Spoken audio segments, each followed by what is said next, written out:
entangled with one another, even if they are at vast distances. Right. Right? And Einstein called it, spooky. Right, because he ain't understand what was going on. Right. You know what I'm saying? But we understand. He said a spooky action at a distance. Yeah. And you can entangle atoms, you can entangle photons, which are lights. Right. So do you think that's what happens when people fall in love? They consider to be soulmates. I think it happens. Well, your mind can entangle with somebody on the other side of the universe. A lot of the times, you can say, "Oh, I came up with this great idea," Right. but you really did. You downloaded that idea because you entangled with the information.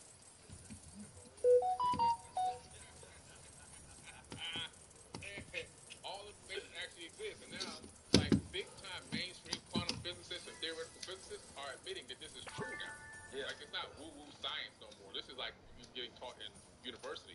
When I was at MIT studying applied neuroscience, one of the things we learned about was this exact thing: the fact that not only can you walk in a room, like you were saying earlier, and you can sense the vibe, and you can actually transmit negative or positive energy to somebody. Somebody's at a low frequency, and you walk in positive and high frequency enough, your light being can actually raise their energy level. Right. And if you're not high enough and they're low, they can actually drop your energy level. Right. Depends on how strong you are consciously. And then also we talked about the fact that we can entangle with information throughout the entire multiverse. So information can even come from the universe on mind. And if you're able to discern that information, you can actually then, if you put the action behind it, it could be one of the greatest inventions. It could be free. It could be, whatever. Now, keys or whatever. All this stuff comes from other places. So biophoton is what I wanted to get to. Because biophoton to me is very interesting. Because I think it's like taking the concept of science, physics, and being able to apply it. You understand me in a real world sense and connect, yourself and your willpower, right? Dr. Wesley, he has the Book of God. He is a very, very dope book, very amazing book. Everybody should study it. But he gives a breakdown about photons, and this is one of my first introductions to it. When he was talking about a study that was done at this university, to study biophoton levels, which is basically, for those who don't know, is light within the human body. And so one of the things that they studied was the fact that during a time that a patient was sick, you understand me, the light that they emitted glowed brighter, right? And of course that was because the body was working to heal itself. And the thought process was that if you go back to ancient human being origins, that those human beings were just light beings, complete light beings. And as I'm positing this thought right now, as melanin, you understand me, overtook those bodies, and you're talking about, that very dark melanin, and then you have light, piercing out of that, which used to be where hair follicles are. You understand me? Then you're talking about a blue aura, or a blue hue, right? And so in ancient texts where you see a lot of the blue representation of gods or beings, there were the representation of the original man and woman as light beings. Yeah. Now, the way that I connected to science more so is the idea that, our mind has light within it, right? And it communicates directly with the light outside us. And that this is scientifically proven that we can think things and bend the wheel of reality around us. Like the Matrix played with our concepts and ideas. The spoon doesn't exist idea. But more so is, each one of us have different levels of consciousness and conscious power. And the ability to bend and change reality around us, which is also a very masculine trait because testosterone increases that biophotonic energy, you understand me, within the body. So depleted testosterone depletes willpower as well. So it's saying that, for me, I always say that one act of masculinity is willpower, the ability to take thoughts outside your mind and produce them into reality. So if you have a people who are not able to produce their thoughts, then those people are lost without that will, right? Without that power, without that godliness. And so that's something that I think about often as I see our brothers and sisters hoping and wishing and trying to bring things forth, but they just can't because that light inside them is dead. Yeah, plus a lot of the male in this society right now, they're being emasculated. Oh yeah, sterilized. And so, and a lot of it's is chemical based. Yes. It's the food. Chemical castration. Chemical castration, man. It's all these microplastics that are, we're inhaling them, we're eating them. It's in the food, it's in everything. They did a test on those microplastics. They were converting male frogs into women. Right. This is just crazy stuff. So that's a hell of a leap. It's a big leap. That's a big leap. Let me resist myself, y'all. Oh man, but it's so true, and so it's taking away the testosterone levels in men are the lowest it's been since they've been recording. Right. And so, to that effect, what you're saying is, the levels are dropping, and the ability for men to make a lot of logical decisions is also dropping. Right. You see men now operating more off of emotion versus logic. Right. That balance of logic versus emotion isn't there anymore. Right. Sometimes there's a lot more men that are more emotional than women. Yes. So, their plan is working out. And the plan for them really is to not let us discover our light body. Not let us discover our light consciousness and the power that we really truly have inside of us to change and bend and mold this matrix to our will and overcome and supersede where they are. Right. What they want us to do is just continue to stay in these small little pockets, fighting each other over scraps, and not really ever getting to the higher levels and realizing that we're supposed to be able to bring our heaven right here to this earth right now. And see, that reminds me of when you talk about the beings that can see and they look down, right? Like, you imagine somebody in a tower looking down on the people playing the game of the rat race, but they can see dimensions. They can see where the people are headed. They can see all different angles, right? And those are the people, what considered to be the 1%. You understand me? And then, of course, that can be translated into different, names and forms and species and things of that nature. But the ruling class, if you will, you understand me? The manipulating class, those who practice technology and deceit on the rest of the population to not know their power. Right. Like, the greatest trick of the devil is to get you to not know that you're a God. That's it. You understand me? Because the moment that you have self-realization of your power, number one, stop looking at them to help manage you discover it. Exactly. Because if we go to chattel slavery times, and I like to say chattel slavery just because it's such a different form than the rest of the slavery, but chattel slavery is all about breaking that knowledge of self and that knowing of who you are. Because how can you make a slave unless he is completely dependent upon your will? Exactly. And the testosterone-filled masculine slaves were the hardest ones to break, the ones that have their own faith and belief systems, because they weren't going to relinquish that power to someone else. Right. No, they fought, and there were insurrections all throughout times because that willpower was fighting another will. You understand me? And so now what we got is more so Chris Rock, where you don't fight the will no more. You just let it slap you around. You understand me? I just had to drop another one. I couldn't help myself. But the lack... I love jokes, y'all. I love jokes. I love comedy. But no, for real though, because... here we are in present day, and when we talk about chemical castration, man, this is very important. Like, we've went through so many different phases fighting those beings, you understand me, who bring in drugs, who bring in guns, who bring in propaganda, who bring in, MK Ultra, you understand me, and toxins, poisons from the air to every single thing. It's not black people doing that. No, definitely not. we ain't got that type of control. No. Unfortunately, that's the issue. Right. So, you can take that back to, it's unfortunate that, the greatest minds are producing destructive things. Their greatest minds are producing destructive things. And now what we are in this phase of reality is figuring out who we are. Because that's still always the biggest key to all of this. Because the hardest thing is to teach another black man or woman who you are. Right. Let me teach you whether you want to call yourself black, original, you understand me, Moor, Hebrew, Israelite, alien, whatever you want to call yourself. You can describe yourself as an Anunnakian. But understanding at the core, you understand me, that being of godliness that you possess, and that is unstoppable once you truly recognize who you are. Not just from literature, not just through paperwork. I'm talking about through spirit, things that can't be taught, that have to be known deep within. You have to walk in your own power when I walk places, when I go places, I expect the universe to unfold for me. Absolutely. I expect things to open up for me and things to just happen for me when I walk into places. I can just be going to the grocery store. I'm walking in power. People, if they can jump inside of my body and feel what I'm feeling, they'd be like, God dang. Yeah. This guy really, you know what I'm saying? I'm walking, everywhere I go, I'm walking in pure power. I act like I'm commanding and wielding the universe to my will.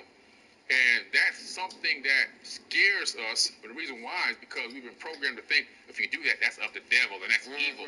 And you gotta beg somebody else to give you this power. You can't just walk in this kind of power. But the same power that created everything we see in this entire universe, in this multiverse, is the same power that's inside of my body. That's a fact. Yeah. You know, I want to talk about something because when we talk about power, culture is probably our culture specifically, which is getting to our spirit, powers this world. We are the battery. Yeah. You know, I mean, melanin is a battery itself. Yeah. Right? And when we talk about that, I was studying, you know, years ago, the Kardashev scale. Okay. Right? When we're talking about type 0 to 1, 3, 4 civilizations. Mm-hmm. And when I was studying back then, I would relate everything I learned in physics and science to black culture and how it could be an analogy to where we can utilize to liberate ourselves. So for those who don't know, the Kardashev scale is a model of, you know, how civilizations can grow, if you will, right, into more efficient system and models of more control, right? So we are currently, what I believe, you know, like 0.5, but type 0 civilization. Type 0. Right, type 0. We crawling though. We trying to crawl. We try. The concepts are getting out there. Yeah, it is. You know, the politics are in the way, to be honest. That's what happened. The polytrickster. Yeah, the polytricksters.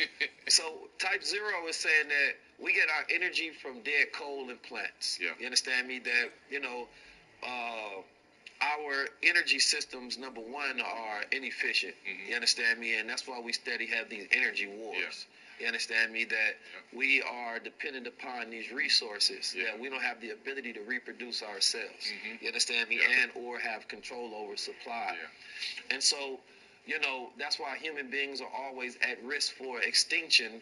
Ideally, is because we don't control external things outside. You understand me? We can't control a meteor hitting this planet. We can't control the sun exploding. We can't control any of those things. So that's why man now just wants to jump to another planet. You understand me? Because he don't believe that he will be able to gain control before it's too late, right? Exactly.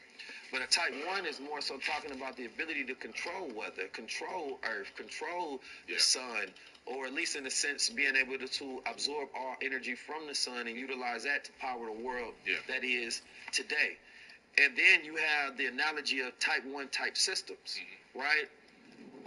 Type 1 language would be what would be considered like English. English, you know, they're a language that's going extinct every day. Yeah. You understand me? And English is rapidly fast growing all across the planet Earth to become a type 1 language where everybody on the planet speaks English. Yeah. So that is a method, you understand me, of energy transfer, communication, and translation that all beings on this planet Earth will be in understanding. Yeah.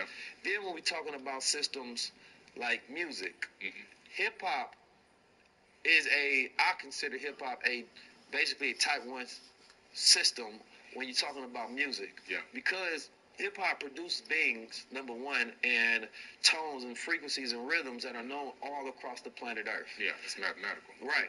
And then you have other beings, the Beyoncés of the world, the Kanyes of the world, who are known by people all throughout the entire planet Earth. Yep. You understand me? From a one world system, these are very identifiable symbols, right? Because they're not, you don't know the person. Yeah. So the person is, the brand is a symbol, which is a representation of a energy. Yeah. You understand me? That has a translation that creates feeling, right, for each person that knows it from their perspective and their connection to it. But after I say all of that, I say all that to say, hip-hop culture is the most powerful energy that exists on this planet Earth. You understand me? Because it can move reality in ways that we don't even understand yet. Yeah. Because it's a one-world communication system to all melanated people across the planet Earth. That we can literally put everybody on the same vibration and frequency, you understand me, by exporting culture throughout the diaspora. Yeah. And if we understood how powerful that concept was, we have the ability to leap past and make quantum leaps over everybody with this system that we created called hip-hop. Yeah. And this is why we have so many culture vultures, because culture vultures understand this expressway throughout the world. Oh, yeah. If I connect to a rapper, if I'm a white guy, and if I'm a smart white guy, and if I can afford it, I need to get close to the rappers. Yeah. The rappers don't realize they have more leverage than I do. They're the big influencers of the world. Biggest. I've never seen a rapper understood their value so much when they stand next to a white guy and give them their presence. Yeah. Because what you're doing is you're giving them an entry into culture, and you're giving them an audience where you're spreading their message and connecting them to hip-hop. Right. And it's wildly known that there are a lot of culture vultures. We just don't speak on it. Yeah. You understand me? Because people are, favored for this, favored for that. But once you really understand it, there was I'm not going to name a name at this point, famous, I think he might be a billionaire, maybe a couple $100 million or whatever. But I was speaking in the same arena he was speaking in. He was speaking right after me. Yeah. And I kept trying to rub shoulders. I'm giving him the cold shoulder. Yeah. And I don't want no pictures, no nothing. Right. Because what I realized that he would get more value if I took a picture with him than he would get from me. Right. Because now he's connected to top thought leader in the culture. He seems down. You understand me? He's not connected. History will look at that picture and see he had a relationship. You understand me? How could he be other than, in the way we trying to depict his morality if he was connected to 19 Keys at that time? So why wouldn't I utilize that as leverage? Why would I just allow somebody to absorb my value, connect to my culture, but we don't think about time? We don't think about our true power at all. Energy vampires. Energy vampires. Yeah. And we utilize our dead leaders as our coal and our energy. You understand me? Yeah.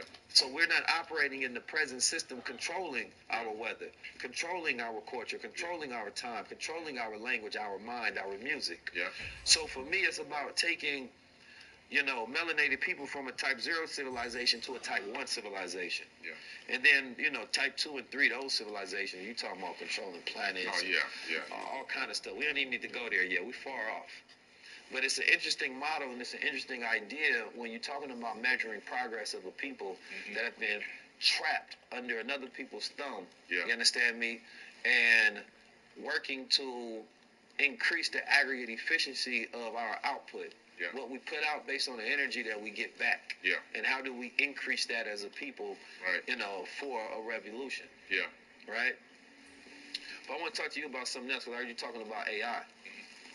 Now, I look at, we know we are in a time of declining population. Yeah. Right? Specifically in America anyway. You understand me? When Elon Musk said that, we need population growth, and Bill Gates said we need population decline. Yeah. But what I realized, they were talking about two different places. Elon Musk was talking about America, Bill Gates was talking about Africa. Yeah.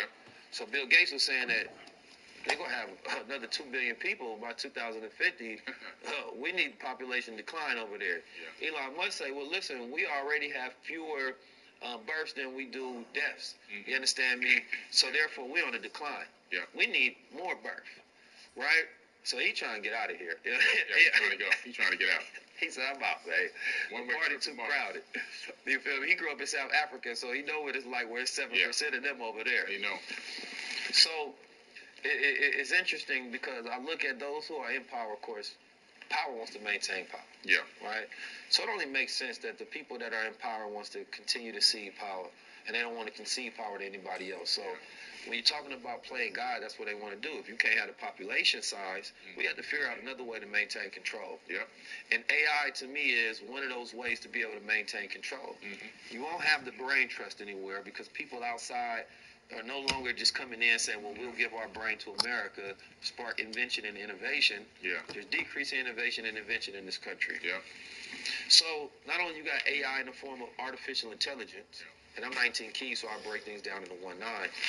But A is numerical 1, and I is numerical 9. And that 19 is representation of male, female, conscious, subconscious. You understand me? God itself, because everything is between that 1 through 9. Gotcha. Collapse back into a 1. When we talk about artificial intelligence, it's more so not even just AI of artificial intelligence, artificial insemination, artificial ingredients as well, right? And these are all the ways that I see that those are in power are working to maintain power, utilizing AI. Can you speak upon the future of AI and where we headed? Yeah, definitely. The AI is it's dangerous. If you look into the ancient Sumerian tablets, you'll discover in the Epic of Gilgamesh, who was considered to be half human, half god. They call him a demigod. His father was Enki, and he had a human mother, according to the tablets. Yeah. Now they wanted to send Enlil, who was his uncle, sent him on a journey, a hero's journey. This is the original story of Noah's Ark, by the way. This is where the Bible got it from. So Sumerian, for those who don't know, the Anunnaki, first civilization. First civilization, the cradle of civilization, they call it the cradle of civilization, coming out of Mesopotamia. What did they invent?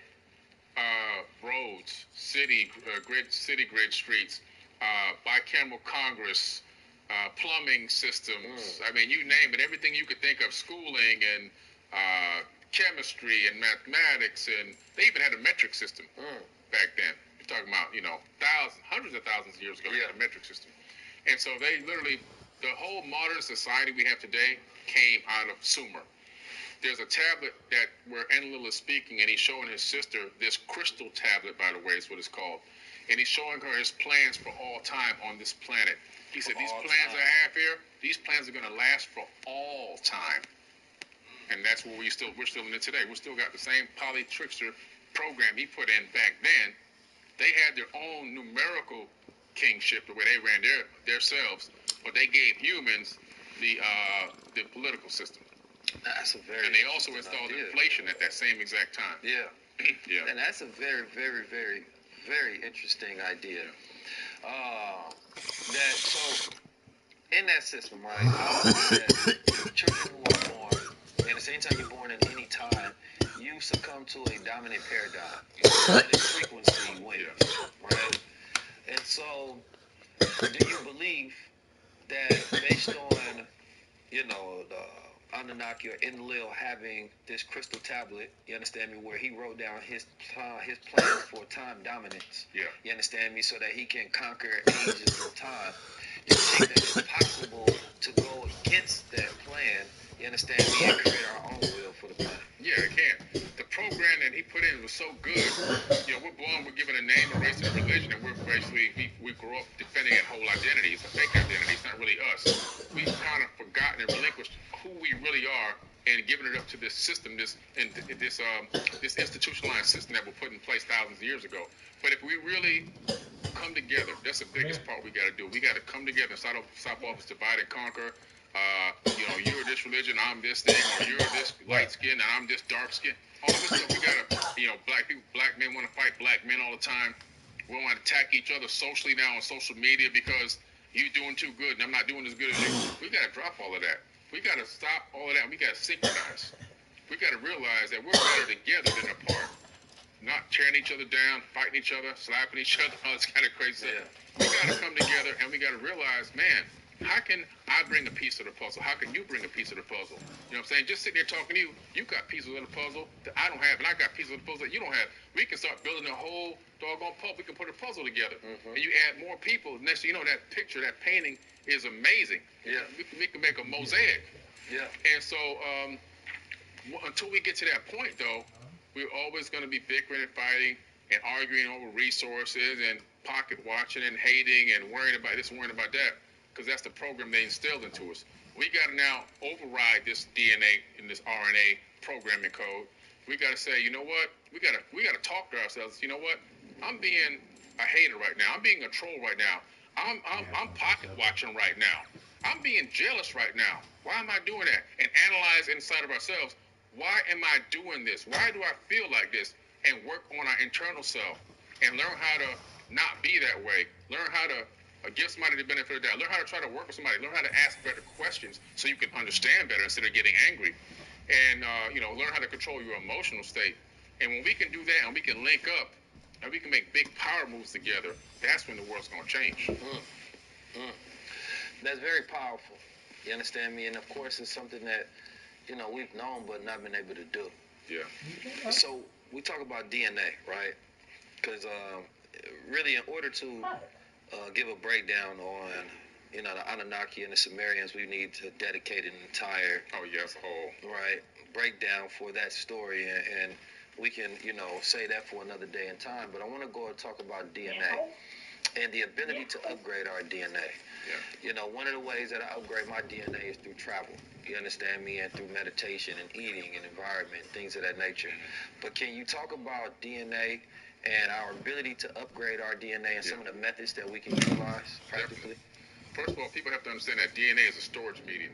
It actually stores data and information.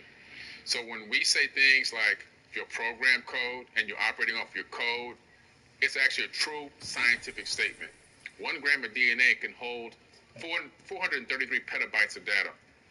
This one scientist, George Church, replicated his ebook 80 billion times and downloaded it onto 1 gram of DNA, which is one drop on the tip of your finger. 80 billion. 80 billion. What he did was he realized that DNA stored information. He was like, wow, our body is full of data. The whole human body is full of data. Billions and billions and billions of petabytes of data. And what he said was, he realized you could take data from a server, a computer, and convert it from zeros and ones into A's, C's, T's, and G's, which is what your DNA reads.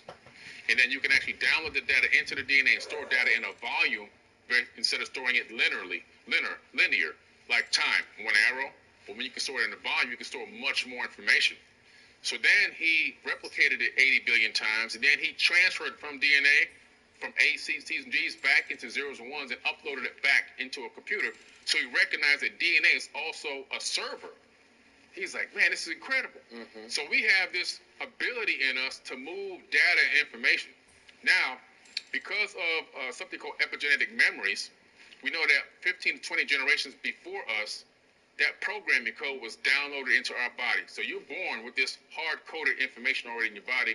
Most of it is only, though, this is the sad part, is only trauma that came from previous generations. All the slave beatings and whoopings and the separation of loved ones and the buck fighting and all that stuff, it's in your body. That's why when black people start feeling like, I'm depressed, I got PTSD, but they don't know why. I'm feeling, I'm feeling down or ill or angry or whatever. A lot of it is, it's the epigenetics. So to overcome this, what scientists realize, you can actually start to re-encode that DNA by doing simple things. Simple. One thing is, write down 10 positive affirmations about yourself. And then speak those out loud 3 times a day, out loud, for 21 days. And your DNA begins to change and rewrite itself. You begin to start to believe those cymatic frequencies coming out of your mouth. That your body is actually listening to the information. Like you said before, the body is mostly water. The water has memory. The water in your body speaks conscious energy. So when you are releasing that conscious energy into the atmosphere, your body is then absorbing it back into the water, and then the light force energy is rewriting your DNA.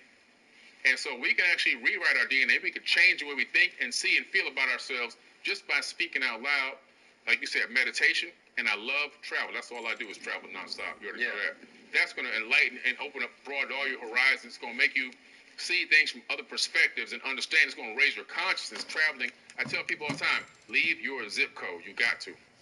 No, that's a fact, because you got to think about the making of a slave. If I want to make somebody a slave, I don't want them to see the world. Right. You understand me? I need them to only see from my perspective. Yeah. You understand me? Because therefore, they're going to have my same biases engineered within them, and I can control the radius of where they go. Yeah. You may think that, oh, if you walk over here, you might die. Somebody going to attack you. But if you actually traveled there, there's no way a person can make up that lie that causes you to haunt yourself within fear. Yeah. Right? And most people, God is fear. You understand me? Everything that they fear creates the radius, the circumference, the diameter of their thinking, their movement, right? Their entire being. And so breaking away from, those connections of fear allows you to be restored into who you really are, to walk around as a child. A child doesn't know fear. A child is programmed into fear. A child is programmed into civilization. You understand me? Coming under jurisdiction and code to operate in a manner of behavior that allows them to, be so-calledly free within a world of this social contract that we have. But the reality of it is that for us to be able to develop and to grow into who we are and to be able to transition out of these thought forms that control this world, you understand me, and to break these cabals of power, it has to start with this realization that becomes a field. Or you talked about unity. Like Muhammad say, our unity is more powerful than an atomic bomb. But then when you think about what is an atomic bomb, you understand me? The breaking of those atoms. Yeah. You understand me? And, you know, when we build, you know, the guys always talk about, you know, we cracking atoms. Yeah. You understand me? Yeah. We create new worlds. Mm-hmm. But we think about all of that energy coming together because, you know, human being energies are joules. Yeah. You understand me? And if we were able to bring that electricity together, it literally would be an atomic bomb. Oh, yeah. And that sort of energy has the ability to create atomic shift on this planet. Yeah. You understand me? That can create new paradigm shifts on this planet Earth. Yeah. So anytime anything is observed through the collective, a shift happens at that moment. Yeah. There's no collective observations or world events that don't change the world. Yeah. Because once the whole entire world gains a collective perspective on something, it creates a new dimension, a new angle, a new inventions, innovations, realities. Everything starts to happen from that moment. And we've been through many of them in our lifetime already. It's just in the last 10 years. Yeah. We'd have been through recessions, paradigm shifts, different new presidents. We'd have been through 9/11. We'd have been through so many different things. Yeah. Today, during the timing of this filming, there's a terrorist attack that happened. And April happens to be one of the most observant months of white terrorist attacks, right? From Timothy McVeigh, from the Oklahoma bombings to the Columbine, right? Wow. And it's a few other ones. April is one of those, you know, it's the fourth month. It's a lot of things that happen on the fours. Yeah. And once we understand that we living in this world of a four-corner contract, you understand me, that, you know, paperwork rules this world and it lifts us off of being attached to the land itself. Yeah. That when we walk around, we don't look down at our feet and say we own the land. We have dominion over the land. Yeah. We think that we're always on someone else's land. We're always under someone else's control. And that mental observation depletes the soul of being able to have a real connection with the earth itself. Yeah, it does. When you look around, there's somebody has sky rights and land rights. Yeah. Not ownership, but rights. Rights. Right? And once we realize we living in someone else's plans, as you say. Whether you believe it's the Anunnaki, whether you believe it's the 1%, whether you believe it's these families of control, you have to know that we're living in somebody else's time system, and it works very well. Oh, very well. Very well. They mastered this sucker. Way too well, matter of fact. You know, and we are controlled by invisible forces. Yeah. And if you don't think you do, you stop at that stop sign. You stop when there's a street light. You understand me? And you don't cross that line because something may happen to you. An invisible force, no police around, no people. Yeah. But you still listen. Yeah. You understand me? That is, I mean, you talking about some people, it may not be cars for miles. Yeah. And they will still follow that system. Yeah. Right? I want you to touch on the ideas of systems. You know, because institutions is what I focus on, like the reality of we building institutions are only things that can dominate existing systems. Right. But what is the energy form of a system to where it actually has real power and control over human forms? Yeah. Well, the way that they built all these institutionalized systems that we have that are controlling mankind, they're all predicated on fear. You'll find that fear is the biggest thing. For example, you go to school, if you don't get good grades, you're going to get in trouble. You know, you won't pass the next grade. If you act up in school, you might get, you don't stay in line or whatever, you might get spanked with the ruler or the paddle or whatever. You know, obviously on the street is follow these exact rules or you're going to go to prison. You know, so they have all these systems in place. And these systems that they put in place, when they have these little fear factors built into them, even religion has a lot of fear factors put into it. Absolutely. People fall in line because why? Fear, the body pays attention to fear first. The mind is always, okay, there's fear. I got to stop this fear. I got to do whatever it takes to not allow this, whatever this fear is, to happen. I don't want it to happen to me. So the body goes into fight or flight mode, and then it starts focusing on the fear. Once the body does that, these people who rule, the ruling elite, they know that we got them with the fear. Now we can manipulate them to do whatever we want. So they always do the same thing. They create the problem, okay? They wait for the reaction, and then they provide the solution to that problem. So they're actually manipulating all sides of it based on fear. The fear is a key thing in all these institutions that has us locked in because people, when that fear hits them, they don't recognize that fear is not real. False evidence appearing real is what fear is, right? The acronym. But for them, it's as real as it can be. But in true reality, Fear is a choice. Yeah, fear comes from ignorance. Yeah. You know, once you know something, there's nothing to fear because you have all the data. You know exactly how to move, what not to do, exactly what it is, what's not. You know, and once you come to that realization, it gives you so much power over all. Yeah. Right? And so becoming fearless, you understand me, is key. Yeah. Our bodies all automatically store systems to tell us fight or flight. Yeah. That in moments of situation is giving us a signal that you are in danger. Yeah. So this danger needs to teach you to make a decision. Exactly. Either this tiger that's coming right now, you understand me? Are you going to stand very still and hope that it doesn't attack you? Or are you going to run? Right? Or are you going to fight? Yeah. You understand me? Because they're fright, flight, then fight. You understand me? And I think that that's one, and the fight is the decision that you have. Yeah. That even if this tiger is so close, I can't run. I can't stand still, not here. I have to figure out a way where I'd rather go down fight. Yeah. And I think that that's the part of human decision making that is never deposited as an idea of this is an option. Yeah. That you can always choose to fight. In every moment, in every situation, even if the certainty is death. Yeah. You understand me? Because at least you would die being alive. Exactly. You understand me? Exactly. But to freeze or just to run, because there's times where, flight is the most, intelligent option that you have. Right? The fighting. Yeah. There's something so powerful and majestic about that because that's the human spirit colliding with whatever force that is in front of it. Yeah. When you see two boxers fight, those are spirits going at it. Right. And whoever has the most will win. You understand me? Not even sometimes we have the most skill or better technique. Yeah. Sometimes it's all about who got that greatest spirit. Yeah. Because the fight is often won before you get into the ring. That's right. There's one spirit that's already decided, whether it's deep into their consciousness, subconscious, where they don't even know it yet. Yeah. They've already decided that they're the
astronomy and the feminine energy. And while that 9, circulates that 1. I told we we'll get to them 1 9. Yeah. We're going to always find them 1 9s. Yeah. But we talk about them that 9 circulating that 1, that consciousness circulating subconsciousness, and 1995, the Honorable Minister Louis Farrakhan. And he talked about the idea that when that 1 is next to the 9, it represents something to be uncovered. You understand me? And then he went on to break down that the monuments that was there representing the 16th and the 3rd president is 19.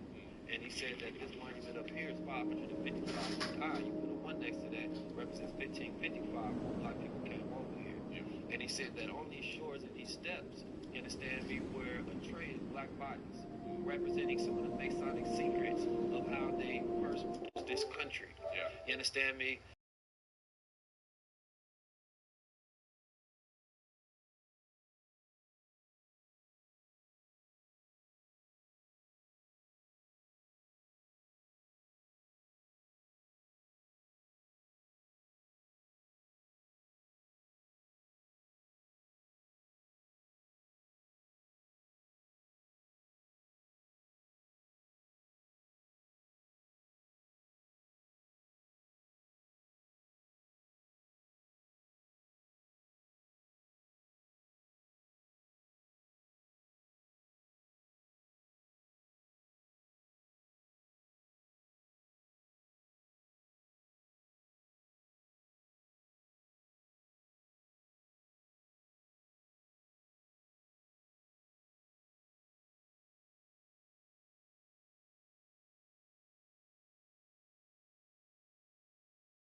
geometry and using mathematical language, you understand me, the more we have the same light-skinned person on this planet Earth. But you can't, if you want to do anything for race relations, you cannot forget about story and time. And I ain't gonna ever call it history. History is just a lie. The story of time is about what happened on this planet, the true history. And if you ever, if a white person, a black person, brown, yellow, orange, any frequencies of colors, represents descriptions to different ideologies, values, norms, rituals, ever want to have a place where there's commonality and trust and alignment, you have to accept the truth. Not the stories that were told by the winners and conquerors that fit the propaganda of the controllers and rulers, but the true story on this planet Earth. That's the only way we get to a true compromise between the people on this planet Earth that have a treaty of understanding. You understand me? I always tell people the past is prologue. Until you, people say, why do you always study the past? Why are you into this ancient texts and ancient books and all? Because until you understand what happened back then, you won't be able to build a future.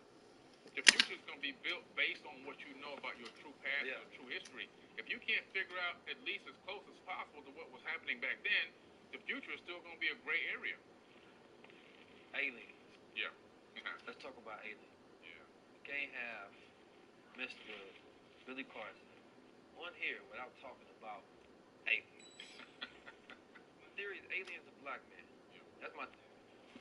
Now, and of course this comes from many different sources, but I remember I was reading something, watching it rather, I can't tell you the difference, where they was talking about, you know, space would have to change if they were traveling in space, right?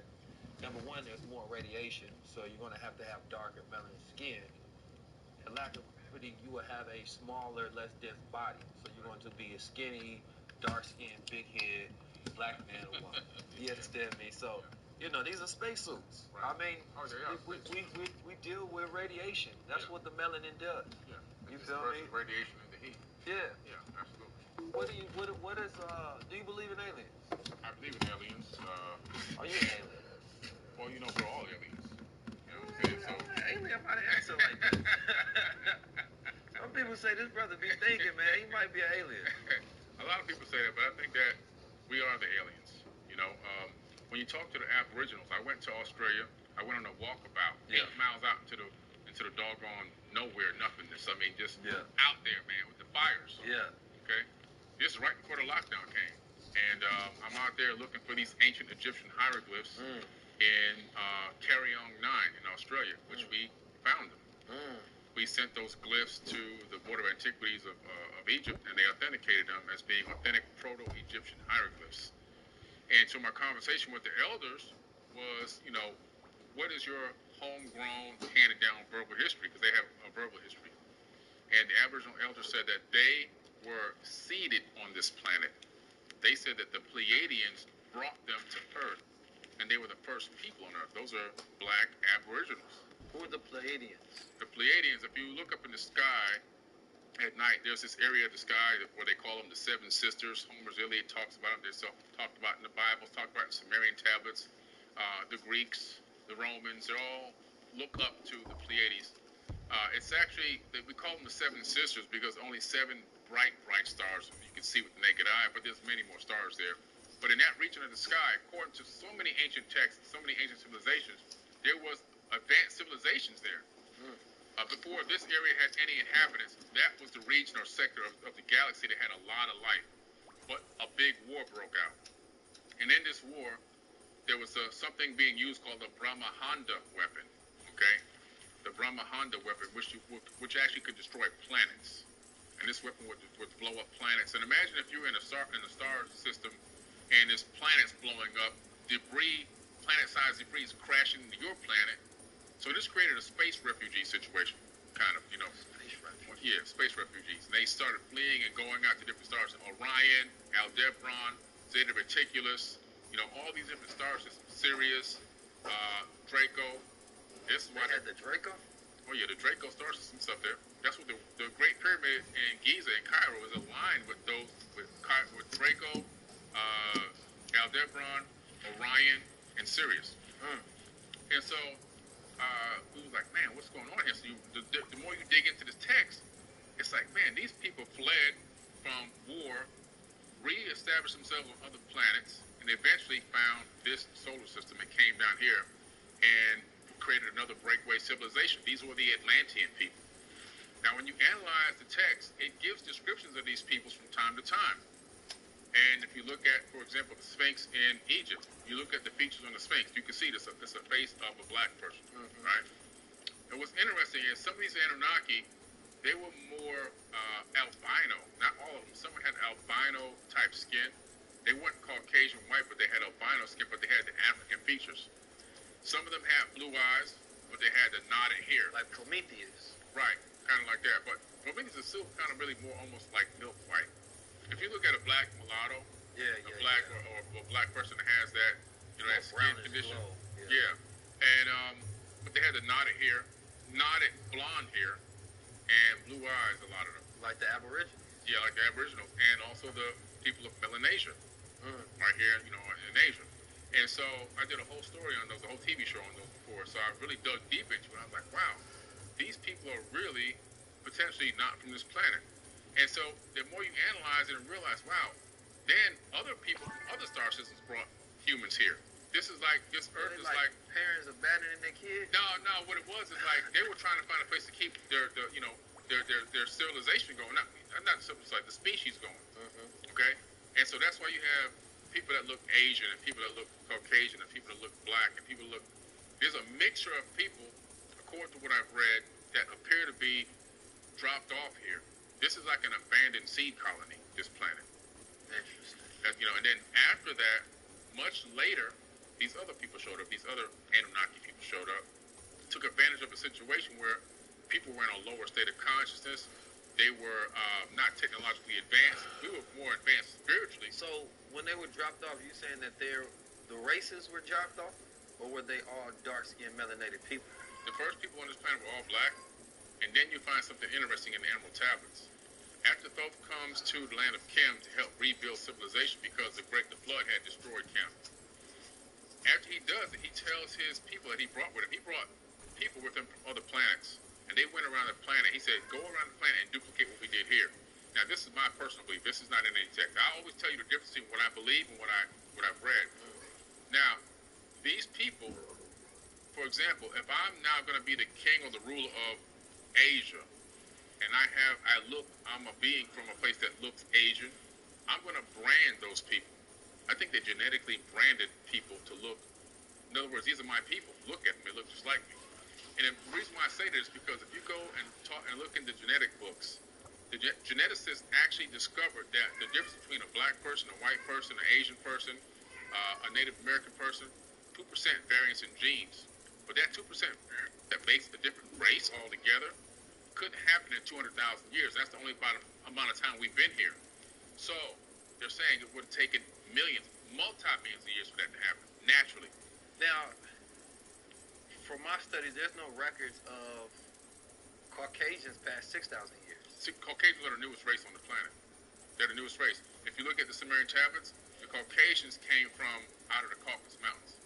It says something to the effect of when they were in the Caucasus, they then, he said, the exact terminology was that they, there's a certain term that they use for that, not manufactured the Caucasian, but they said that they had, the word will come back to me. It's like they made them in a way. If it's something, it's a terminology that they use, it'll come back to me, that how they made the Caucasian. But they're the newest being on the planet, according to these texts. The other races are already here. We had blue people, green people. You had, black. You had yellow. Yeah. This would be a great movie. Yeah. Now, there's a belief that, based on studying the Anunnaki, that they are coming back. You understand me? So can you tell us a little bit about that? Well, in all the texts, they always say that they're going to return. The reason why they left was there was a pyramid war. It was the second pyramid war. Amun-Ra, also known as Marduk. You can look up Marduk's name in the Torah. He's in the Bible. He's in the Sumerian tablets. These guys are everywhere. He's Amun-Ra. He started a war because he wanted to extend his kingship They wanted to take over kingship in other areas that he wasn't supposed to on the planet, and so forth and so on. And so that war was nuclear.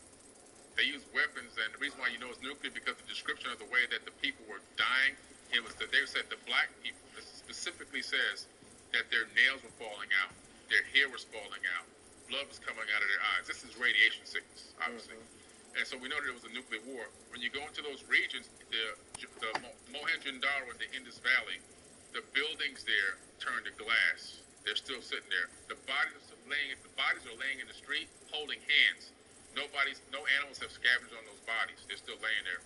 You go to Africa, to Cairo, and you go to Giza. If you put your hand in the sand and up, every now and then you pull up balls of glass. That's what they used to carve the scarab beetles out of, because they're making an ode to the gods for the war that happened. So to turn sand into glass, you have to have 3,000 degree temperature blast, right? So we know that there was a war that happened that created this situation, So it's just really amazing, man. The technology we have now is just a copycat of what they already had back then. And that war is what really caused them to want to flee. In one of the tablets, Enki goes to Anu and says, "Can you please stop the evil wind?" That's what they call it. That's nuclear fallout. He's like, "There's nothing I can do. Forebode and get in your ship." And so he told him, like, "Turn around, man. Get in that ship. We got to get out of here because this thing is coming." And they said that the evil wind covered the land and killed all the animals, the people, and everything else. And a lot of these people never came back. But they said that, that they'll be coming back. And there's two ways to look at it. One way is some of the offspring is still here on this planet. Probably most likely maybe that ruling elite class. And then it's said that there will be some type of a future situation where they will return and take back claim of the rightful kingship of this planet. So, and in the Emerald Tablets, it says the same thing, which is interesting because it's even older than those tablets. It's like 36,000 years old. And it says that far in the future, an enemy will come from deep space. So it's pretty interesting. No, it's definitely interesting. Now, what are the different type of aliens? Because you got the grays, you got the blacks. I want to know what's the different type of aliens. There's all kinds. You have black people. I think most of the UFOs that are flying overhead are being posited by black people. That's my personal opinion. Now, that's really interesting because Honorable Elijah Muhammad said decades ago that there was a mothership up there. You understand me? And he gave a full description of the mechanics of the mothership, how it was piloted. Yeah. You understand me? How the people lived. Wow. And he said, I believe it was made in Japan. You understand me? During that time. And, he was the first to introduce the concept of like aliens and telling the government, you understand me, that the mothership was going to destroy them with these different type of bombs that they had. And he gave a breakdown on how many baby planes that was there, and that there were black men and women up there. Like it's a very detailed account. And then after that, in the 1930s is when they started to create those programs towards observing UFOs, and then started to create counter stories of why they were UFOs, right? Yeah. But the Honorable Elijah Muhammad maintained his knowledge of UFOs and the account of their existence, and so does the Honorable Minister Louis Farrakhan today. And number one, I don't believe the UFO community gave reverence and appreciation to what the Honorable Elijah Muhammad was doing back in those days. And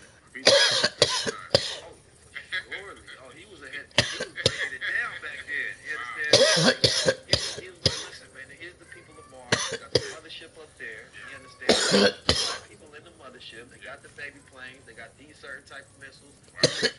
It's going to do this, that, and the third. Like, it wasn't without detail. You understand me? And he told them this is how it worked. This is how they were able to build it. This is how they funded the sources to be able to build it. You collective scientists that was able to come together. Like, how long it stays in the atmosphere, how long does it have to come down here? Like, it's a very detailed account. And it's funny because there's many things that are controversial towards the Nation of Islam. I've never seen the government itself attack that aspect of the Nation of Islam, which I would think would be the open part you would talk about, like, hey, this man talks this, that, and the third, let's attack this, he's crazy. But that's never been, you understand me, something that they use as a point of attack, right? It's very interesting to know. So I've always with the idea of UFOs and aliens You understand me? Just as, a knowledge in the household. People just get scared. They think that we're talking about little green men. Yeah. Now we're talking about men and women, people that look just like us. Yeah. The majority, I think, of people that we call them aliens look just like us. Yeah. In my opinion. I would imagine that if you gotta understand, if I'm an alien, I wouldn't want to. Yeah. No, I'm just like if I got a little alien TV, you know what I'm saying, and I'm watching the reality Earth, the reality TV Earth. That's what it was called. It's called reality TV Earth. And I'm flipping these different channels and y'all tripping. Yeah. Oh man, this what the blood is doing. This what the promises. I don't ever want to come down there. If I get caught, they throw me in the prison for life. If I don't know all their rules and I trip off, nah, guess what? I'm not coming down there. You understand me? That would just make sense to me. It does. See, it was easier for them to interact with people when we had less technology and we were more green, so to speak, because there was no immediate threat on their life. There was nothing we could do. Matter of fact, we saw them as gods. Right. Now, with all this technology and the military-industrial complex wanting to weaponize anything they can get their hands on, they want to take them down, they want to shoot them down, they want to get their hands on them and see what they can turn into weapons. Right. What kind of technology can we convert into weapons for ourselves? How can we reverse engineer this stuff? That's all they're focused on.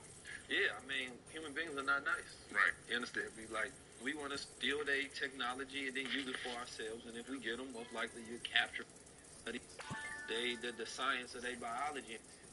Yeah. Who want to come to Earth with that? Put them in a zoo. Yeah, we wonder if aliens are hostile, but we already hostile. We're the hostile ones. We hostile to aliens of other countries. Yeah, I know. So I know we're going to be hostile to aliens from other planets. I know. It's crazy. It's like, true. A guarantee. You understand? Be like, you don't want to let a human being of one border another.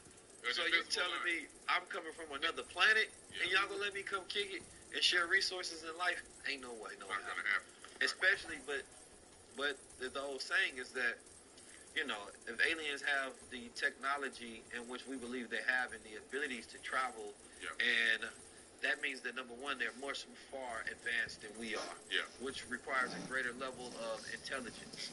And so they would have more capabilities of wiping us out than we ever could imagine. Oh, yeah. You understand me? In ways that we wouldn't be able to see, right? As much as the human intelligence has evolved collectively, because I don't think that the average human being is that much more intelligent than somebody in the 1800s. Right. Besides the fact we have more access, right? But when we talk about true human evolution, we talking about upgrades of our DNA. Right. We're talking about upgrading and the processing of information and how we output that to solve daily problems and issues. And the average person is not that intelligent. No. That's why we easily the smartphones are making us dumber. Yeah, that's a super fact. Yeah. You understand me? And the radiation is destroying our ability to focus. Human beings collectively need focus in order to grow. You understand me? Like, if you don't have no focus in your life, you're distracted to the point where you can't get birth to none of your ideas. That's right. You understand me? So it's like, aliens, I feel like the concept of them are interesting, and I think that the world needs mysteries in order to give us more reasons to be alive. Yeah. You understand me? Because the moment we figure out everything else, there's nothing else to do. Yeah. We know why the cosmos was created, how it was created, at every single point in step. That the reality of it is there's a possibility for certain knowledge to be.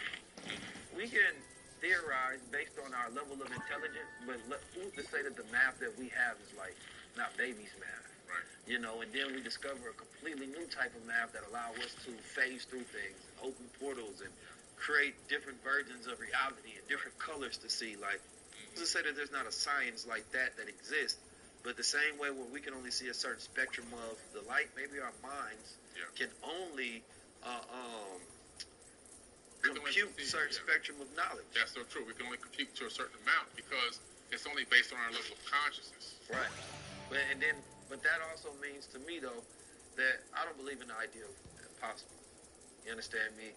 I think that there's something that exists that I don't measure size based on value. So it's like, let's say human beings are just a cell, you understand me, and the bacteria of the universe. Yeah. You understand me? That doesn't mean we don't have value, because the way that we experience reality is our value in itself. Oh, yeah, absolutely. You understand me? That we are energy and that we wouldn't be in existence if we didn't have a level of value. Yeah. It's just that I think we come up with more system to devalue ourselves than anything. Right. we think about how vast the universe is only to think about how small we are. Right. Human beings need to constantly downgrade themselves and constantly demean themselves, Yeah. put themselves in their own place. Right. And in that thought process, we are becoming our own gods, sitting ourselves saying that humble yourself, humble yourself. Yeah. We try to find a million different ways to humble ourselves. Always. Because that would mean to tell me that our brain is working to control how powerful we really are. You understand me? And let free and really understanding who you really are, that's when you just start creating more and more. When you get to that level, anything that you think of, you just do. Yeah. I just bought an electric guitar. Yeah. I'm going to learn how to play the electric guitar. You know, my girl was like, you bought an electric guitar? I said, yeah, I just want to learn how to play it. You know, I bought a violin, I played the violin.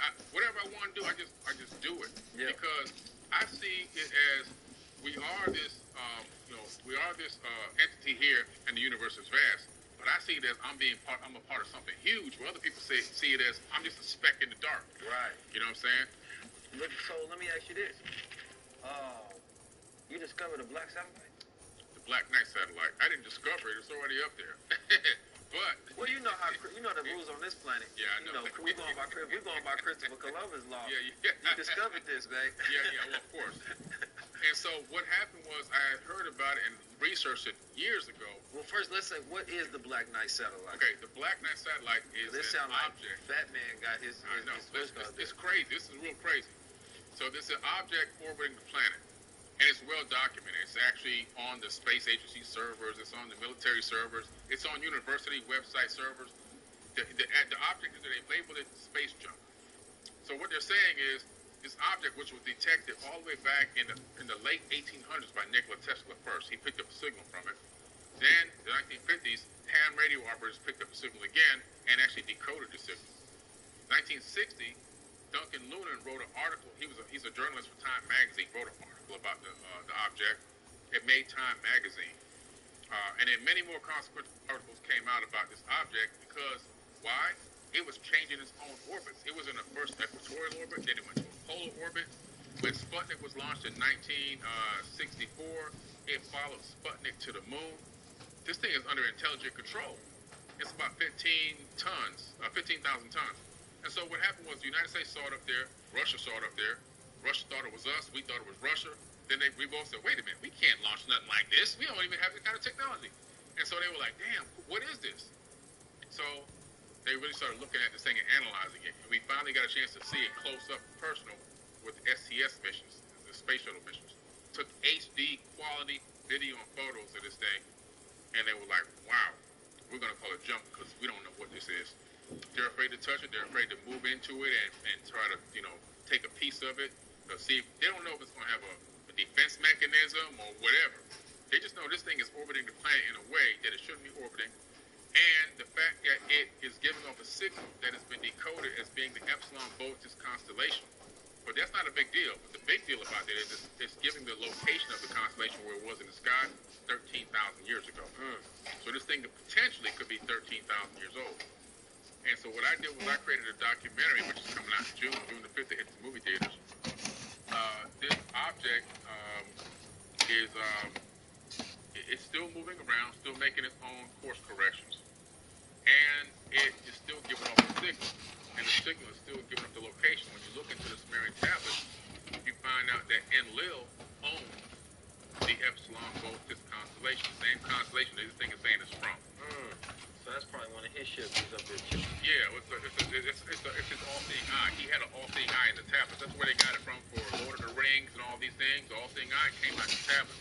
He had an all-seeing eye, so he could see what was going on with the planet at all times. See, when you have a planet that's why you consider it a satellite. Yeah, satellite. When your planet is spinning on its axis and you have something orbiting this way, it's able to take scans of the planet in a way that give you a view of the entire planet in so many hours, right? Versus doing this way, you can only get what's going around the equator. But if you do this way, you can see the entire planet. And so he had that all-seeing eye. And what happened was Michio Kaku made an amazing statement that made me want to make this documentary. He said, in Epsilon, it's about 10 years ago, there's a void. It's called the Epsilon Boötes void. It's the largest empty space inside of a constellation that they know of in the universe. He said, but it looks like light is bending around something. He said, this looks like a Type 1, Type 2 civilization that's cloaked. in Epsilon. So when I found out about the signal coming from Epsilon, and Lil owns Epsilon and the Sumerian tablets, he's an Anunnaki. I said, I think this is all linked. And then I found cylinder scrolls that show the Black Knight in ancient cylinder scrolls. So all this is going in the documentary, which is coming out very soon. Fascinating, man. I got one last thing to ask you about. You know, you've searched through thousands of pictures from Mars rover. Yeah. And you've actually found a face. Anomalies. Famous face, though. Yeah. On Mars. Oh, yeah. Talk about that, brother. Well, there's this object in Cydonia. Ironically, they call Cydonia on Mars, this area where there's this fate.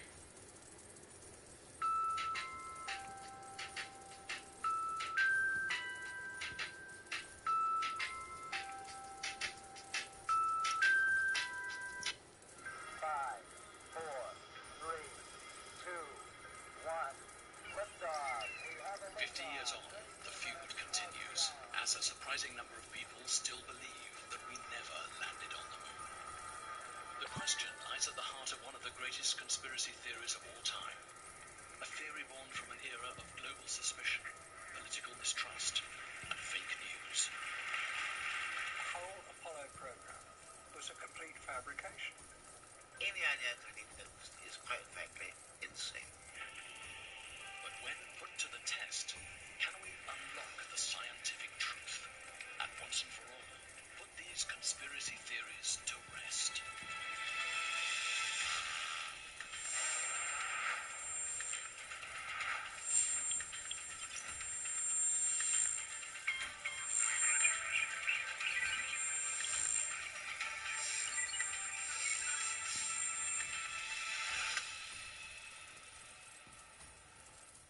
I don't know why they are giving this much out, but every American family needs to see this.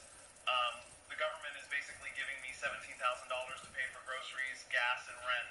It's actually crazy. All I did to get mine was go to this site and let them know I'm under 65 years old and not on Medicaid, and I pre-qualified instantly online. And then a few minutes later, they let me know I qualified for over $17,000 in assistance. I just got my check in the mail, and I can use the funds for any expenses I have. It's covering all my groceries and gas and even some of my rent. They said this enrollment period is ending real soon, though. So if you want to see what you can qualify for, make sure you hit the link I left for you below this video. Since I got my check, I've literally paid nothing out of pocket for any living expenses for me and my wife. It's all covered by this program. That still no one seems to be talking about. I just wish I signed up sooner because, unfortunately, you will only get these benefits if you call and sign up. So every day, week, or month you put it off could end up costing you thousands. I've been telling everyone I know about this, which is why I made this video. My neighbor Robbie has been struggling to pay for groceries for a while. He just couldn't afford it. But I practically forced him to check it out, and he said he got signed up in like 3 minutes and was instantly approved for over $15,000 in assistance. He said it's literally the best thing he's done in under 3 minutes in his life. So anyway, once you get done signing up, make sure you tell your friends and family about it too. And share the link because they'll be forever in your debt once you hook them up with this. Okay, I'll leave you to it.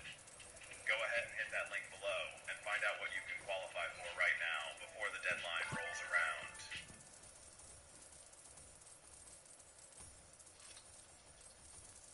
Are you having trouble paying for healthcare, rent, gas, groceries, and other bills?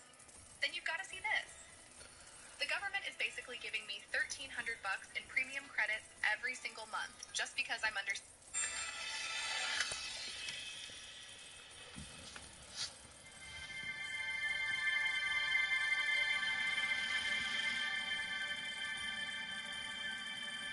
In the 21st century, one of the greatest achievements in history still remains a source of controversy.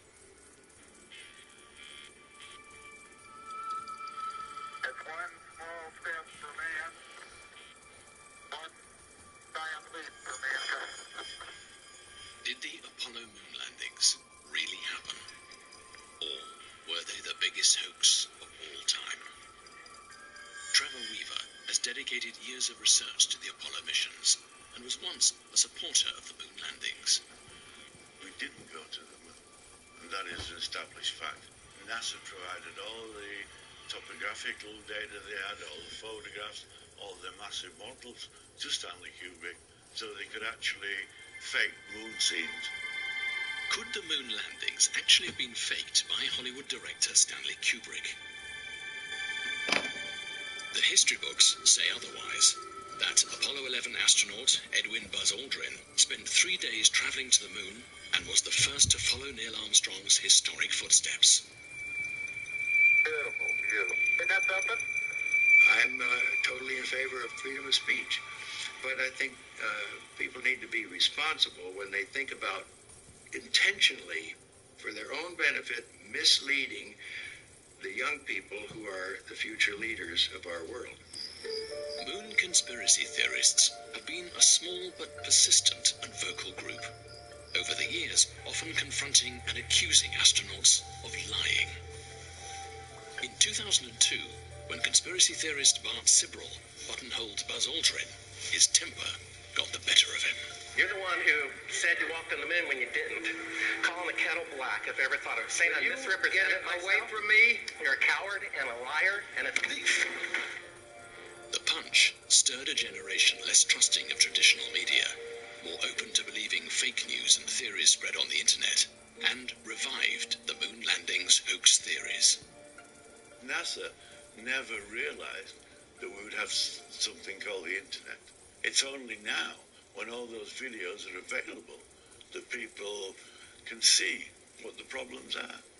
I think the propagation of so-called fake news, the spread, which is very welcome, of access to the internet, means that we have far more sources than we used to. There is a real crisis in understanding the strength of those sources. People often have some kind of distrust of authority, governments and so on, and they assume that there's some kind of plot to keep the information from us, that actually the propaganda victory of going to the moon could be based on something that was entirely fabricated. But if the Apollo missions were faked, it would mean NASA had managed to keep one of the biggest secrets ever created. 50 years ago, the Soviet Union and the USA were locked in a struggle for global dominance. Then, on October the 4th, 1957, the Soviets launched Sputnik, the world's first satellite, into orbit. A breakthrough that hit America hard and made the race to space even more crucial. There's no doubt that the space race in the 1960s was driven by a superpower rivalry. There was a degree of anxiety in the West about the advancement in Soviet technology, feeling the West somehow had lost its leadership and needed to catch up. We choose to go to the moon in this decade and do the other things, not because they are easy, but because they are hard. At the peak of the Apollo program, NASA employed 400,000 people. But was putting a man on the moon so important that the United States government faked it? If so, a legion of NASA employees not only participated in the deception, but they kept the secret from the rest of the world. That was such a seminal event that it wasn't just about the mission itself, but the way that influenced wider life. You know, people began to think, oh, we can do space travel, we can actually go to other worlds.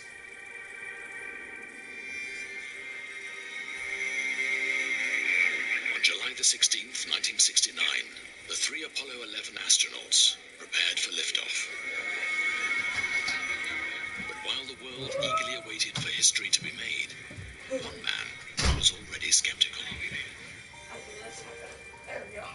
During the 1960s, Bill Casey was the head of technical publications for Rocketdyne, the company that helped manufacture the Apollo rockets.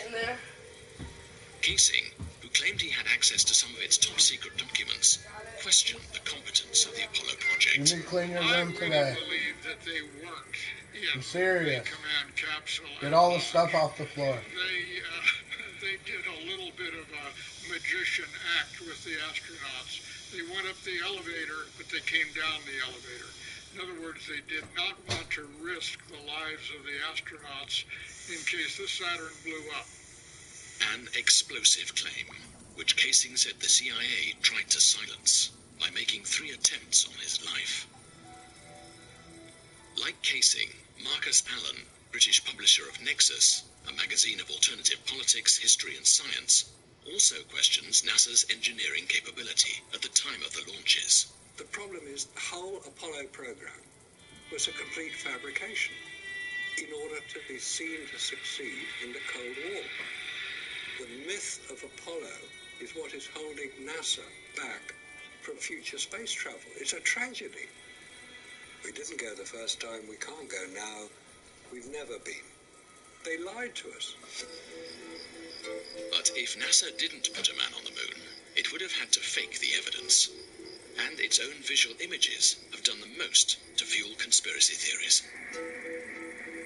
Every photograph taken on the lunar surface is online. 5,771. Some of them are not particularly good. Some are out of focus. Some are light struck. Some just don't show very much of interest. And some of them are very good indeed. And it's the very good ones I question. I do not believe they were taken on the moon. They were taken here on Earth. Conspiracy theorists believe NASA faked all 6 of the Apollo moon landings and point to these NASA photographs as proof. Some of the most renowned claims suggest that areas lit from behind should be in dark shade, when in fact they reveal full detail. In others, the shadows don't run parallel. Is this because they were lit by separate sources, suggesting film lighting? Despite being taken in space, no stars are visible in any of the Apollo photographs. Gravity on the moon is 1/6 of that on Earth, but when archive footage is sped up, the astronauts appear to be running at normal speed in Earth's gravity.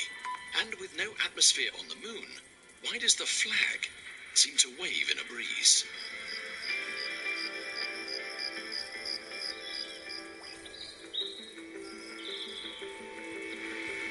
For the purpose of this program, we filmed an experiment on a lunar set built in the Trona Pinnacles in the Californian desert to challenge the hoax theories and put these claims to the test.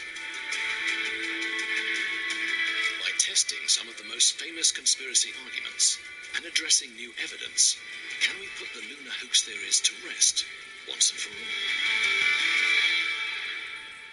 This is Apollo Control Houston at 105 hours, now into the flight to Apollo 11. People all over the world were eagerly tuned in to the historic event. Dass ein Mensch zum ersten Mal den Mond. Astronomer Sir Patrick Moore reported the mission live on British television. Ever since the dawn of human history, we dreamed about going to other worlds, and this was the first time it had been done. And of course it was an exciting time, and also a very tense one.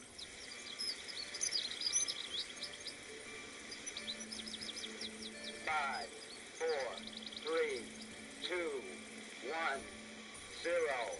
Liftoff. We have a liftoff. There were some amateur radio enthusiasts who built a very large dish and were able to actually listen in to the astronauts talking from the moon's surface. They didn't hear mission control. They were able to pick up just the astronauts by themselves. Ian Morrison witnessed the event from a unique perspective. A student at the Jodrell Bank Radio Telescope near Manchester, England, he took advantage of the facilities and listened in to the mission of his own accord. I should say that we were not officially tracking the Apollo craft. We were doing this for fun, our own fun and our own interest.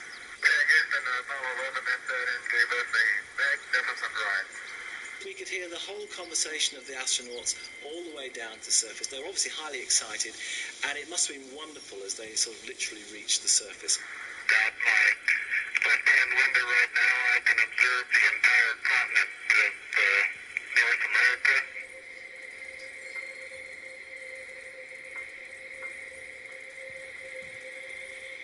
Okay, engine stop. We copy it down, Eagle. Tranquility Base here. The Eagle has landed. Then Neil's voice came through. The Eagle has landed. And that to me was a minute of intense relief. And since I'm on the air live, I had to watch what I said.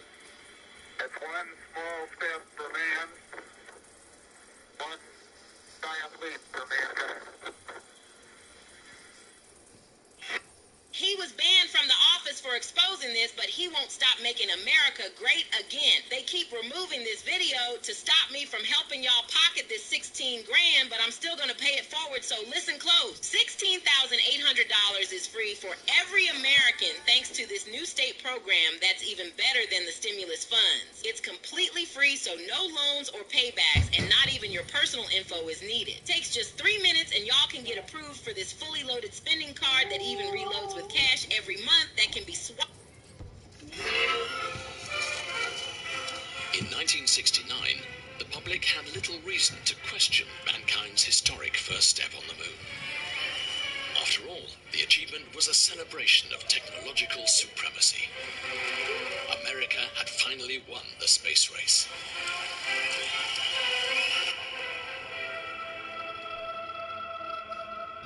Mankind's first steps on the moon have become the epicenter of hoax theories.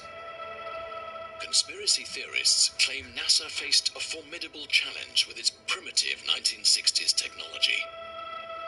Just 14 months before the Apollo 11 mission, Neil Armstrong test-piloted a prototype lunar lander. The result was disastrous.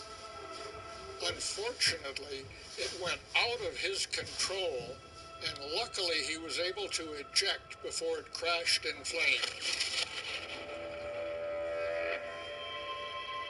If they couldn't get a simulator to work on Earth, how in the world could they get the actual lunar module to work on the moon?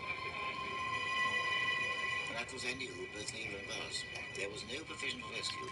Had they made a faulty landing, they couldn't have got back. That would have been too ghastly to contemplate. Conspiracy theorists question not only the technical capabilities of the landing craft, but also the computing power that guided it. They didn't have the technology to do it. But the risk is too great. They could not afford to risk failure. They wouldn't allow themselves to rely on science and technology to get them there.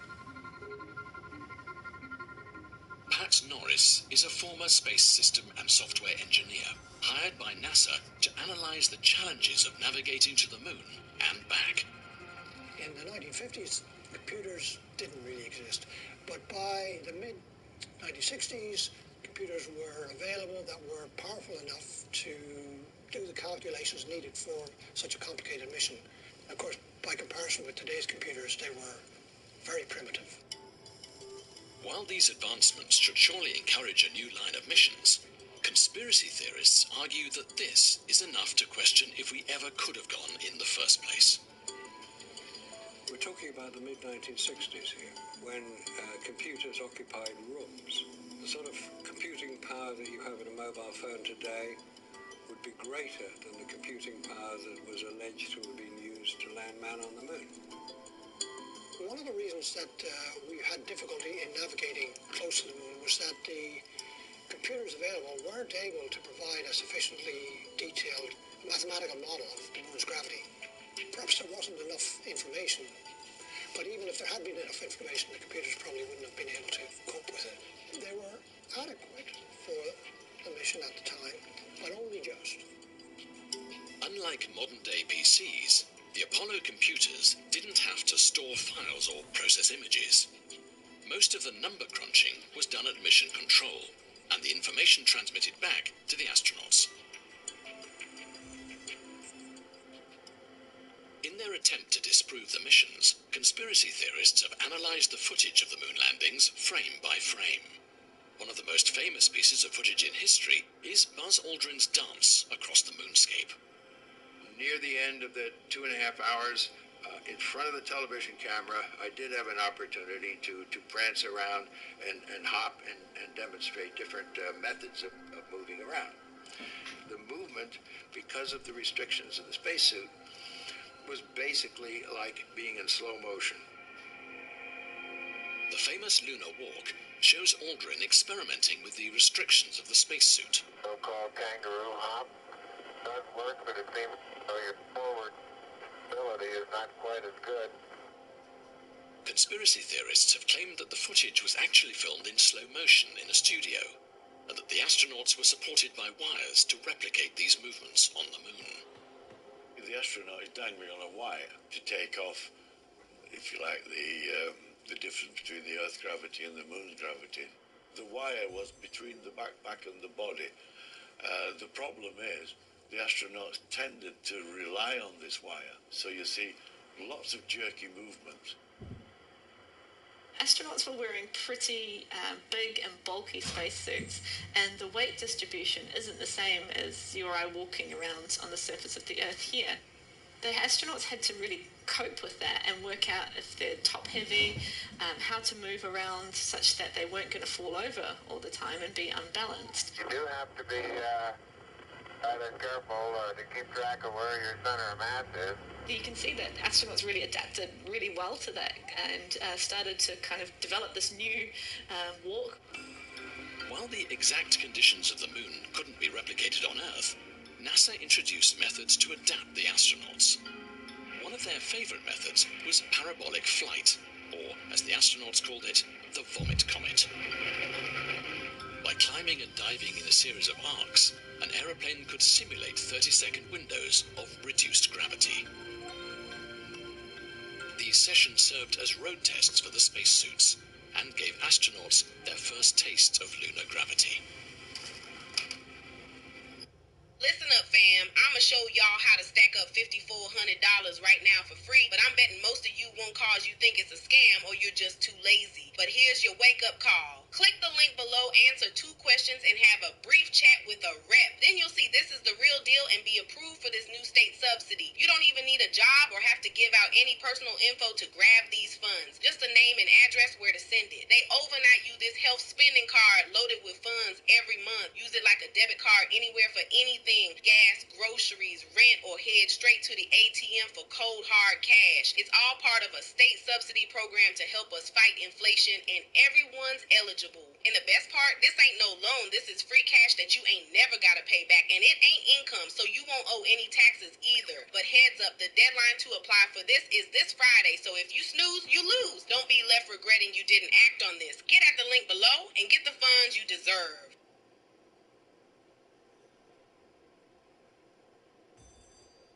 Are you having trouble paying for healthcare, rent, gas, groceries, and other bills? Then you've got to see this. The government is basically giving me $1,300 in premium credits every single month just because I'm under 65 and make less than $50K per year. Everyone with a social security number can qualify to get up to $1,340 in benefits by the United States government. It is set aside under this new act that just passed. Guys, it's powerful. You have up to $1,340 in benefits that's already there waiting for you. You just have to unlock it.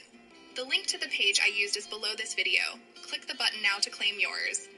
Since telling people about this, I have had such an overwhelming response. So I know that people really need the benefits. If you're seeing this video, then your state is one of the approved states that is eligible for these premium credits. It's seriously not even hard. All you have to do is do what I did. Go to this link below and tell them you are under 65 and make less than $50K per year, and that you are not on Medicaid. And then a few minutes later, they'll tell you exactly how much you can qualify for and how soon you can get it. Just imagine receiving that kind of assistance every single month. It's life-changing. Now, I am getting my credits every single month like clockwork. And I haven't paid a cent for any healthcare costs. And the amount I'm saving is crazy. It's even covering all of my groceries, gas, and even some of my rent. You can use these benefits and services included in the package every month at stores and pharmacies like Walmart, Target, and CVS, and many others that participate in the program. But sadly, you only have until the end of this week to call and claim this benefit. Remember, the link to the page I used is below this video. Click it now to claim yours. I really don't know why they are giving this much out, but every American family needs to see this. They said the deadline to qualify is this week, so if you want to see what you can qualify for, make sure you hit the link I left for you below this video now, because you might not see this again. Like I said, I've literally paid nothing out of pocket for any of my essential health and medical-related costs, because it's all covered by this program, and yet it still seems like no one is even talking about it. I don't know how every family in America hasn't heard of this yet. I just wish I signed up sooner, because unfortunately you only get these benefits if you call and sign up. So every day, week, or month you put it off could mean you miss out on thousands. Again, the link to the page I used is below this video. Click the button now to claim yours. I've been telling everyone I know about this. As an example, my friend Rick has been pretty broke since graduating college. He was taken off his parents' insurance and left with all his medical bills. I sat with him and forced him to check out this link, and he got signed up in like 3 minutes. And it's saving him something like $330 every single week now. Because of the savings, he was finally able to go get a new car. Now that he doesn't have to walk, he even got a better job. Now, Rick is no longer broke, and no longer has to pay for all of his medical expenses. It was really a life-changing moment. Okay, I'll leave you to it. If you want a life-changing moment...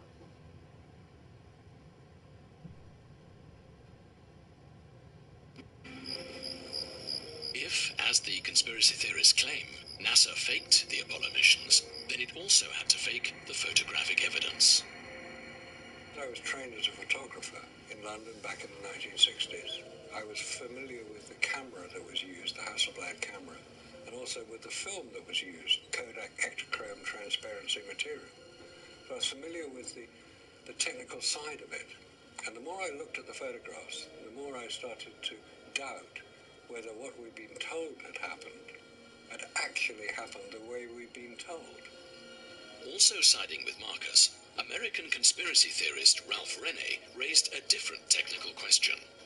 Could the gloves the astronauts wore on their pressurized spacesuits have actually worked on the moon? What I do is I pull a vacuum in this chamber I created, and I have a glove inserted inside of it, and it was to prove that the flexibility they shown in their suits and gloves are impossible. Right now, I can put my hand in there, and I can move it every which way. I can grasp, I make a fist, I can lift up, down. But as soon as I throw this switch here, I evacuate the chamber. As air is sucked out of the machine, the vacuum makes it more and more difficult to move the glove.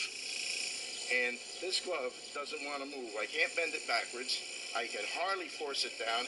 I mean, how could you pick up small screws and bolts like they've shown them to do? Or trigger a little tiny trigger on a camera with the glove doing this. If it seems impossible to operate a camera properly in pressurized gloves, how could these perfect pictures have been taken? Trained aerospace engineer Jay Windley has extensively researched the moon landing conspiracies and was present at the experiment on the moon set to refute these theories. This is a Hasselblad EL500 camera manufactured specially for the lunar missions. It attached to the spacesuit via this bayonet. The camera would have a framework surrounding the bottom and rear of the camera, and it would slide down onto the control unit here so that the astronaut could work with his hands without worrying about the camera. Lunar cameras didn't have a viewfinder because the astronauts' helmets prevented them from looking down and framing the shot. Basically, you could just sort of point that camera at what you wanted without having to really look through a viewfinder. But according to conspiracy theorists, this was a problem that couldn't be solved. They had to focus it, set the shutter speed, set the aperture by hand, wearing armored gauntlets. And you can't see the shutter button on a Hasselblad is on the front of the camera. You didn't know if you'd taken a photograph because you can't hear anything in space. And you can't see the counter diodes on the side of the camera. So with all those restrictions, we have some of the most iconic images ever taken in the 20th century. I don't believe it. I'll step out and take some of my first pictures here. Jay Windley investigated how these design features on the Hasselblad would have been operated by the astronauts. The Zeiss Biogon lens here has been fitted with these little paddles to allow the astronaut to manipulate them with clumsy fingers. You just push it in either direction.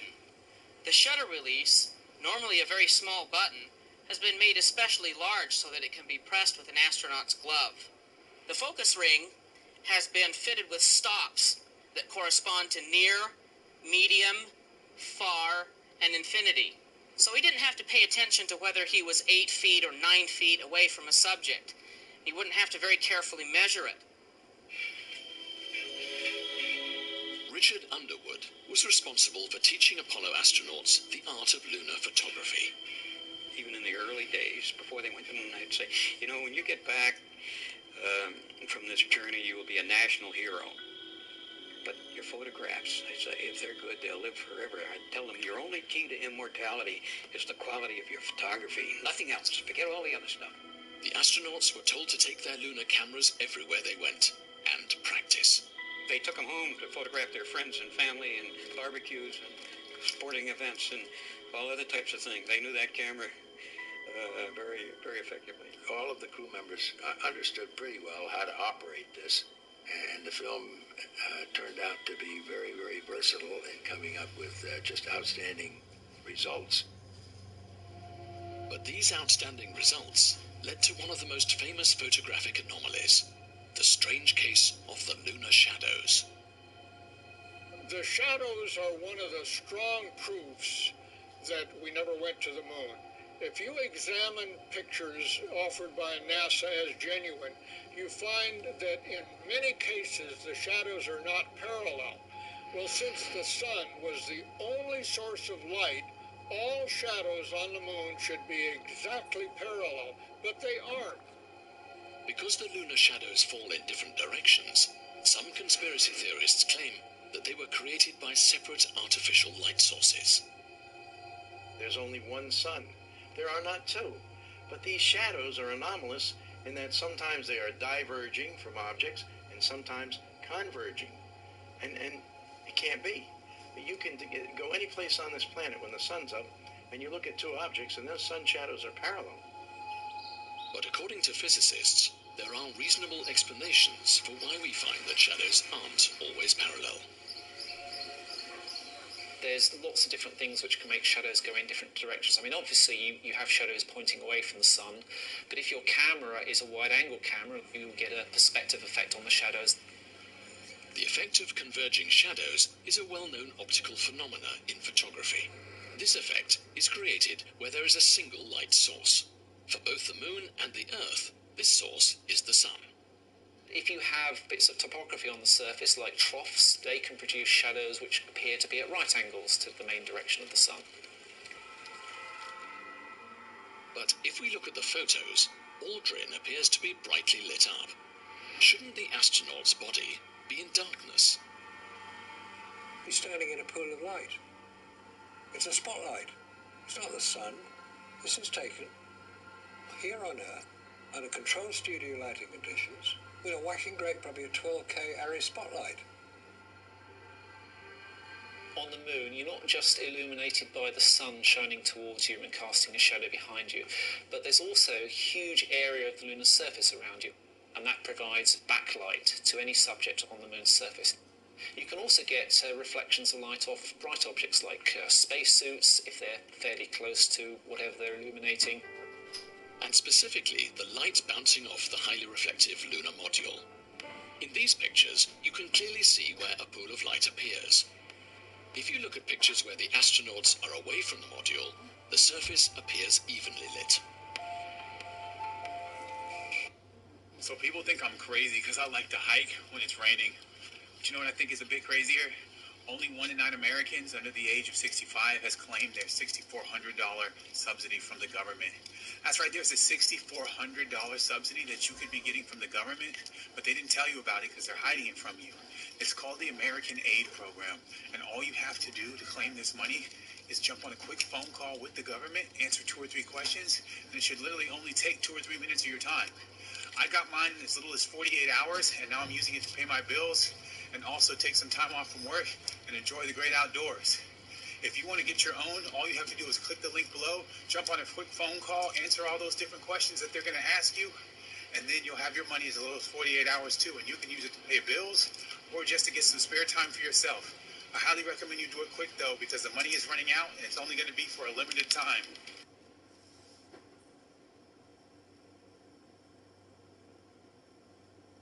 Away from the module, the surface appears evenly lit. Another cause for suspicion among conspiracy theorists is Apollo's symbolic highlight, the American flag. Wherever there's an American flag, it's always brilliantly lit up, even if it's on the shadow side. And on the shadow side, that should be really dark black. But they had little spotlights, obviously, because that's the only way you can do it. Oh, geez, that's great. Is the lighting here pretty decent? The flag they took to the moon was made of nylon, which is fairly translucent material. It lets light through, so I wouldn't expect to see one side bright and one side dark. Here we can see our flag brightly lit from the front, but if we move around to the back, we can see that even with our single light source, it's still brightly lit. The light is shining through and making the flag glow. But why does the lunar flag wave around if there's no wind on the moon? The stage sets were very hot, because when you film in slow motion, you need more light, because each frame has been exposed. They had 144 frames per second, so they needed very, very strong lights. Therefore, it was probably very hot. Probably they had some cooling. Is this waving flag the ultimate proof the landings were faked in a studio? With no atmosphere on the moon, the planting of the Apollo flag has caused some controversy. If you look at how the flag swings, the edge of the flag is acting like a pendulum. If you know the length of the pendulum, you know the time of the swing, you can say where the gravity is, and it was on Earth. So how could the flag, flapping on the windless moon, be explained? Neil Armstrong and Buzz Aldrin may not have been thinking about that question as they prepared for the historic moment. Putting the flag on the moon was really a symbolic highlight of the mission. It was one that we had not really rehearsed. Neil knew where the flag was stowed. We brought it out, then we had to put the two pieces together. The astronauts had to drive the flagstaff into the hard lunar surface with a twisting motion. A horizontal aluminium rod kept the flag suspended. And this caused the free end of the flag to flip up and back in response to that. Also, this is an aluminum tube, very similar to the ones used on the Apollo mission. It's very springy. If I cause it to spring and then let go of it, we see that this motion continues long after I've let go of it. Once it's in the surface, then those oscillations gradually dampen away over time, the vibrations going down the flagpole, and then it's pretty much stable after that. Beautiful, just beautiful. Conspiracy theorists point to another strange anomaly, one that can't be explained by lack of atmosphere.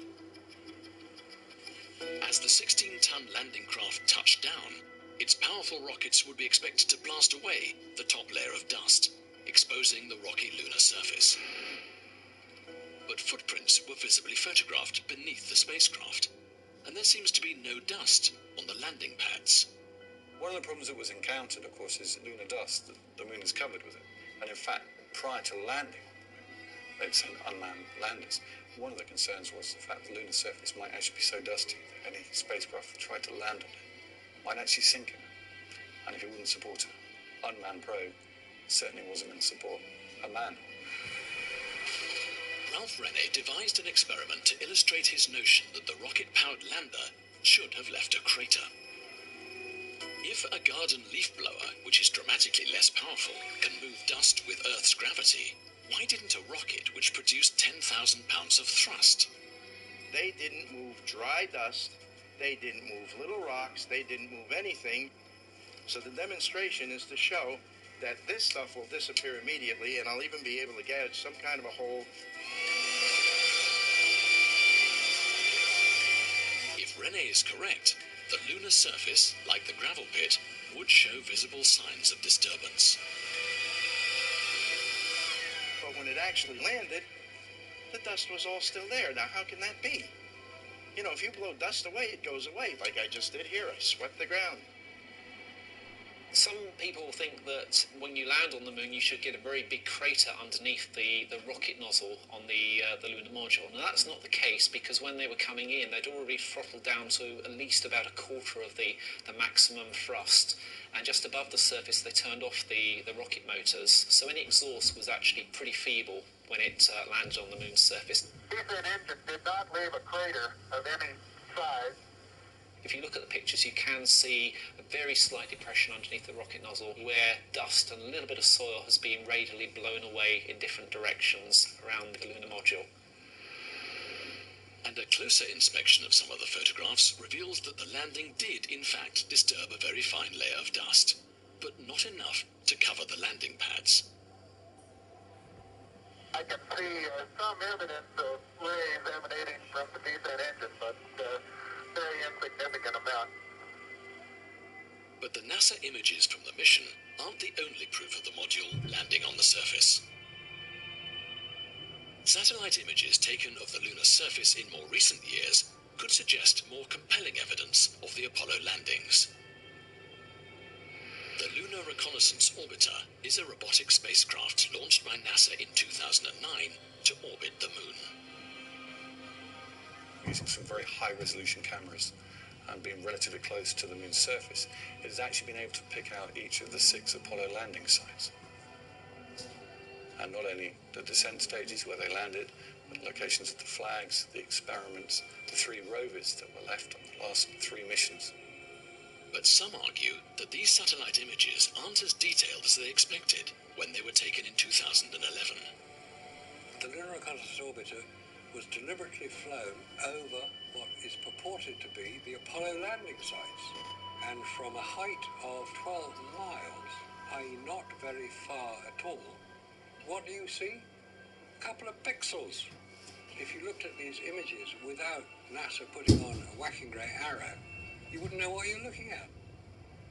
While satellite images of the equipment left behind may not be detailed enough to persuade some, there are other markers of man-made interference in the images.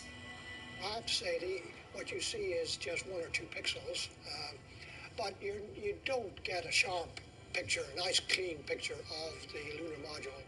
But the LRO pictures do show some discoloration of the area where the lunar module took off, so that seems fairly consistent with what NASA said.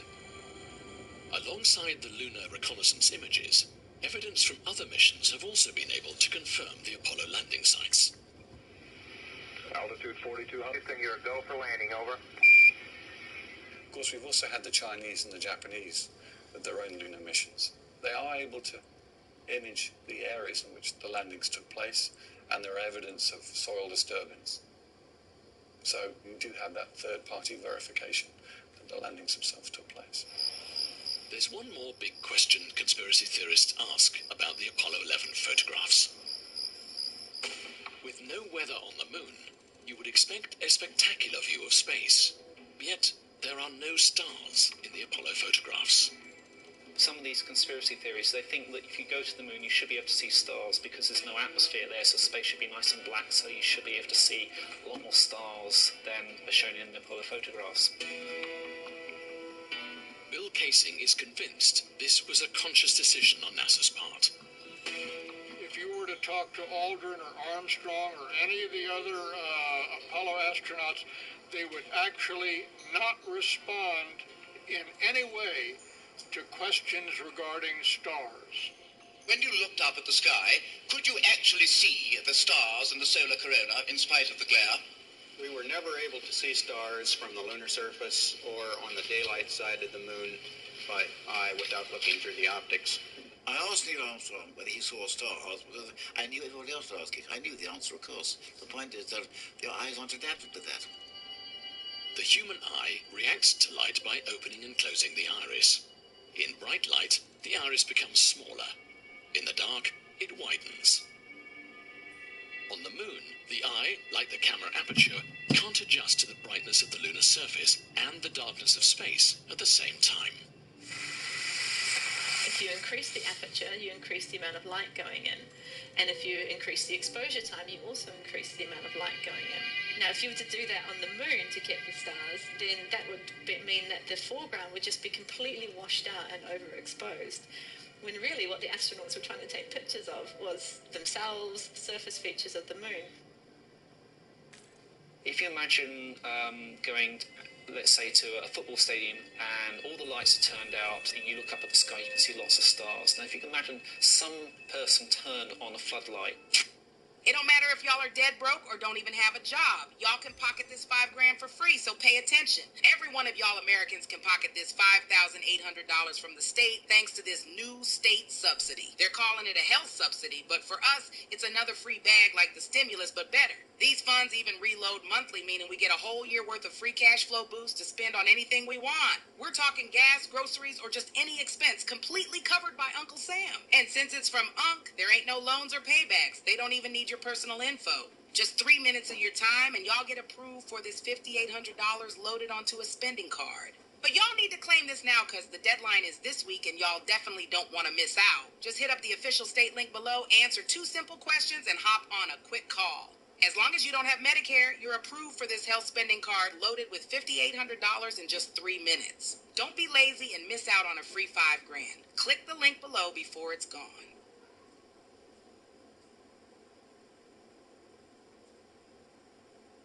Out, and you look up at the sky, you can see lots of stars. Now, if you can imagine some person turned on a floodlight, it would drown out pretty much all the stars. With the powerful light, even our own television camera can't adjust to the extreme contrast to see the stars in the sky. On our moon set, Jay Windley puts this theory into practice in the hope of disproving one of the conspiracy theorists' recurring arguments. We're going to find out that if we use an identical camera loaded with identical film and we shoot pictures of the night sky, we won't get stars. Okay, I'm going to take a shot here. You notice here I'm not using any sort of a viewfinder. I'm just aiming.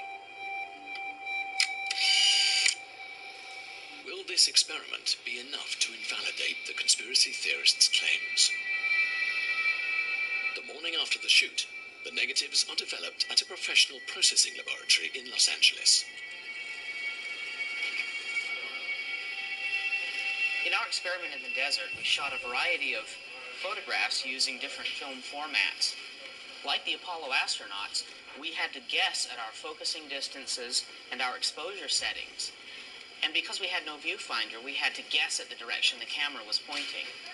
And you can clearly see that even with those handicaps, we were able to take quite usable photographs.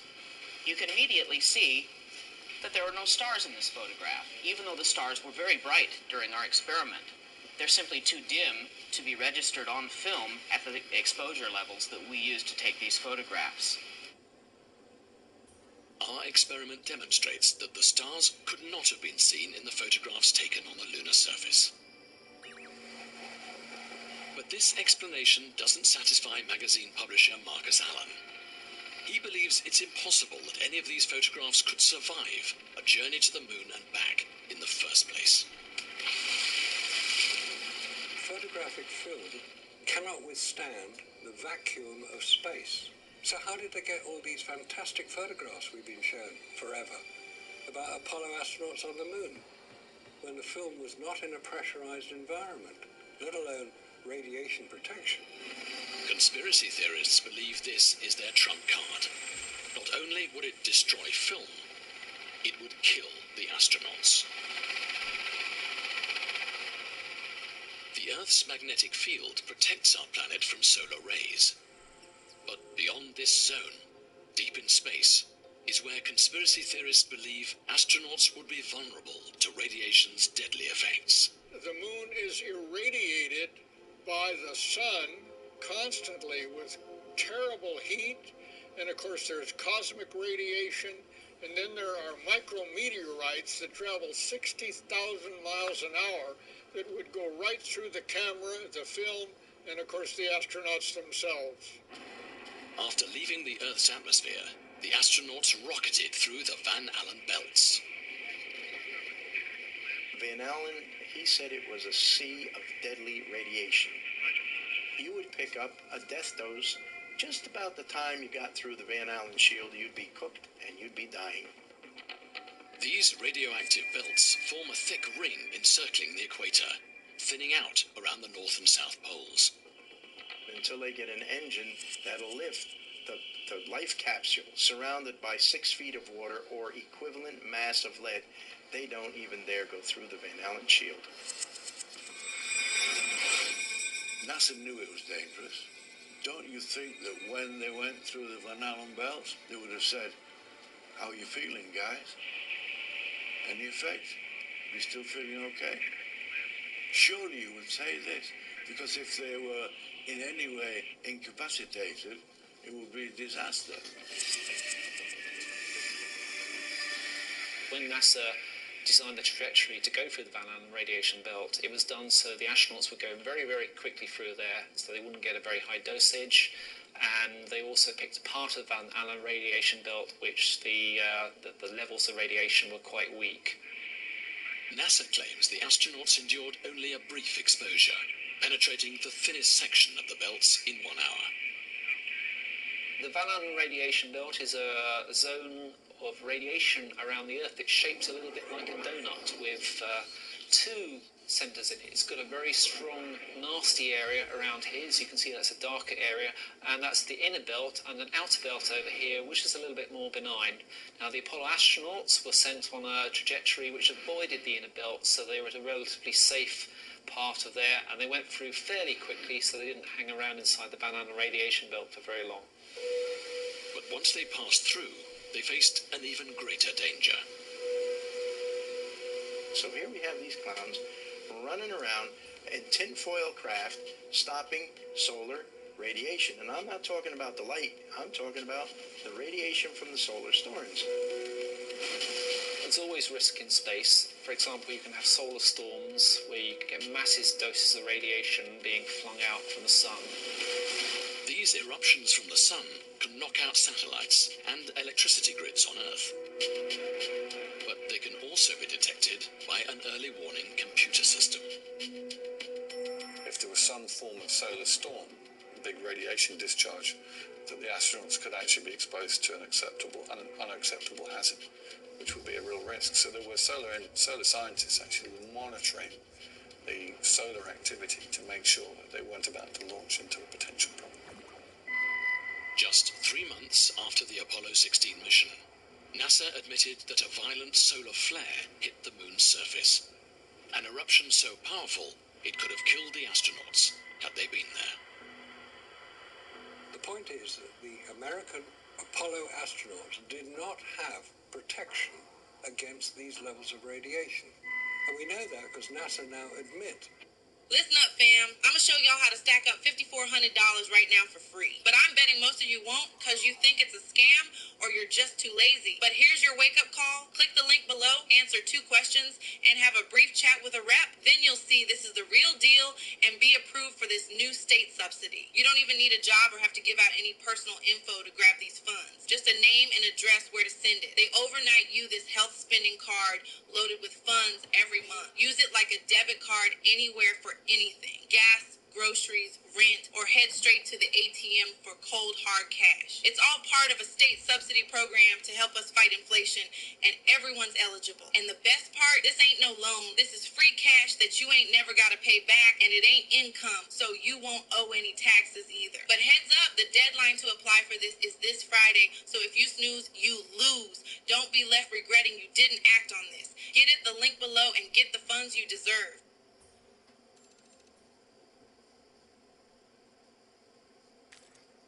Did not have protection against these levels of radiation. And we know that because NASA now admit, as a result of the Orion craft, which is Apollo 2.0, that the levels of radiation are such that they have to find out means to protect them before they can send humans through these levels of radiation. But they'd sent the Apollo astronauts, so what's the problem? The problem is they didn't send the Apollo astronauts. I believe that this nation should commit itself to achieving the goal, before this decade is out, of landing a man on the moon and returning him safely to the Earth. Those were the words of President Kennedy in 1961. There were 3 parts of that sentence. There was get humans to the moon, before the decade is out, and safely. And safely was only one of the 3. And there were a number of occasions during the course of the Apollo program when particularly the phrase "before the decade is out" kind of took priority over safety. Sometimes they had to take some risks in order to keep to the schedule. The astronauts could only rely on their spacecraft to survive a solar flare. By studying the disk of the sun, you can make predictions about when these are going to likely happen and avoid those times. And even if there was a storm, if the astronauts were in the command module, you could rotate the command module so you've got a lot of the fuel, the oxygen, the water in between the astronauts and the direction the radiation's coming in. And if we're on the surface, then you could potentially go and hide behind a rock, or you could even launch off from the surface before the nasty bits of the solar storm arrive. For conspiracy theorists, radiation is the final nail in the coffin. They believe the astronauts could never have survived a trip to the moon and back. But could the objects they returned with also be the key to unlocking secrets from the lunar surface itself, and provide a definitive answer to the question, did we really land on the moon? Conspiracy theorists believe that the moon rock from the missions was just another part of NASA's carefully engineered deception. Werner von Braun and a few guys from NASA went down to Antarctica. What was he doing in Antarctica? Finding moon rocks. It's quite possible that these Earth-lying rocks have been doctored to give the semblance of moon rocks.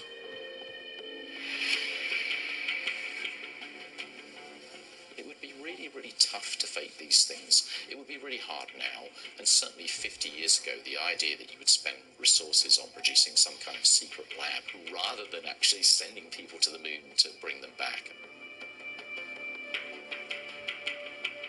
But how many people have actually examined the moon rock and can confirm where they came from? There's a great deal of doubt about it.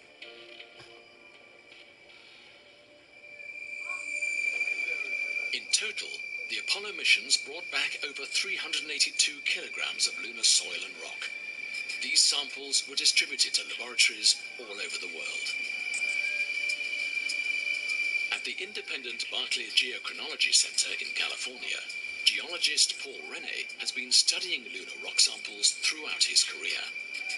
His main interest is these tiny glass spherules from the moon's surface, created by the intense heat of a meteorite impact.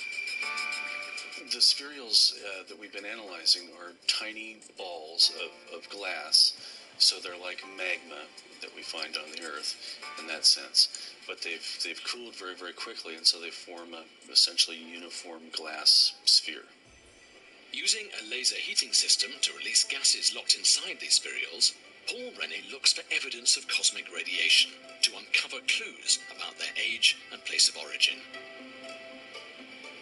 The lunar materials that we've analyzed and that others have analyzed show evidence of having been bombarded by cosmic radiation, and which we don't see on Earth because we have an atmosphere that really shields them very effectively. Rene has determined these spherules date back 3.9 billion years. This finding eliminates the possibility that they originated on Earth. So the Earth, with its very dynamic environment, does not tend to preserve these glassy objects, whereas the Moon, being essentially dead from a thermal point of view, does tend to preserve these things. The results that we obtained are absolutely definitively proof of a lunar origin. I can say with utmost assurance that they were derived from the Moon.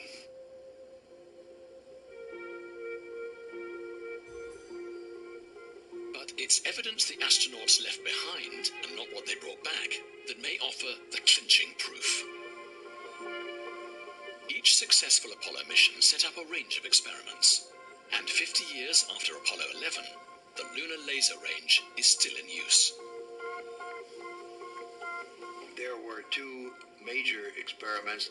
One was a series of corner reflectors to reflect laser beams from the Earth sent to the Moon that then, because of the geometry of these corner reflectors, would send the beam back in exactly the direction that it came from. But conspiracy theorists believe that these experiments were taking place before the Apollo missions. You don't need retroreflectors to fire a laser. It was being done by the Massachusetts Institute of Technology in 1963. They were firing lasers at the Moon. No reflectors there then. Nobody had landed then, and they were getting a signal back. If this had already been achieved without a reflector, what was the advantage of NASA placing these on the lunar surface? are no lasers there. NASA only did the reflector business so they could prove they went to the moon. It was just another part of their ploy. You send a laser pulse from the Earth with a very powerful laser pointing through a big telescope at a location on the moon, and it reflects a lot of that light back to you. So it's fairly directional, it comes straight back to you, it doesn't get scattered. And by measuring the time difference between when you send the pulse and when you get the received pulse back, you can work out the distance to the moon very precisely to literally centimetres. The reflectors placed by the Apollo 11 crew allowed scientists to achieve greater accuracy about the Earth's position in the solar system. Pretty much anybody in the world with a big telescope, with a powerful laser, can bounce, without getting permission from NASA, lasers off of those reflectors and measure the distance to the moon. So that proves to me that the astronauts went there and they left these laser reflectors at these different locations. If NASA had faked this, surely the Russians would have exposed the legitimacy of this half a century ago. At the height of the space race, the Soviet Union and East Germany also had the technology to listen in on the Apollo missions.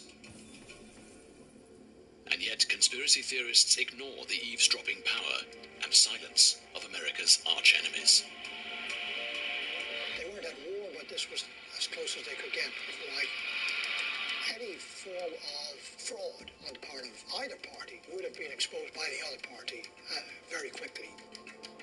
If the Russians said publicly it was a fake, it would need evidence.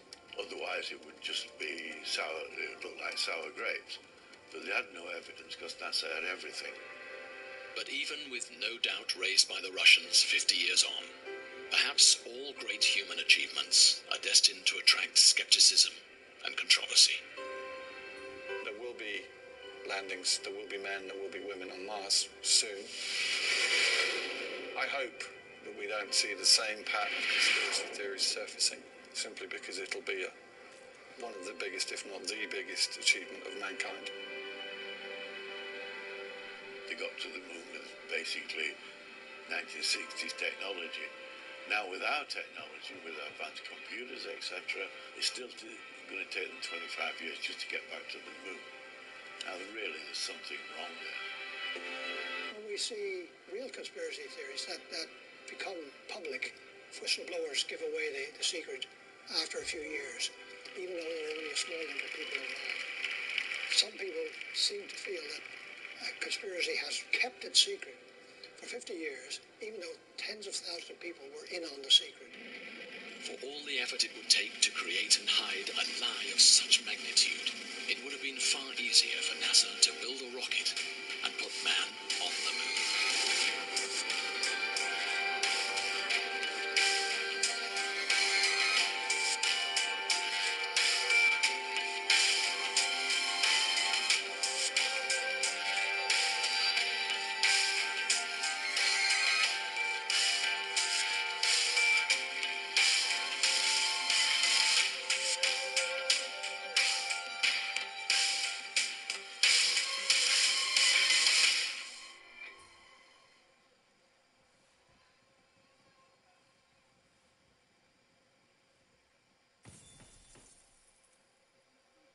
Government knows you're an idiot. Why? Because you didn't even know that they have your name on a list to get $6,400 in subsidies so you can use it on rent, gas, groceries. They have no idea what you use it on, by the way. You can use it on whatever you want. I'm using it to go out to dinner.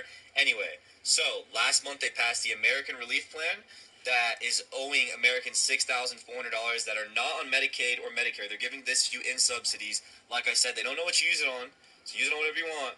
But don't tell them that you're not going to use it for rent, gas, groceries. So if you want these funds, do this right now. Click the link below. It's already owed to you. So if you don't do this, you're literally throwing out $6,400. Don't be an idiot. Do this now.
Today, in our discussion of minority groups, we have with us two guests.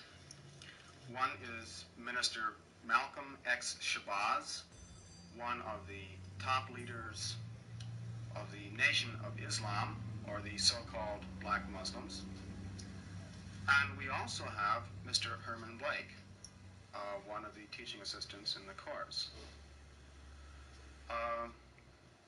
We will discuss today some of the goals and some of the strategies of the Nation of Islam. And I wonder if Mr. Blake might start it off by asking Mr. Shabazz a question. Minister Malcolm, the thing that I thought might be good for starting it off is to talk about one of the most pervasive beliefs in the general society about the Nation of Islam, and that is that it is an organization dedicated to the use of violent means to attain its goals. The question I have is, how true is this, and why do you think it persists in society? Well, the Muslims who have accepted the religion of Islam and follow the religious guidance of the Honorable Elijah Muhammad have never bombed any churches, have never murdered any little girls, as was done in Birmingham, have never lynched anybody, have never at any time been guilty of initiating any aggressive acts of violence. During the entire 33 years or more that the Honorable Elijah Muhammad has been teaching us, the charge of violence against us is the guilt in the consciousness of most white people in this country. There's been violence against Negroes, and they wake up and try and do unto them as they have done unto the whites as the whites have done unto us. We are a violent group. We are taught by the Honorable Elijah Muhammad to be a law, to respect everyone who respects us. We're taught to display courtesy, but we're also taught that at any time anyone in any way inflicts or seeks to inflict violence upon us, we are within our religious rights to retaliate in self-defense to the maximum degree of our ability. We never initiate any violence upon anyone, but if anyone attacks us, we reserve the right to defend ourselves. So to accuse us of being violent is like accusing a man who is being lynched, who is being hung on a tree, simply because he struggles vigorously against his lyncher. The victim is accused of violence, but the lyncher is never accused of violence. And I only point this out because the various racist groups that are set up in this country by whites and who have actually practiced violence against blacks for 400 years are never associated or identified or made synonymous with the term violence. But whites speak of Muslims almost synonymously with Someone violence. down slow because it's just paper in there. Violence is brought up, but it's not connected with any other. This is sort of a propaganda tactic, or what I would call psychological warfare, to in some way make the image of the Muslims in this country be a violent image rather than a religious image. I'd like to ask a question in that regard. What's interesting is that members of the Nation of Islam have not used violence even when black Americans were attacked. How do you account for this? Does this in any way contradict some of the basic premises of your movement? I don't know how you mean. Well, you maintain, for example, that you will not, or that you should not use violence unless you are attacked by the white man. And I think we can note in the last several years, certainly, dozens and dozens and dozens of instances in which Negroes have been attacked, killed in some instances. You mean in these demonstrations? Demonstrations and the bombings, for example, recently in Birmingham, they killed 4 little Negro girls. And what interests me is the fact is that the Nation of Islam has not done anything to retaliate. I think you should be happy. The important thing is, does your lack of action contradict any of your basic principles? I'll explain it. You should be happy that Muslims who follow the Honorable Elijah Muhammad, number one, don't believe in any form of integration. Barrel roll. And Weird to believe say, that barrel every roll. mention of the word integration by whites, No, barrel whether it roll. be from the Barrel mouth roll? of Kennedy Yeah. on down to the Barrel mouth roll. of the lowest, raggediest white liberal in the street who is beatnik-like involving himself in these integration efforts. If we believed in it, we would integrate. And we would fight anybody who got in our way or made any effort whatsoever to stop us from integrating. If we really believed that the law of the land, the Supreme Court, and other so-called judicial bodies were for real when they talked about integration, we would integrate. And knowing that the law was on our side, and any effort we made to demonstrate toward integration, why, we would know the law should be on our side. If it's the law of the land. If it is the law of the land, then the demonstrators are within the law. And the discriminators are against the law. But to show you the hypocrisy of the law, when Negroes demonstrate for integration, instead of arresting the discriminators, the law arrests the demonstrators. So this is a foolish move on the part of Negroes. And when you foolishly get yourself involved with an enemy, then whatever comes upon you, that's your business. Malcolm X. As Muslims, This is crazy to hear it. Because this guy got killed by his own people, supposedly. I think the government killed him now. Weren't you watching something about him? I've never watched like any of his speeches, like what he's actually saying. And he's like saying that, you know, fight violence with violence, and they're like, oh, well, you're mean. And he's like, how am I mean? If you're getting lynched or something, you're about to get hung, you're supposed to fight for your life, right? He's just saying not to attack people, just defend yourself. And he's like, how come you don't defend these people that are demonstrating out in the street that get killed by the police? He's like, because they're idiots, basically. Or any kind of dog. If a dog is sick on a black man, when that black man is doing nothing but trying to take advantage of what the government says is supposed to be his, then that black man should kill that dog or any two-legged dog. Dog? Who sicks the dog on. I ain't killing no dog. Other black men helped that particular person who was attacked. Did you kill a dog? I think you'll If it was attacking me.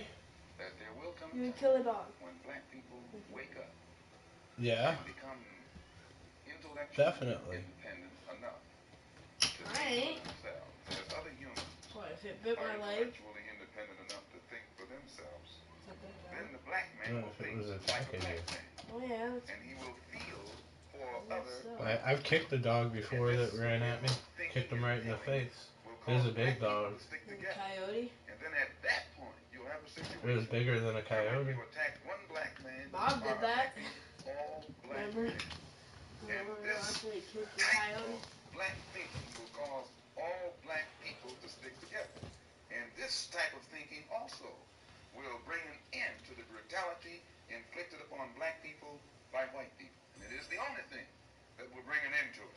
No federal court, state court, or city court will bring an end to it. It's something that the black man has to bring an end to himself. Minister Malcolm, let me, on the basis of your two remarks, ask a double-pronged question.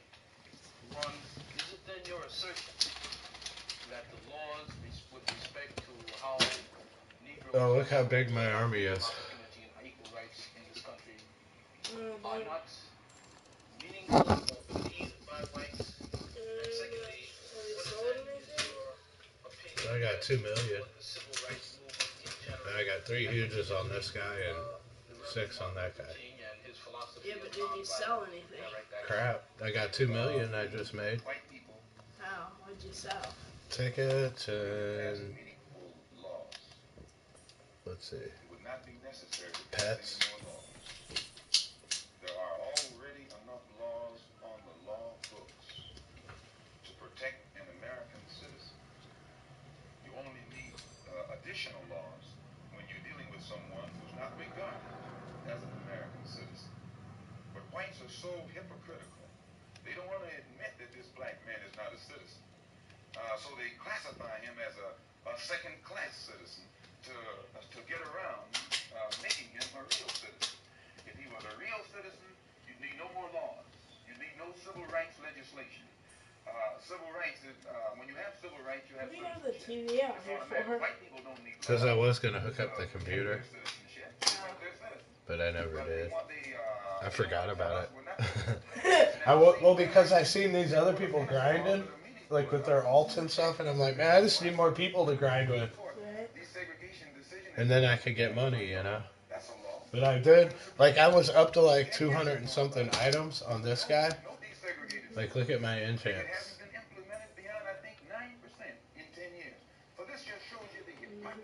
I got a fortune book and the chest mimic. I need to get the comet book, but it's 20 million. Or 9 million. That's it? Yeah. The huge comet book. Why didn't you get that instead of the mic? Because I like getting the items. Watch how quick. What's my number? Slimes. Huh? I need to get new slimes on Slime Rancher. Is your room clean? Yeah? Really? Citizenship or civil rights recognition for black people in this country. Nothing will they ever do. And so if I go in there, like your closet's clean, the floor is cleaned off. The NAACP can tell me that they want a desegregation decision for me 10 years ago, but All the trash out of there. Then you need to get this bowl and this fork that are by the chair in here out of here. it's a victory that you can And take the kitchen trash out. So if you represent the NAACP, And all the trash on the floor in the kitchen. you won for me. When I look at you, I have to conclude that either you have been duped yourself, or else you were trying to dupe me. And in most instances where the civil rights struggle is involved, there is no civil rights leader can point to me one concrete gain, practical gain, that black people have made in the civil rights field in this country, not only during the past 10 years, but during the past 100 years. Now, the other part was with respect to Mr. King and the nonviolent direct action. Well, I will let Jimmy Baldwin and John Killings and Lou Lomax, the writers, answer that. Speaking right after this church was bombed in Birmingham, Christian church was bombed in Birmingham by Christians too, mind you, and these 4 little girls were murdered. John Killings and James Baldwin, Lomax, and the Negro writers and actors had a town hall in New York, and Killing pointed out concerning these murders of these little girls, said the killings had raised doubts about the intelligence of the nonviolence in the civil rights struggle. He went on to declare that he could no longer be asked to love those who persecuted and killed Negroes. He also, in the writer, Mr. Handler, who's describing this, said that Killings, it was not clear concerning Killings' remarks to his audience that he was breaking with it was clear rather to his audience that he was breaking with the doctrine of the Reverend Martin Luther King's philosophy that as Christians, Negroes should love their fellow man in a truly religious sense. Now, James Baldwin, speaking on that same platform, said, and I was present during this entire affair, asserted that the American people shared a collective guilt for the persecution of Negroes, much as Germans did because of their silence during the Nazi persecution. He denounced President Kennedy for what he termed Kennedy's lack of passion in the civil rights struggle. Mr. Baldwin said that there would no longer be a Republican Party for the Negro people as long as it had listed a Barry Goldwater, nor a Democratic Party for the Negro people with a Senator Eastland on its roster. He asserted that the federal government acted swiftly and energetically, that unless the federal government acted swiftly and energetically, future slaughter would make Birmingham look like a dress rehearsal. And now, what do I think about King's attitude? King's right-hand man, Frank Walker, at King's convention, according to the New York Times on September the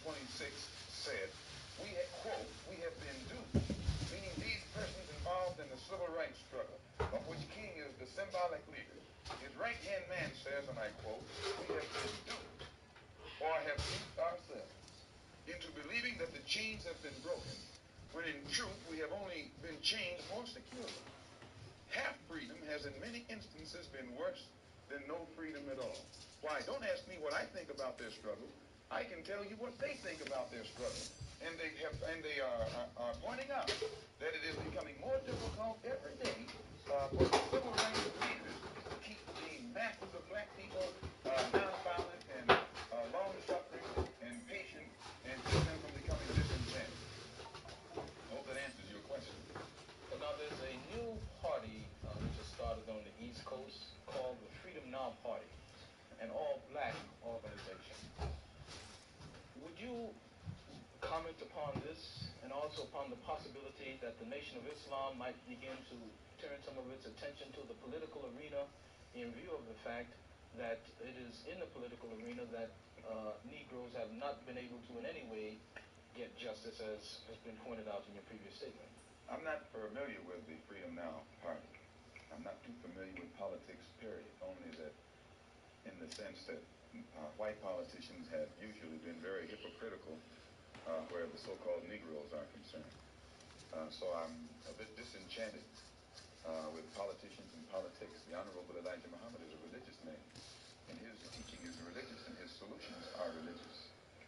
The Freedom Now Party, from what I understand, is headed by a lawyer named Conrad Lynn. I know him, probably means well. Before passing an opinion on what it is he's trying to do, I would like to analyze it and see who's subsidizing him, see who his friends are, especially who his white friends are. And after a careful analysis, if I could conclude that there was no white support, I would be inclined to have confidence in it. But if I saw him leaning too heavily upon his white liberal friends for support, then I'd be suspicious of that too. The Muslims, in my opinion, represent an all-black party. And the Honorable Elijah Muhammad pointed out at before 10,000 in Philadelphia on September the 29th at a rally that we were having, that in 1964 the black people should band together and do something about selecting and electing representatives, black representatives, politically, who have the rights and the best interests of the black people at heart. That we should also unite together and sweep out of office all of the black political puppets who are used by the white power structure to continue white supremacy in our communities. In that regard, would you include Congressman Dawson, for example, from Chicago, and some of the people who represent him on the Chicago City Council? In which regard? In the area of acting as a puppet. I don't know what Mr. Muhammad's opinion is of Congressman Dawson. They both live right there in the city of Chicago together. I don't know what his opinion is of Congressman Dawson. I'm suspicious of any Negro, be he politician, be he clergyman, or civic leader who is constantly patted on the back by whites. I have a tendency to lean toward the Negro politician who is constantly condemned by the white power structure. This is my thought pattern. I'm giving you an insight of it.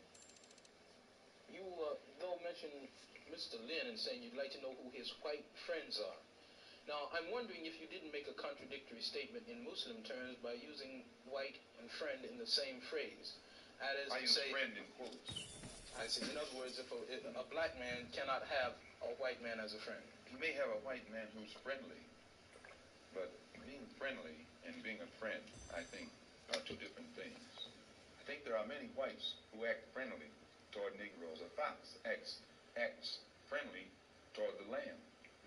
And usually the fox is the one who ends up with the lamb chop on his plate. The wolf doesn't act friendly. And therefore the wolf has no difficulty in getting the lamb chopped in his plate. How's it going?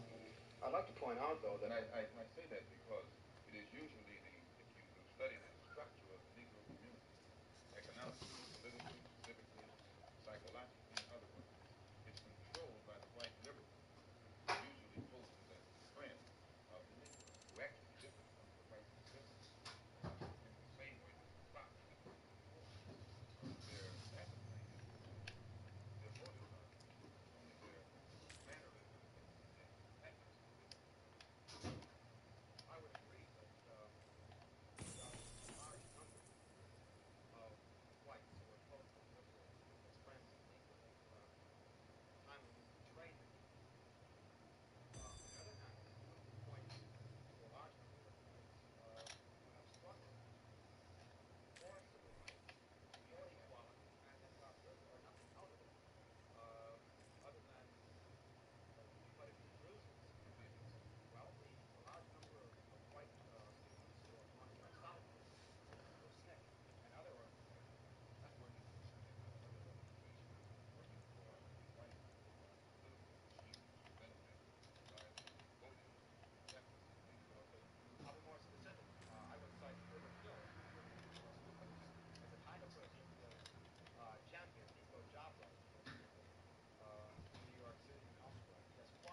How's it going in there?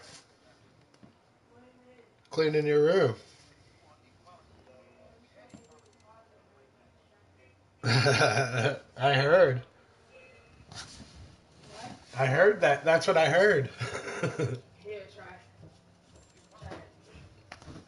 Try it. It's annoying sometimes, though. Oh, what?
Oh.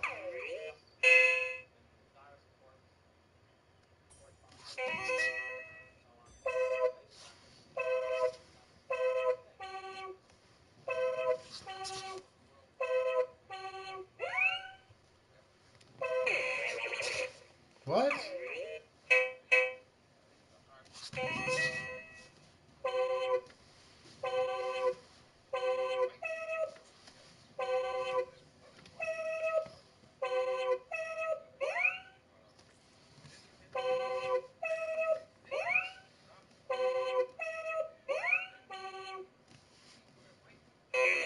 What?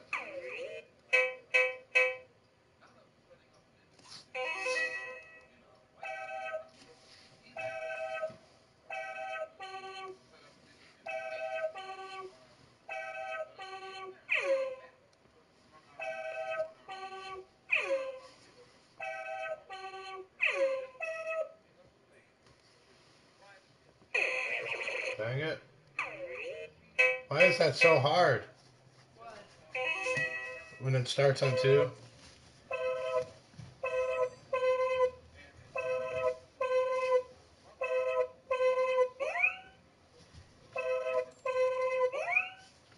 What?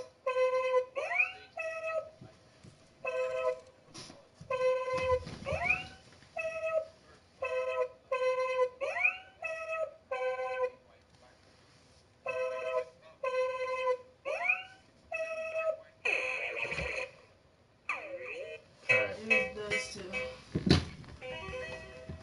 That's a lot to remember. What? It should start on 2. Make sure you hit the blue. Oh, you didn't start on blue. Okay. What do you mean? Yes, I did. I went like that.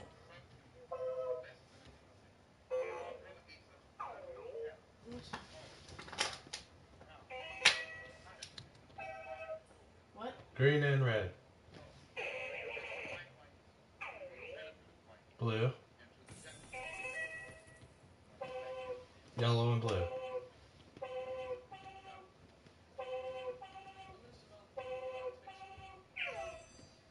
What?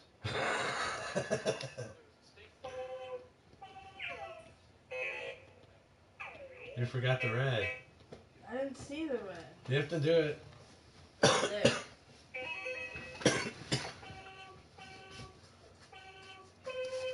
I didn't start on. Because you died too many times. Or you did a different one. I'm not sure.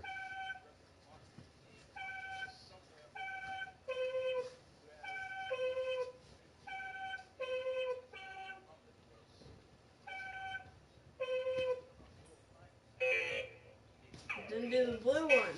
You had your fingers like this. Like this.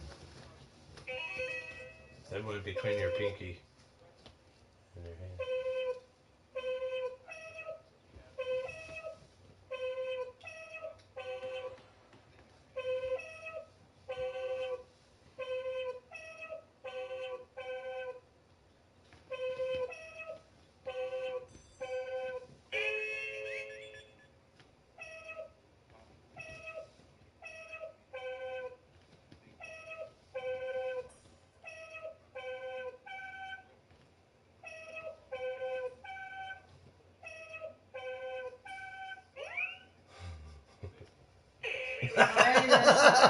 This side. You started on 2 though. It only starts on 1 there.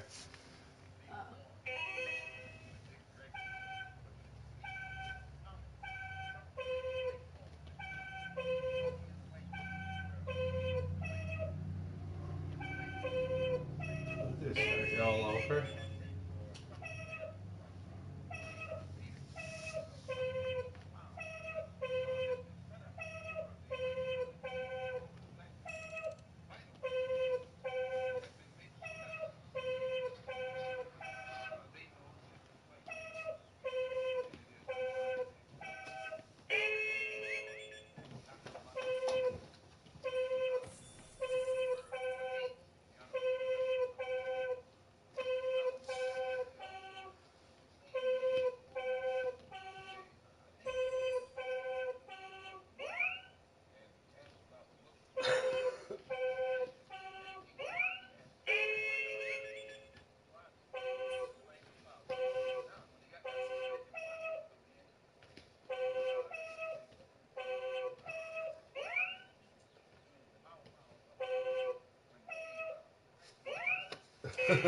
What?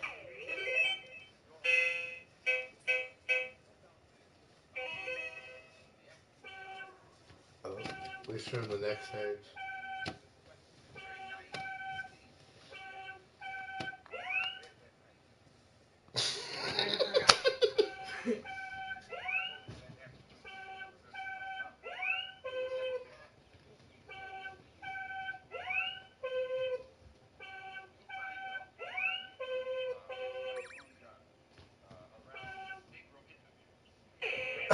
You would have had you forgot the blue. I did the blue.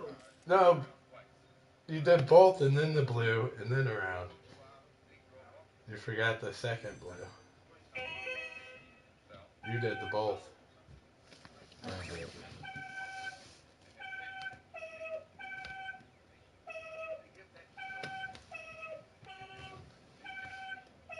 How'd I get so many chances at it?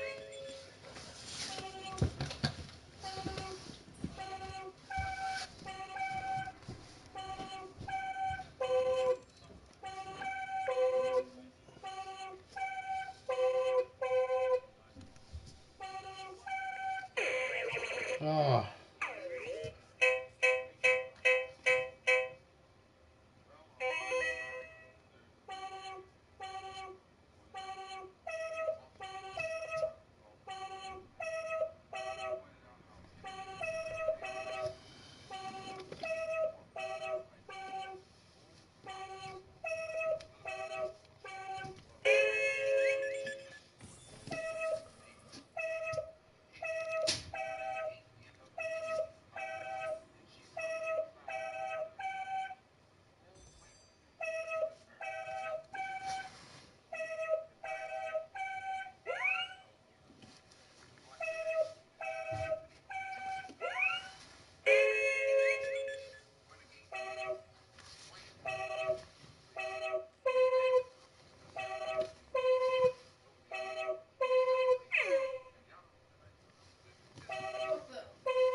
What? Why did it sound like that? Oh, it's the reverse.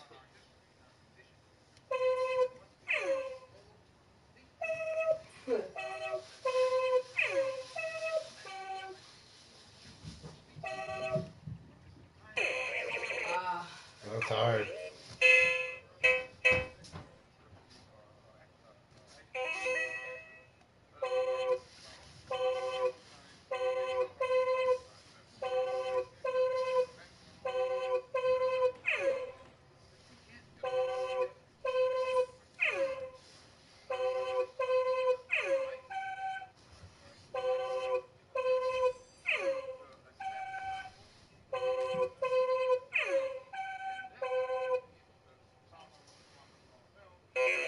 Dang it.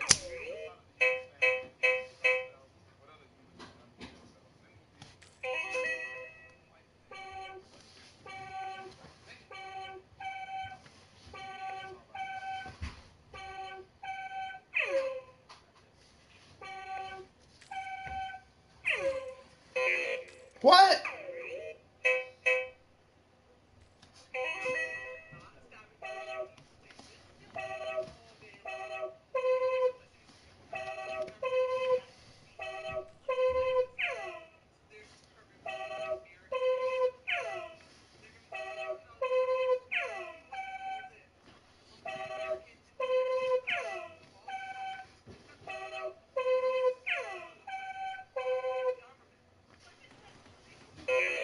Dang it.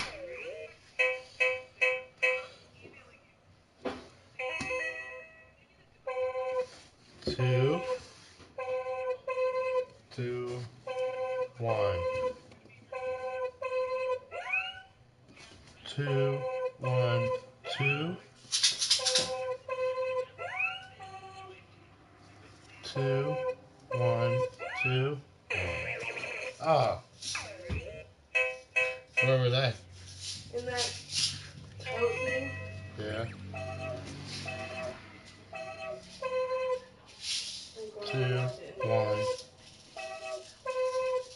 Yeah. two, one, two. Two, one, two, one. Two. Oh. Get off of our plate. See, it keeps letting me start it too. Two, one. Two, one, two. Two, one, two. Two, one, two, one.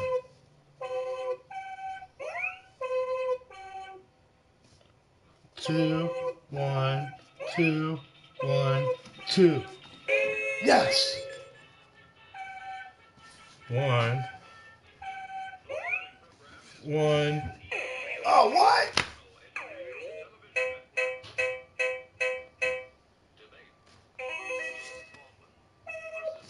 One. Here, come try this stage.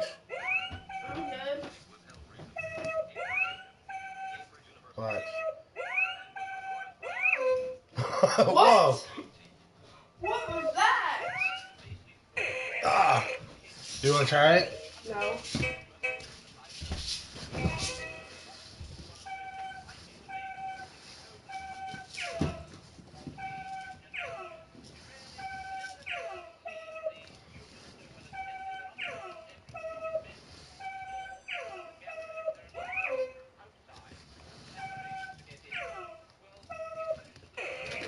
What? What? Who's that?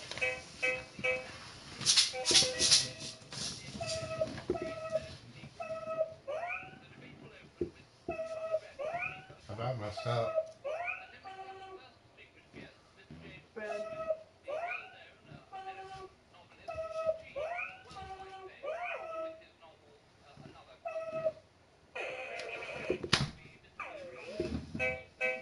Let me try.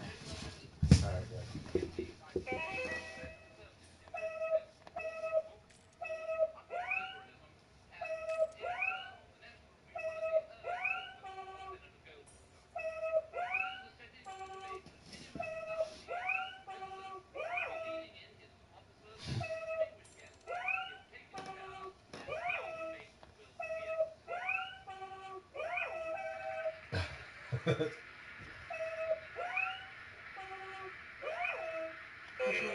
What? You had to go back. Wait, it was two at the same time. Yeah, I didn't know what they were. The last That was really hard. I didn't know what the last two were. Ah. Oh. Okay. Alright, you go. Wait, here, let's put it on 2-player. Alright. But that's it. I would rather see how far we could get together. it.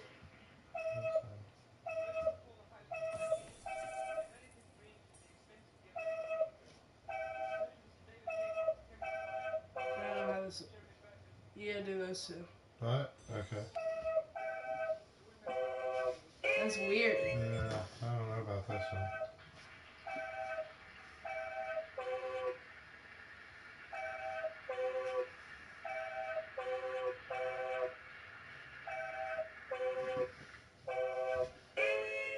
Nah, that's good.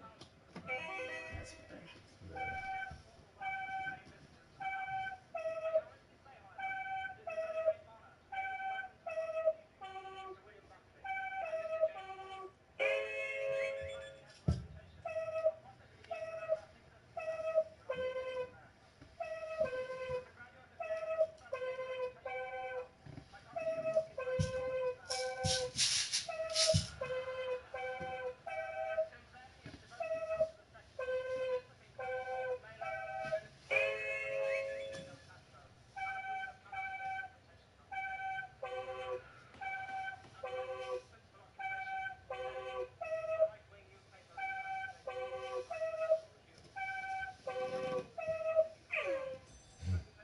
Wait, which one's first? There's these two. Oh, I should have just let you do it after the first one. Alright. My turn? Yeah.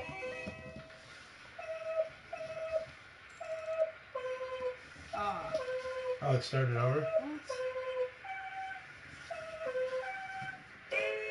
Okay. Is it on a different game mode?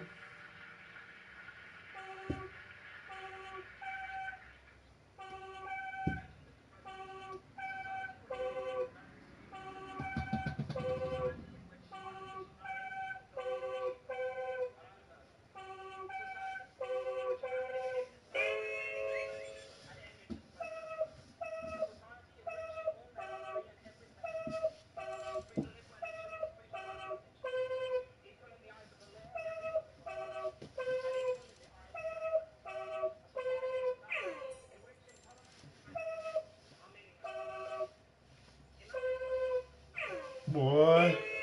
You can do that? Go.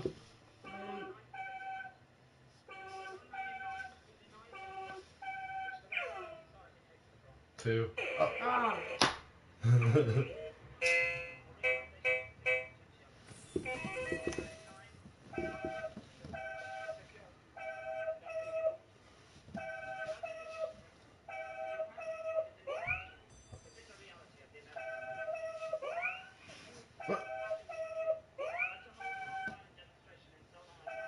Uh-oh.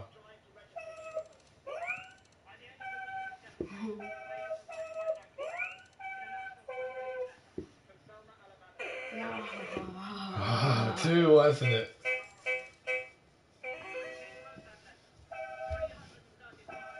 Two. It's the same Two, thing. one.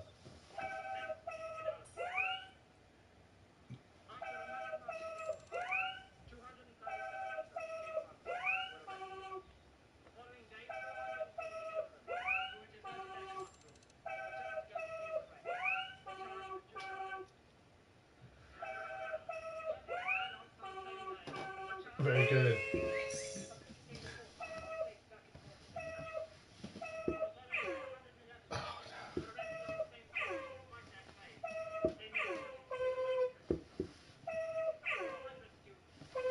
Whoa. It lit up, but. What?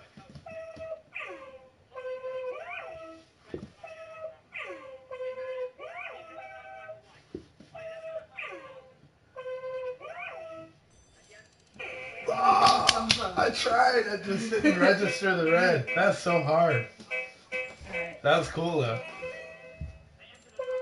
Oh. Wait. Oh, yes.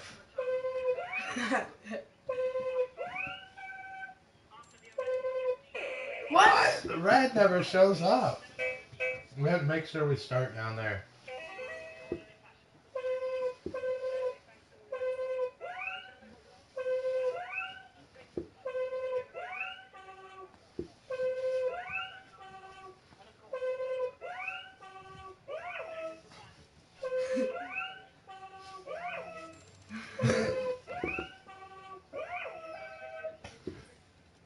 Oh, I forgot. Who's yellow? Uh, I remember like last I think it was red.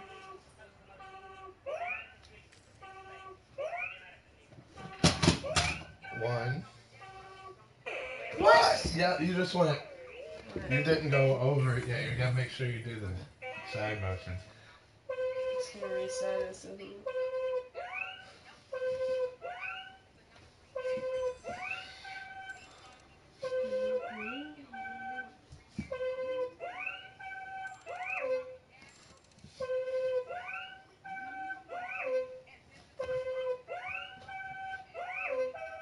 Oh my god. yellow.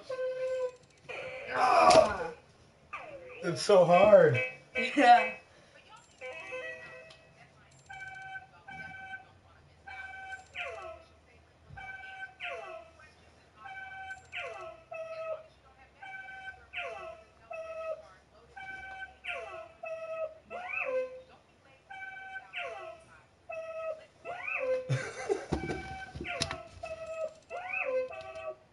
What?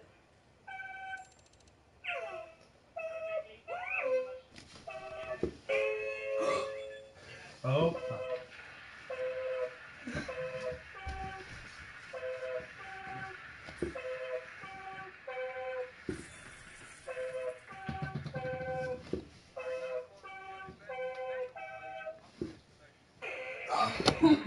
What? Did I do it wrong? Oh. Come on, 2. Yes. What?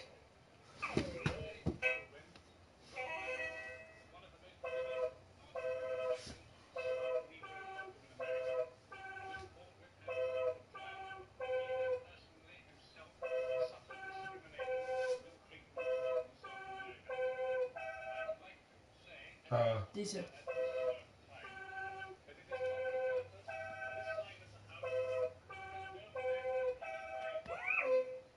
These two. Yes. 1. 1, 2. What?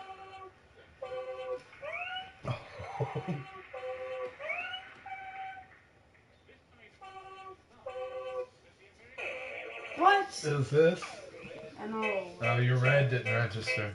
I don't even want to do this round.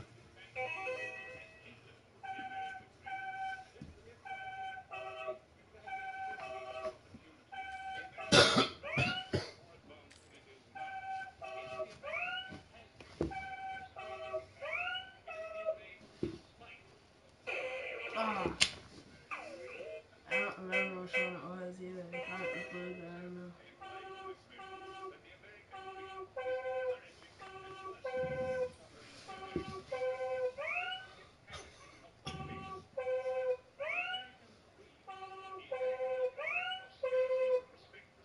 What? Oh.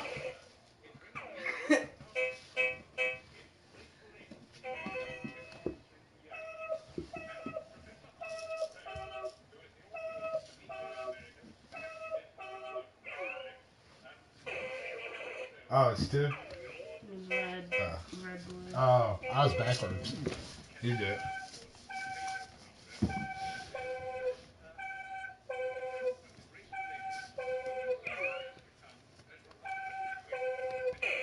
What? It wasn't those? It's hard, ain't it? It's like so much thinking. Sorry.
Jeremy Burke of Emmanuel College.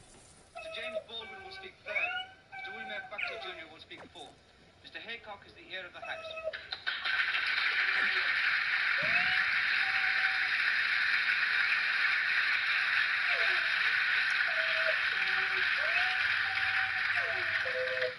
Mr. President, sir, it is the custom of the House for the first speaker in any debate to extend a formal welcome to any visitors to the House. I can honestly say, however, that it is a very great honor to be able to welcome to the House this evening Mr. William Buckley and Mr. James Baldwin. Mr. William Buckley has the reputation of possibly being the most articulate conservative in the United States of America.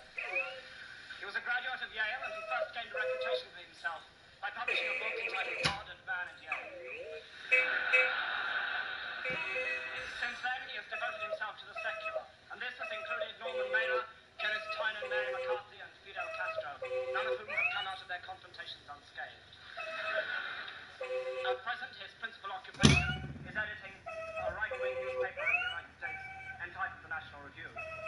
Mr. James Baldwin is hardly anything other. His reputation both as a novelist and as an advocate of civil rights is international. His third novel, Another Country, has been published as a paperback in England today. Mr. Baldwin and Mr. Buckley are both very welcome to the House this evening.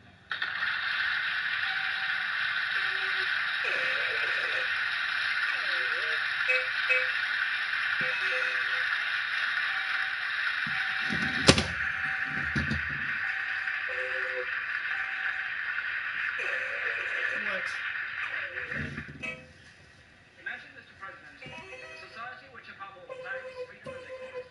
A society in which artificial barriers to fulfillment and achievement are unheard of. A society in which a man may begin his life as a rail splitter and end it as president. A society in which all men are free in every sense of the word. Free to live where they choose, free to work where they choose. Equal in the eyes of the law and every public authority, and equal in the eyes of their fellows. A society, in fact, in which intolerance and prejudice are meaningless terms. Imagine, however, Mr. President, that the condition of this utopia has been the persistent and quite deliberate exploitation of 1/9 of its inhabitants. That 1 man in 9 has been denied those rights which the rest of that society takes for granted. That 1 man in 9 does not have the chance for fulfillment or realization of his innate potentialities. That 1 man in 9 cannot promise his children a secure future and unlimited opportunities. Imagine this, Mr. President, and you have what is, in my opinion, the bitter reality of the American dream.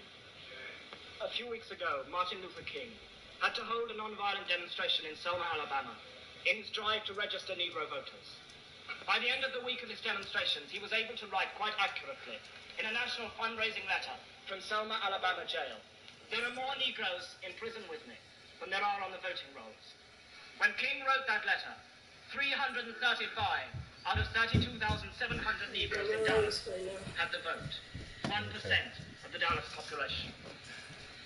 After a mass march to the courthouse, 237 Negroes, King among them, were arrested. The following day, 470 children who had deserted their classrooms to protest against King's arrest were charged with juvenile delinquency. 36 adults on the same day were charged with contempt of court for picketing the courthouse while State Circuit Court was in session. On the following day, 111 people were arrested on the same charge, despite their claim that they merely wanted to see the voting registrar. 400 students were arrested and taken to the armory, where many of them spent the night on a cold cement floor. The following day, the demonstration spread to Marion, Alabama. In Marion, Negroes outnumber whites by 11,500 to 6,000 people, and yet only 300 are registered to vote. Negroes in Marion were anxious to test the public accommodations section of the civil rights law. They entered a drugstore, and there they were served with Coca-Cola laced with salt, and were told that hamburgers had risen to $5 each. After the arrest of 15 Negroes for protesting against this treatment, 700 Negroes boycotted their classes next day and marched in orderly fashion to the jail. There they sang civil rights songs until they were warned by a state trooper that they would be arrested if they sang one more song. Of course, they sang another song, and of course all 700 were arrested. American society has felt fit to use Negro labor. It has felt fit to use the blood of the Negro in 2 world wars. It has felt fit to listen to his music it has felt fit to laugh at his jokes. And yet, as far as I am concerned, it has never felt fit to give the American Negro a fair deal. And for this reason, Mr. President, I would beg leave to propose the motion that the American dream is at the expense of the American Negro.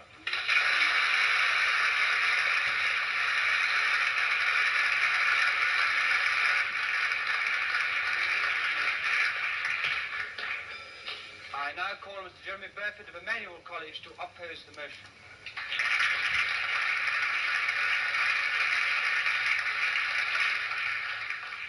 Now I have Mr. Jeremy Burford of Emmanuel College, who is the first undergraduate opposing the motion. James Baldwin is well known as one of the most vivid and articulate writers about the Negro problem in America. Mr. Baldwin had a difficult childhood, and he has personally himself suffered discrimination and ill treatment in the South of America. And I would like to say at this time that it is not the purpose of this side of the House to condone that in any way at all. It is not our purpose to oppose civil rights. It is our purpose to oppose this motion. And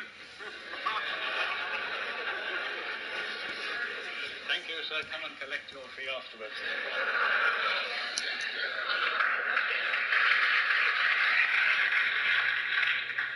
This side of the House denies that the American dream has in any way been helped by this undoubted inequality and suffering of the Negro. We maintain that, in fact, it has hindered the American dream. And if there had been equality, if there had been true freedom of opportunity, the American dream would be very much more advanced than it is now. If the American dream has made any progress, and I think it has been made in spite of the suffering and inequality of the American Negro, and not because of it. Now, it is also implied from this motion that the American dream is encouraging and worsening the suffering of the American Negro. This is emphatically not the case. The American dream, the American economic prosperity and respect for civil liberties, has been the main factor in bringing about the undoubted improvement in race relations in America in the last 20 years. And Professor Arnold Rose, who is the author of The Negro in America, which is perhaps the definitive work on the subject, who is also a contributor to what was called a freedom pamphlet, so I should imagine that if he has any bias at all, it is in favor of the Negro. He said that this improvement in race relations will be seen in years to come as remarkably quick, and he has put it down to three main causes: increased industrialization and technical advance, the increased social mobility of the American people, and the economic prosperity. And I would put it to this House that industrialization and economic prosperity are two of the main ingredients of the American dream. And at the same time, again, I do not want to say that the Negro in America is treated fairly, but at the same time, the average per capita income of Negroes in America is exactly the same as the average per capita income of people in Great Britain. Now, I found that absolutely amazing, and I understand that some of you do as well. So I have got the reference here from the United States News and World Report of July the 22nd, 1963, in which it points out this will have to be the last interruption I take, as time is running short. Mr. President, on a point of information, is the Speaker talking of real income or money income? Talking of money. I'm talking of money income, and I would not wish to disguise that. I would also say that in terms of this, there are only 5 countries in the world where the income is higher than that of the American Negro, and they do not include countries like West Germany and France and Japan. Now, there are in America 35 Negro millionaires. There are Negro $6,000 and so on. Now, I do not, by saying this, wish to emphasize that the Negro is fairly treated. I merely wish to try and convey a more realistic and objective account of the situation of the Negro. I agree that there are Negroes who are very poor indeed, such as the old gentleman in the South who was talking about some of his wealthier brethren, He was saying, yes, some of these rich Negroes, they put on airs, they like the bottom figure of a fraction. The bigger they try to be, the smaller they really are. I would repeat, Mr. President, sir, in the last minute I have, that this debate is not whether civil rights should be extended to American Negroes or not. If it were, it would be a very easy motion to argue for and a very easy motion to vote for. The debate tonight concerns whether the American dream is at the expense of the American Negro. That is, whether the American Negro has paid for the American dream with his suffering, or whether the American dream has furthered Negro inequality. And I would deny both those two precepts. I would say that Negro inequality has hindered the American dream, and I would say that the American dream has been very important indeed in furthering civil rights and in furthering freedom for the American Negro. Mr. President, sir, I beg to oppose the motion.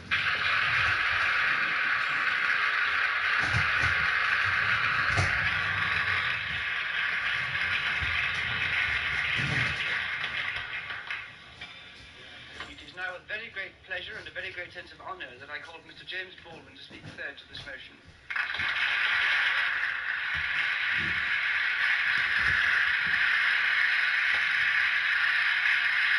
Now we have Mr. James Baldwin, the star of the evening, who has been sitting, listening attentively, getting a wonderful reception here in the Cambridge Union.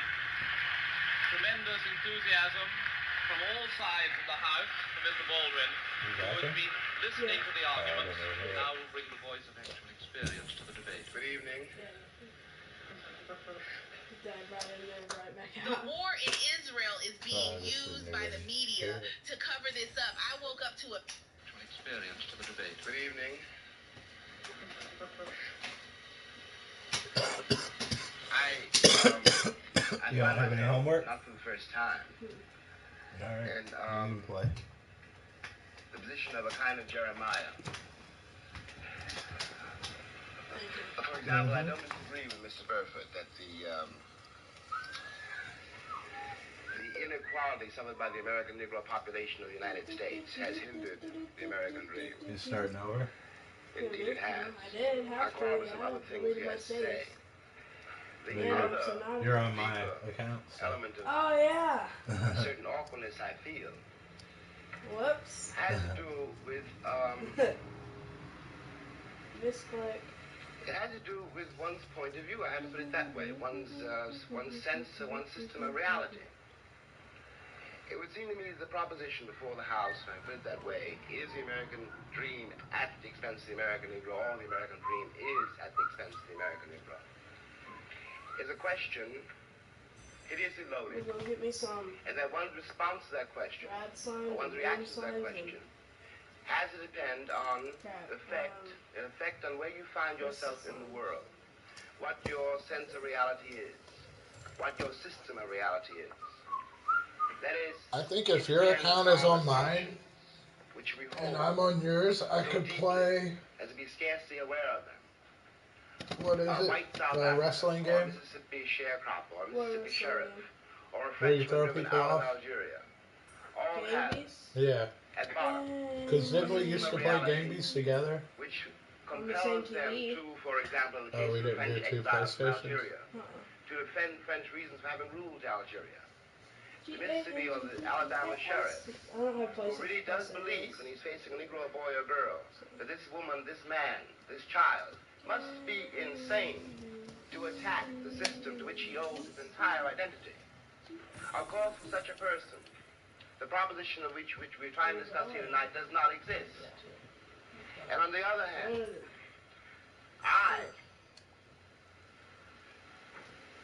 have to speak as one of the people who've been most attacked by what we must now here call the Western or the European system of reality.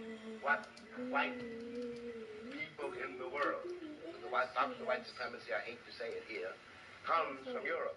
That's how it got to America. Beneath then, whatever one's reaction to this proposition is, has to be the question of whether or not civilizations can be considered as such equal, or whether one civilization has the right to to overtake, subjugate, and in fact to destroy another. Now what happens when that happens? Leaving aside all the physical facts which one can quote, leaving aside rape or murder, leaving aside the bloody catalog of oppression, which we are in one way too familiar with already, what this does to the subjugated, the most private, the most serious thing this does to the subjugated, is to destroy his sense of reality. It destroys, for example, his father's authority over him. His father can no longer tell him anything because the past has disappeared, and his father has no power in the world. This means, in the case of an American Negro, born in that glittering republic, and in the moment you are born, since you don't know any better, every stick and stone and every face is white, and since you have not yet seen a mirror, you suppose that you are too. It comes as a great shock around the age of 5 or 6 or 7 to discover that the flag to which you have pledged allegiance along with everybody else has not pledged allegiance to you. It comes as a great shock to discover that Gary Cooper killing off the Indians when you were rooting for Gary Cooper, that the Indians were you. It comes as a great shock to discover that the country, which is your birthplace, and to which you owe your life and your identity, has not in its whole system of reality evolved any place for you. The disaffection, the demoralization, and the gap between one person and another, only on the basis of the color of their skins, begins there and accelerates throughout a whole lifetime. So the present you realize you're 30 and are having a terrible time managing to trust your countrymen. By the time you are 30, you have been through a certain kind of mill. And the most serious effect of the mill you've been through is again not the catalog of disaster. The policemen, the taxi drivers, the waiters, the landlady, the landlord, the banks, the insurance companies, the millions of details, 24 hours of every day, which spell out to you that you are a worthless human being. It is not that. It is by that time you've begun to see it happening in your daughter or your son or your niece or your nephew. You are 30 by now, and nothing you have done has helped you to escape the trap. But what is worse than that is that nothing you have done, and as far as you can tell, nothing you can do, will save your son or your daughter from meeting the same disaster and not impossibly coming to the same end. Now, we're speaking about expense. I suppose there are several ways to address oneself to some attempt to define what that word means here. Let me put it this way, that from a very literal point of view, the harbors and the ports and the railroads of the country, the economy, especially of the southern states, could not conceivably be what it has become if they had not had, and do not still have indeed, and for so long, so many generations, cheap labor. I am stating very seriously, and this is not an overstatement, that I picked the cotton, and I carried it to market, and I built the railroad How are you getting over? under someone else's whip for nothing. For nothing. The Southern oligarchy, which has until today so much power in Washington, and therefore some power in the world, was created by my labor and my sweat, and the violation of my women and the murder of my Guys are children. getting out trying to get these beetroots. This, in the land of the free and the home of the brave. And no one can challenge that statement. It is a matter of historical record. In another way, this dream, and we'll get to the dream in a moment, is at the expense of the American Negro. You watch this in the Deep South in great relief, but not only in the Deep South. In the Deep South, you are dealing with a sheriff or a landlord or a landlady or the girl at the Western Union desk. And she doesn't know quite who she's dealing with, by which I mean that if you're not part of the town, and if you are a northern nigger, it shows in millions of ways. So she simply knows that it's an unknown quantity, and she wants to have nothing to do with it. So she won't talk to you. You wait for a while to get your telegram. Okay, we all know this. We've been through it. And by the time you get to be a man, it's very easy to deal with. But what is happening in the poor woman, the poor man's mind, is this. They've been raised to believe, and by now they helplessly believe, that no matter how terrible their lives may be, and their lives have been quite terrible, and no matter how far they fall, no matter what disaster overtakes them, they have one enormous knowledge and consolation, which is like a heavenly revelation. At least they are not black. Now I suggest that of all the terrible things that can happen to a human being, that is one of the worst. I suggest that what has happened to white Southerners is in some ways, after all, much worse than what has happened to Negroes there. Because Sheriff Clark in Selma, Alabama, cannot be considered, no one can be dismissed as a total monster. I'm sure he loves his wife, his children. I'm sure that, he likes to get drunk. He's, after all, one's got to assume, and he is visibly a man like me. But he doesn't know what drives him to use the club, to menace with the gun, and to use the cattle prod. Something awful must have happened to a human being to be able to put a cattle prod against a woman's breast, for example. What happens to the woman is ghastly. What happens to the man who does it is in some ways much, much worse. This is being done, after all, not 100 years ago, but in 1965, in a country which is blessed with what we call prosperity, a word we won't examine too closely, with a certain kind of social coherence, which calls itself a civilized nation, and which espouses the notion of the freedom of the world. And it is perfectly true from the point of view now simply of an American Negro. Any American Negro watching this, no matter where he is, from the vantage point of Harlem, which is another terrible place, has to say to himself, in spite of what the government says we can't do anything about it. But those are white people being murdered in Mississippi, work farms, being carried off to jail. Those are white children running up and down the streets. The government would find some way of doing something about it. We have a civil rights bill now. We had an amendment, the 15th Amendment, nearly 100 years ago. I hate to sound again like an Old Testament prophet, but if the amendment was not honored then, I don't have any reason for believing the civil rights bill will be honored now.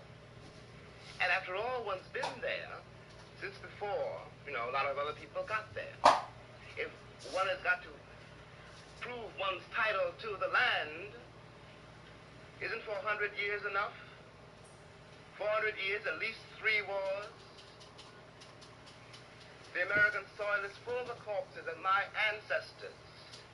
Why is my freedom or my citizenship or my right to live there, how is it conceivably a question now? And I suggest further that in the same way, the moral life of Alabama sheriffs And poor Alabama ladies, white ladies, that their moral lives have been destroyed by the plague called color, that the American sense of reality has been corrupted by it. At the risk of sounding excessive, what I always felt when I finally left the country, found myself abroad in other places, and watched Americans abroad. Holy crap. And these are my countrymen.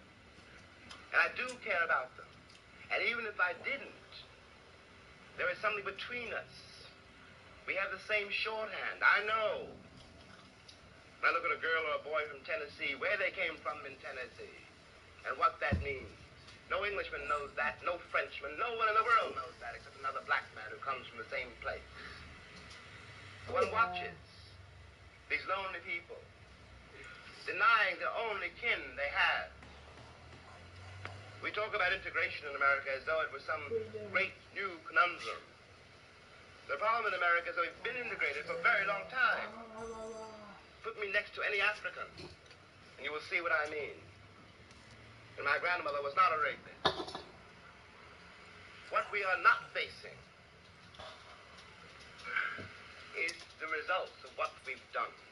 What the? Ah! What one breaks the American people to do for all our sakes You just jumped is that simply to high. accept our history. But the cat I was there not only can't as a jump slave, this high. but also as a concubine.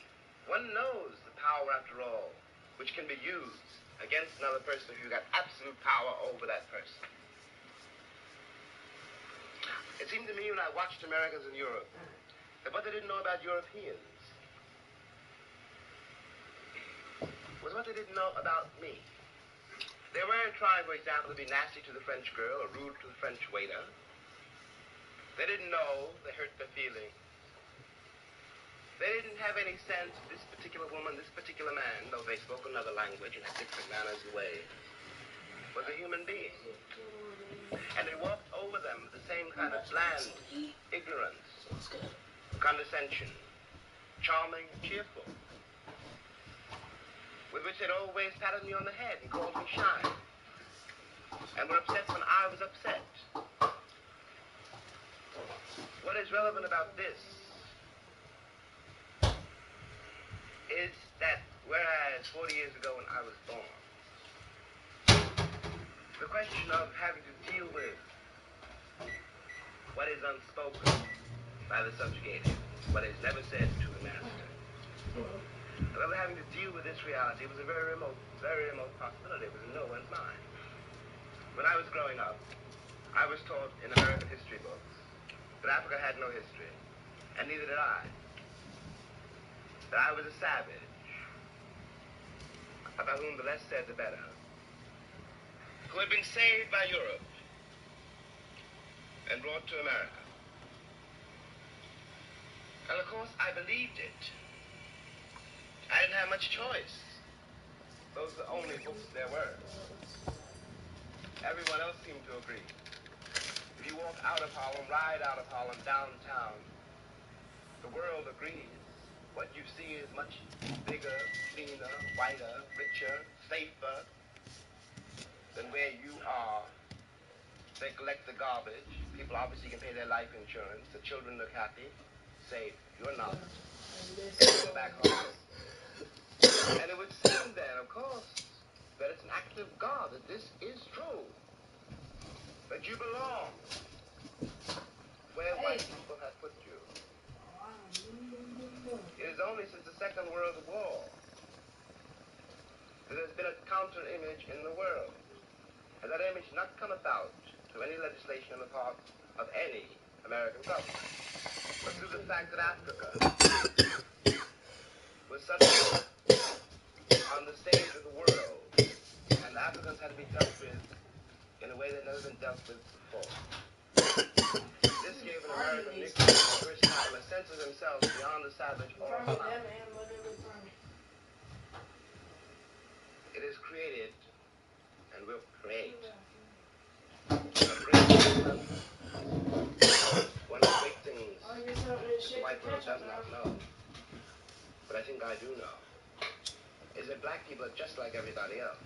What are you eating? One has used the myth of Negro and the myth of color to pretend and to assume that you were dealing essentially with something exotic, bizarre, and practically, according to human laws, unknown. Alas, that is not true. We are also mercenaries, dictators, murderers, liars, but we are human. What is crucial here is that unless we can establish some kind of dialogue between those people whom I pretend has paid for the American dream and those other people who have not achieved it, we will be in terrible trouble. I want to say at the end, the last, is that is what concerns me most. We are sitting in this room and we are all, at least we like to think we are, relatively civilized. And we can talk to each other on some terms. So that we could walk out of here assuming that the measure of our enlightenment, or at least our politeness, has some effect on the world. It may not. I remember, for example, when the ex-Attorney General, Mr. Robert Kennedy, said that it was conceivable that in 40 years in America we might have a Negro president. And that sounded like a very emancipated statement, I suppose, to white people. They were not in Harlem when this statement was first heard, and did not hear, and possibly will never hear, the laughter and the bitterness and the scorn with which the statement was greeted. From the point Hey, of view how's of it going? Harlem barbershop, Bobby Kennedy only got here yesterday. And now he's already on his way to the presidency. When was We've been that? here 400 years. And now he tells us to wait 40 years if you're good. 9 minutes. What is dangerous here is the turning away from anything any white American says. The reason for the political hesitation and the spite to the Johnson landslide is the one that's been betrayed by American politicians for so long. And I'm a grown man, and perhaps I can be reasoned with. I certainly hope I can be. But I don't know, and neither does Martin Luther King, none of us know how to deal with those other people whom the white world has so long ignored, who don't believe anything the white world says, and don't entirely believe anything I or Martin say. And one can't blame them. You watch what has happened to them in less than 20 years. It seems to me that the city of New York, for example, this is my last point, which that Negroes been in for a very long time. If the city of New York were able, as it has indeed been able, in the last 15 years to reconstruct itself, tear down buildings and raise great new ones, downtown and for money, and has done nothing whatever except build housing projects in the ghetto for the Negroes. And of course the Negroes hate it. Presently the property does indeed deteriorate because the children cannot bear it. They want to get out of the ghetto. If the American pretensions were based on more solid, a more honest assessment of life and of themselves, it would not mean for Negroes, when someone says urban renewal, that Negroes simply are going to be thrown out into the streets, which is what it does mean now. This is not an act of God. We're dealing with a society made and ruled by men. If the American Negro had not been president in America, I am convinced that the history of the American labor movement would be much more edifying than it is. It is a terrible thing for an entire people to surrender to the notion that 1/9 of its population is beneath them. And until that moment, until the moment comes when we, the American people, are able to accept the fact that I have to accept, for example, that my ancestors are both white and black, that on that continent we are trying to forge a new identity for which we need each other, and that I am not a ward of America. I'm not an object of missionary charity. I am one of the people who built the country. Until this moment, there is scarcely any hope for the American dream, because the people who are denied participation in it, by their very presence, will wreck it. And if that happens, it's a very grave moment for the West. Thank you.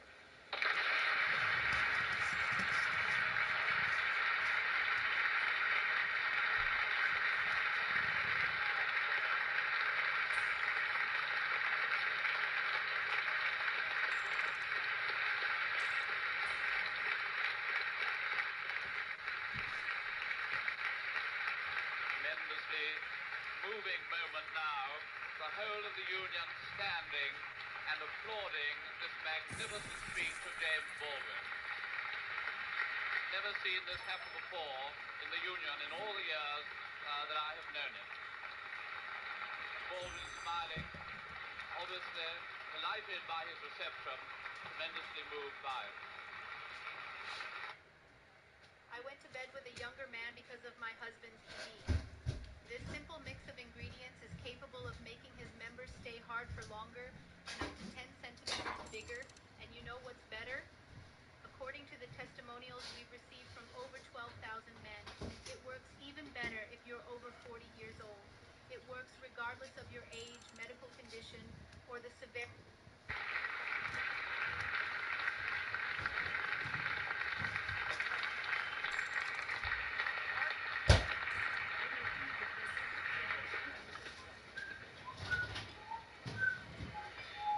I am now very grateful and very pleased to be able to call on Mr. William F. Buckley, Jr. to speak forth to this motion.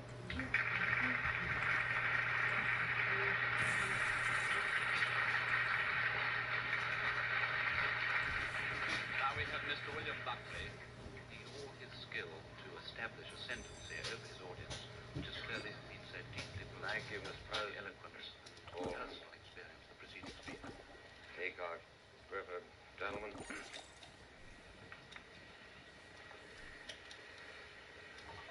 It seems to me that of all the indictments Mr. Baldwin has made of America, here tonight and in his copious literature protest, the one that is most striking involves, in effect,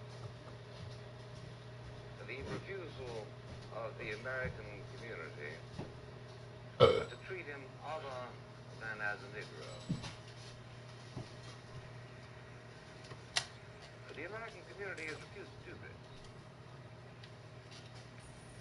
The American community, almost everywhere he goes, treats him with the kind of unction, the kind of satisfaction at posturing carefully for his flagellation or civilization that indeed, quite properly, commands the contempt which he so eloquently showers upon us. It is impossible here tonight and in his copious Haycock, Griffith, gentlemen.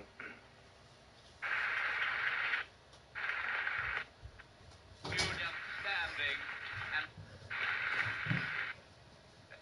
Thank you.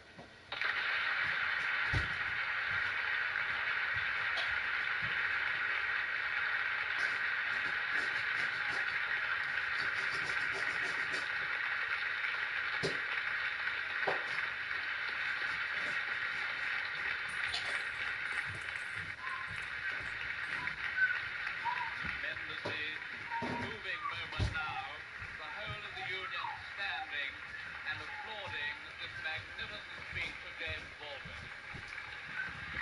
Never seen this happen before in the Union in all the years that I have known it.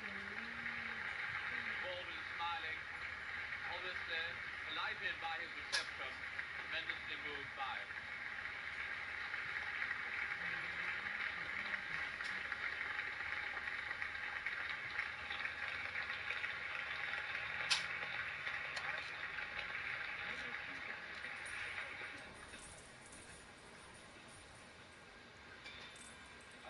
very grateful and very pleased to be able to call on Mr. William F. Buckley, Jr. to speak forth to this motion.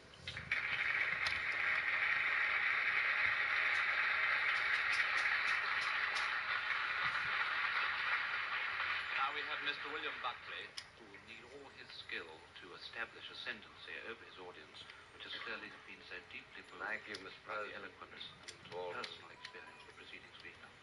Haycock, Griffith, gentlemen.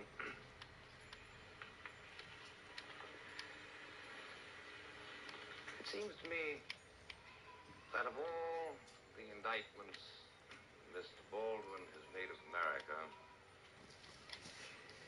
here tonight and in his copious literature of protest, the one that is most striking involves, in effect,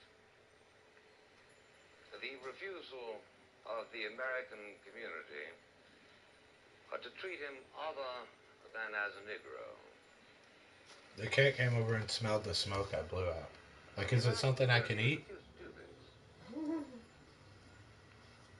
American community, almost everywhere he goes, treats him with the kind of unction, the kind of satisfaction at posturing carefully for his flagellations of our civilization, that indeed, quite properly, commands the contempt which he so eloquently showers upon us.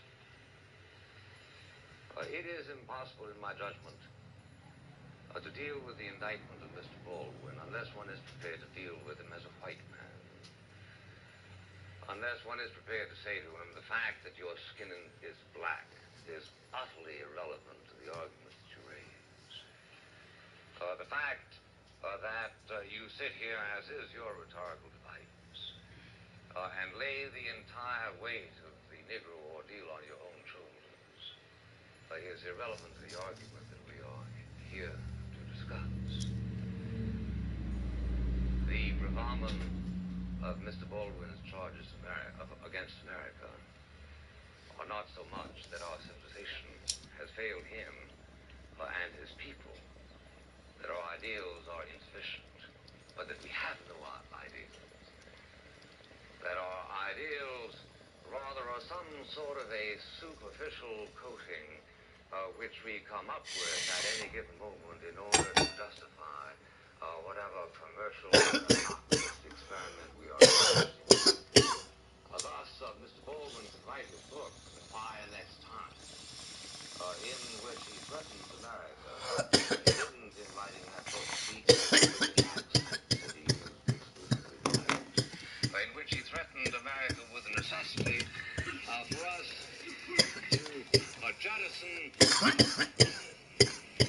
for us to jettison our entire civilization. The only thing that the white man has that the Negro should want, he said, is power. And he is treated from coast to coast in the United States with a kind of unction doesn't choose to give way the interrupter mouse, and he has done. The interrupter now said now goes beyond anything that is expected from the most servile Negro creature by a Southern family. I propose to pay him the honor this night of saying to him, Mr. Baldwin, I am going to speak to you without any reference whatever to those surrounding protections which you are used to in virtue of the fact that Not really. Negro.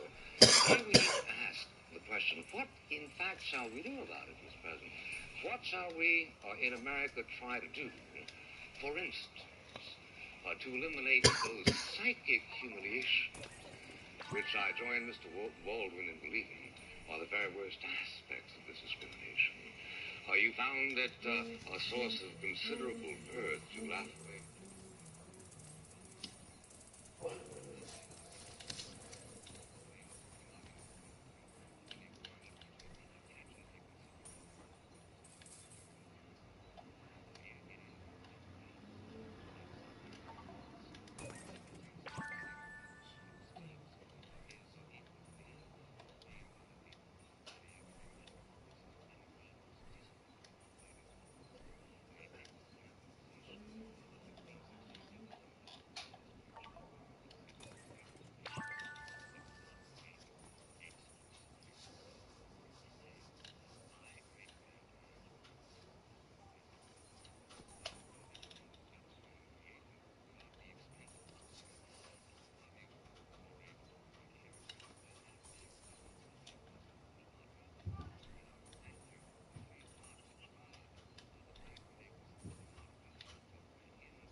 Yeah, what I think I'm gonna do on the computer is make a guy and get him to the fishing area, and then just macro fishing 24/7. On your phone too? No, not on my phone, just on the computer. Try and give my phone a break. Maybe I'll do like the marketplace on my phone. No, you gotta do it on there so you can stream it. What, the marketplace? No, I mean like I'll just do the VIP room and then sell stuff on the other market. Because I do have like 10 slots on that one. I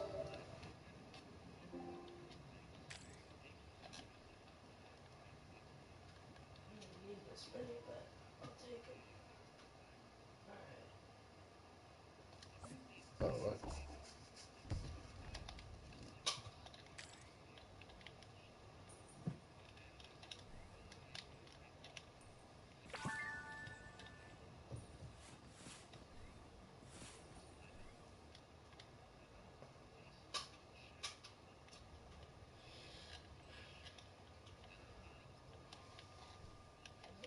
The whole reason I got all this money was so I could buy upgrades and I forget to. Uh-huh.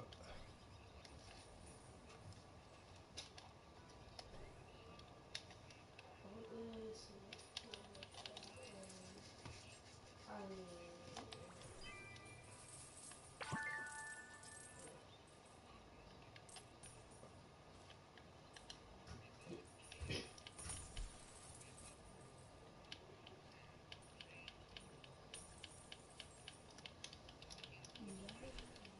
And at least now I can grind the last area with 2 people pretty good. Now that I have enough pets. what the? Grab some food on the way.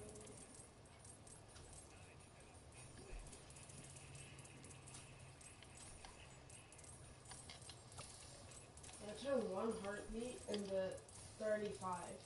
Oh, yeah. I mean, I had a lot more earlier, but... What are heartbeats?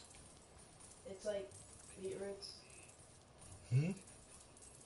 What? What did you say it's like? Like beetroots. What are beetroots? A vegetable. Oh. That's not and they're like the rock guy's favorite food or whatever, so they give you 2 points. But if you feed it to a big guy, they pop faster. Oh. And somehow, when I got my key, I managed to open the worst thing, like worst place I could with it. But now that I got a bunch of these and then the big guy, we'll feed it to him. And we'll pop. Oh yeah, we're close up.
There's that one. I don't know where the rock water is. Doesn't even go down.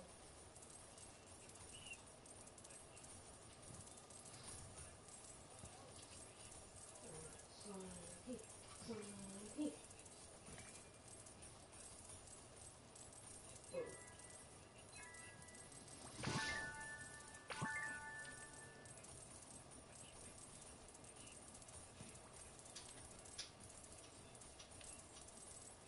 Oh, that was easy. What the? No! That was mine. Funky.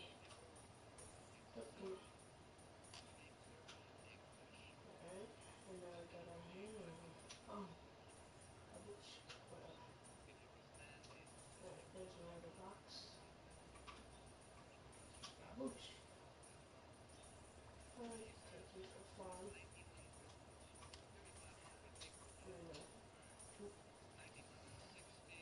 Too fun, too exciting.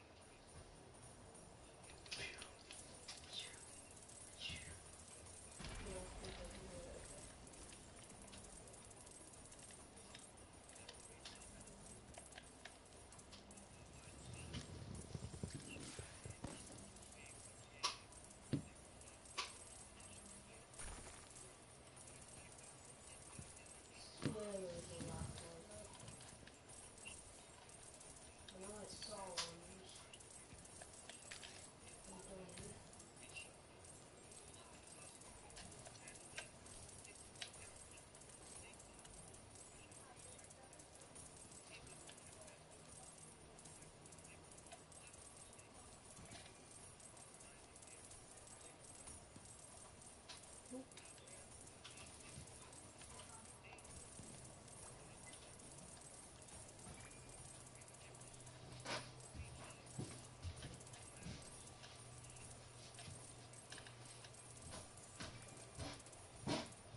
There's a guy here grinding with the Titanic.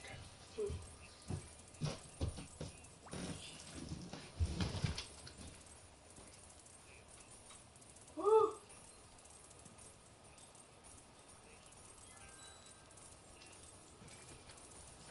Thought that was water going. When it died. Oh.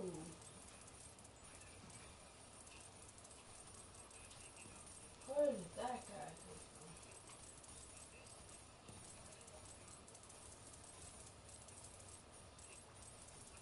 There's the rock ladder, Gordo.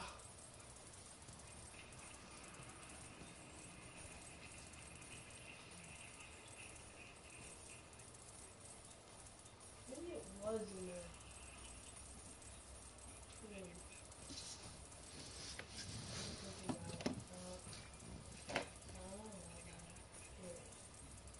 Let's be in here.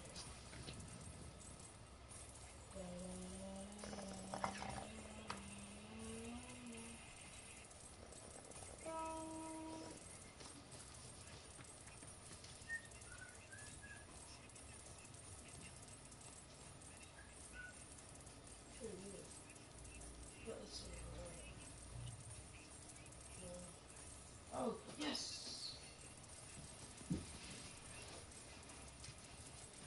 Gilded. Why didn't it get gilded? Now it's gilded. But find the secret style. Whoop, whoop.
much more complicated, sir, than simply the question of giving the vote. If I were myself a constituent of the community of Mississippi at this moment, what I would do is vote to lift the standards of the vote so as to disqualify 65% of the white people.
Special van come to my house, pick me up, and deliver me to school. I wasn't by any other kids. They put me by myself.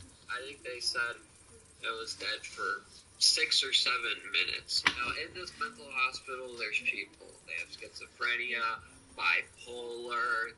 I had never had this problem before. I had never thought about jumping over counters, robbing places. I never thought about that. Apparently, I did it. I don't know how they got this angle of literally being like right next to me, stuff like that. But eventually, it went more into allegedly going online and ordering these. It's good to see the difference I made, and honestly, I never thought I'd make it this far. I never thought I became hopeless eventually, but it's not like I felt hopeless, because like once you start telling enough lies, you really start believing yourself.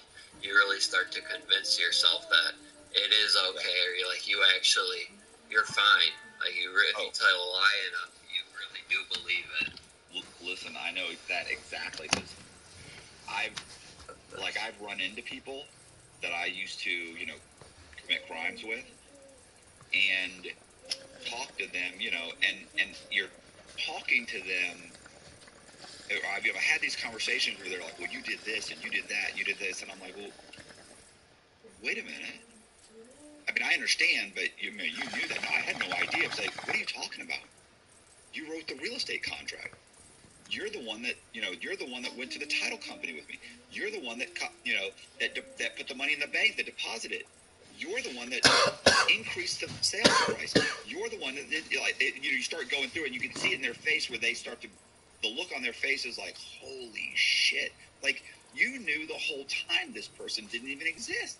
You made about $40,000 on that. If you didn't know it was fraud, why did I give you $40,000? Like, what are you talking about? And you can see it in their face.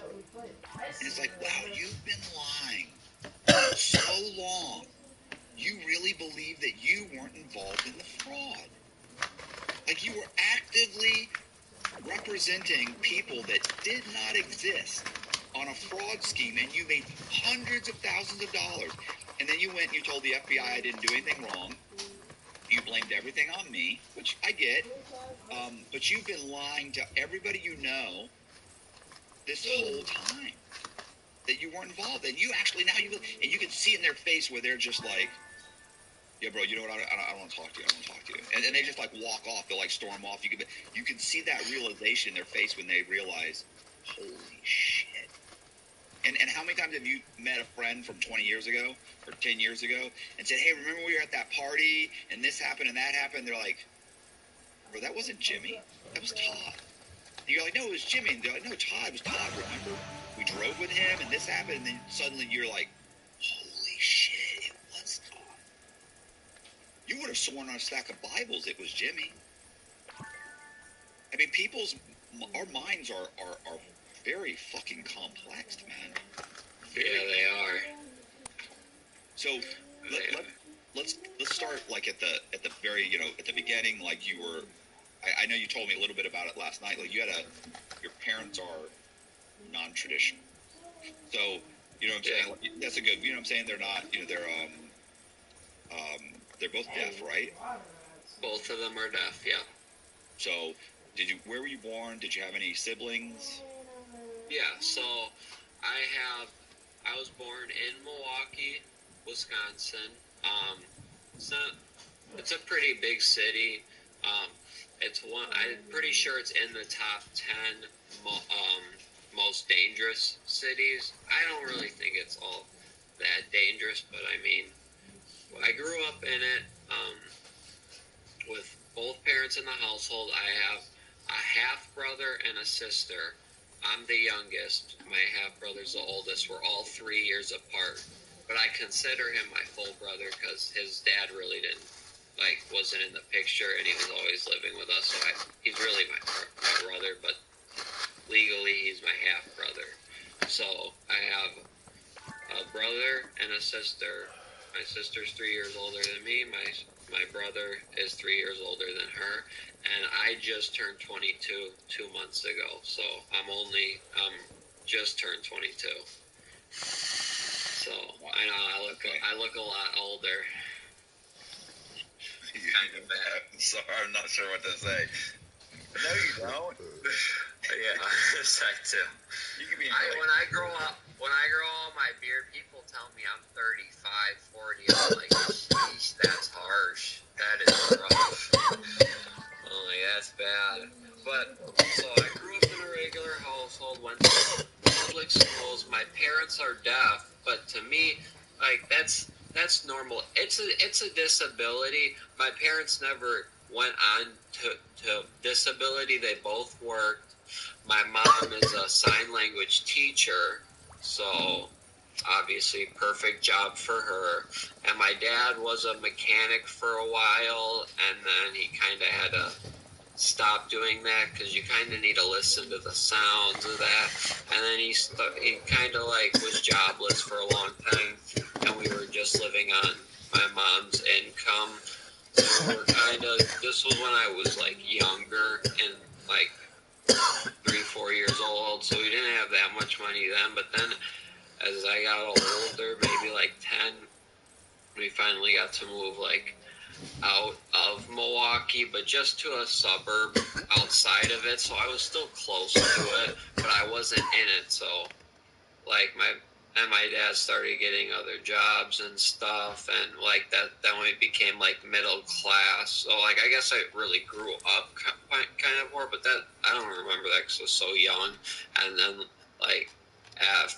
after 10 or so, we became middle class, and everything was going good, and went to normal public schools and high schools. So I guess to start my story, I guess I should start. The first time I ever did anything was weed. And I did it one time with my aunt when I was 10 years old, right when we had first moved out of Milwaukee. She had some. Right. So I smoked it for one time, and then I didn't do it again. But I started right away at that age to pick up and buy it, and I started slowly getting into working my way into because I knew people that were using, so I started to put 1 + 1 in my head. I can get it for cheaper and give it to them. I can make a little money. I'm a young kid. I can't even work. I'm lazy. So I'm trying to, find the best way to get money as I can. So that goes on. Who are you? And you're selling this to what? Other kids at school that you go to school with, or friends? Kids at school, and another big thing that helped once I got to a little bit older, 14, 15, once I entered high school, the huge thing that helped is I'm a freshman.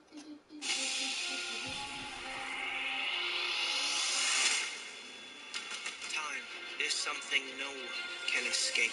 No matter which path you choose, it delivers us all to the same end. Soon, the end will come. It's all up to you now.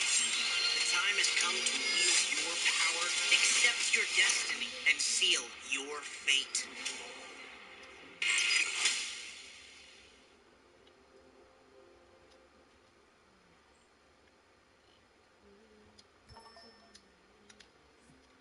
So this is your first time buying a home? Yeah, this is first time doing any of this. Honestly, we definitely have the stress and anxiety part down. I know this can all seem a bit overwhelming, but everything is in the email I sent you the other day. It'll go a long way to ease those new anxieties. Information about financing, inspections. The email. And if you haven't looked at it yet, let's go through it together. Guess how much my cosmic agony is worth? Just one of the many ways an agent as a realtor works. 159 million. What? The huge thing that helped is I have no idea. I'm a freshman. My sister's a sophomore at the same high school. What the And so heck? now I know, throughout, I'm hanging out with her friends. No, just the cosmic agony. Right. And my sister kind of hated it. So the exclusives are on my other guy. That I was hanging out with her friends. She really didn't like it. But look, Made her feel some type of way about it. But she was also that guy got trying the his for same 60 thing million, for 70 a little million. bit, but on a smaller scale. But I don't she have never, money for it anyways. Got But caught yeah, for that's it. crazy, right? But so oh wait, once I need to entered take my high boots down. school, Now I am using. Now I am using, but I'm starting to sell a lot. For and like it's 70 okay. million. I'm getting it How do I so leave? cheap. Oh.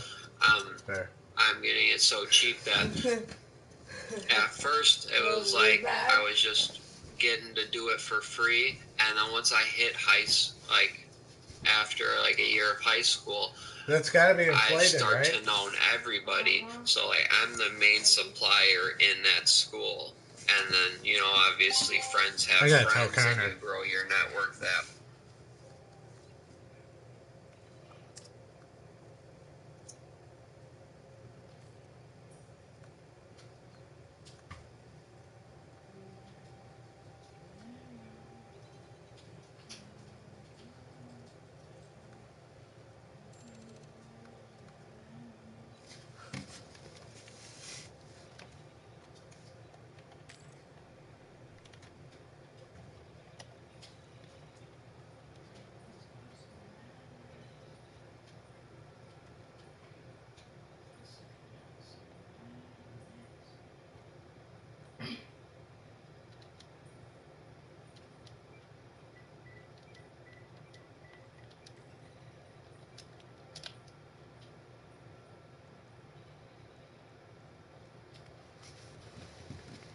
$159 million.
Oh, you know what? I don't have it for sale on this guy. I need to log on to my other guy and get it.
I'm selling it right now. Shouldn't I? No. Should I sell it? I don't know if you want. I mean, I should cash out on it. I only paid 23 million for it. I feel like it's just inflated right now. I know, so if I can sell it while it's inflated, that would be great. Right? Mm-hmm. Then what are you talking about? I'm just saying. I don't know if anybody's gonna buy it. Somebody will that doesn't know. Like, say you don't know it's inflated, and then you see it selling at Wrap. Wouldn't you buy it? Maybe. If you were so rich that you didn't know that the pet was inflated.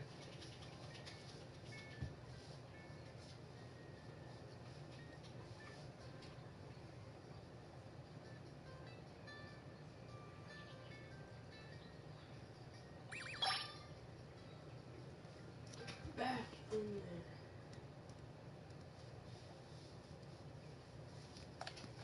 Okay. They're already all breaking loose. This is not.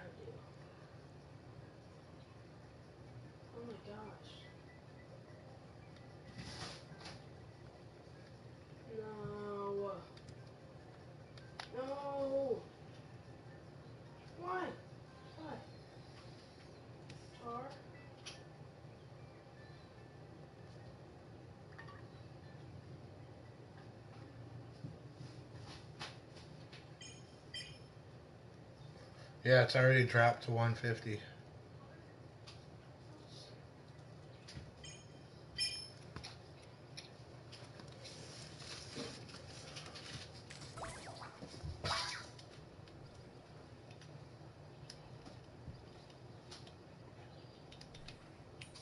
So I should maybe sell it a little bit over wrap, since the wrap is messed up. Like 90, 100 million. No, I'll sell it for 140.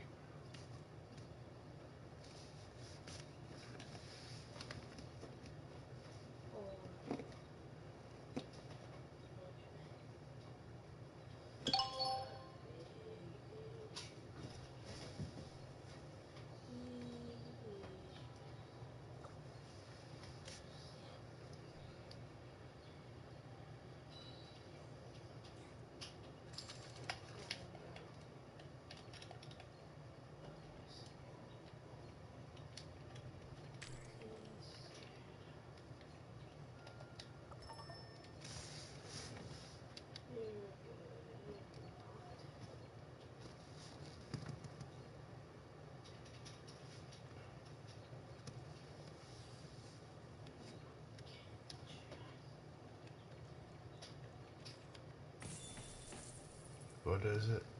159. But it said 140.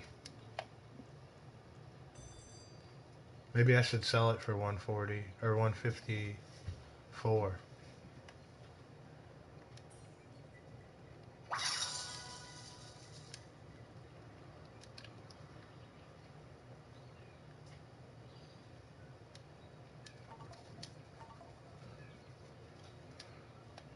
Let me take something down.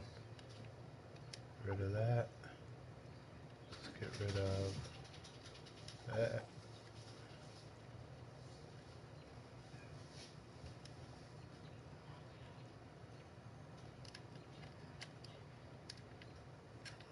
Do the people in here have?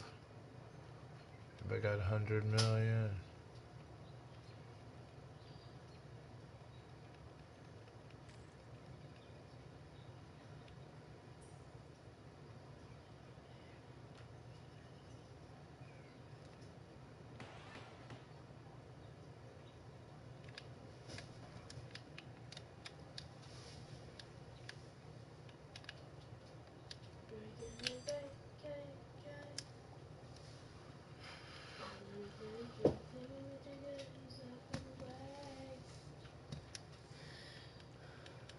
It's only 15 now. Hey.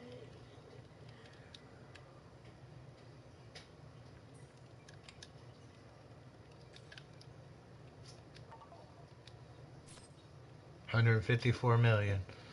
5 million under wrap. You sold it? I'm about to. I'm about to go in there and advertise in the chat. Can you do that? What do you mean? Like, can I go, hey, that guy's selling that agony under wrap? I don't know.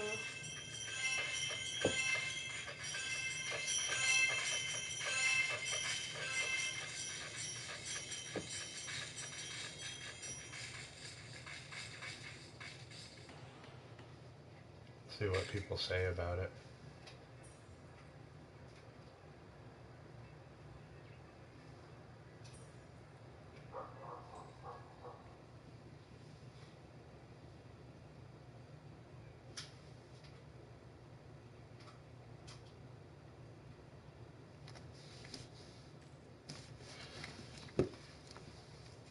That's crazy. Watch me get 150 million. I'm quitting the game if I do. Uh-huh.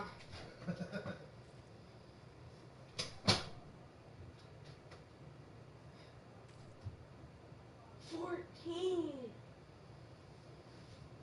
52. What? Dude.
Ooh.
escaped.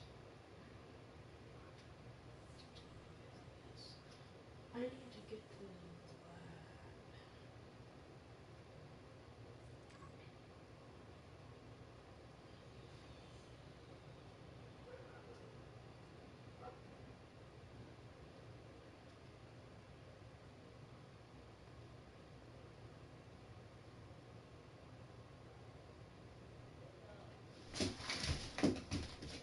Airdrop.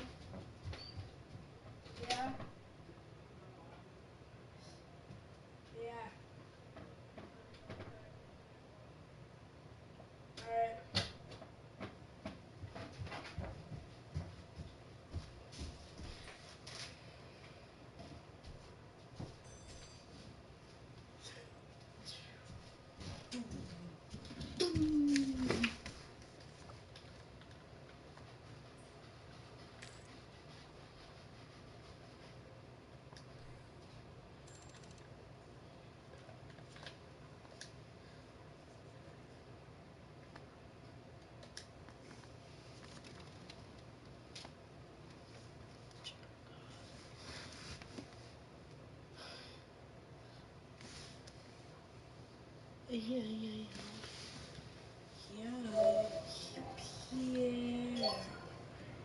Yeah. Pierre. Do. 2 hours. 1 hour ago.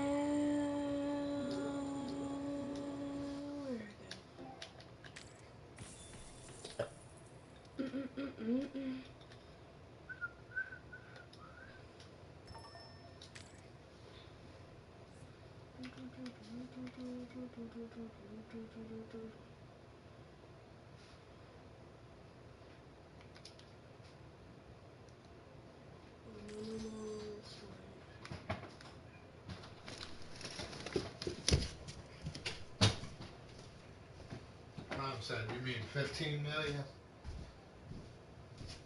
Mom I paid. said? Yeah, well, I said, she said Connor said that. What did you say? What? Oh yeah. Didn't mean to do that.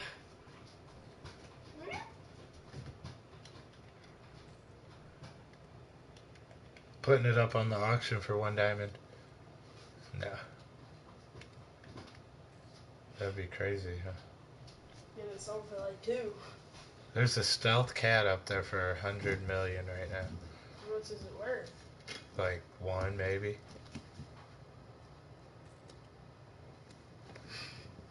Not even. I'm gonna bid. You're gonna bid? Think Yeah. somebody would bid on mine if I put it up for 100 million? Maybe. I don't know. Let's see who's in here. 48, 65, 48. I think I need to go to the pro lobby. Yeah. So, I need some more pets.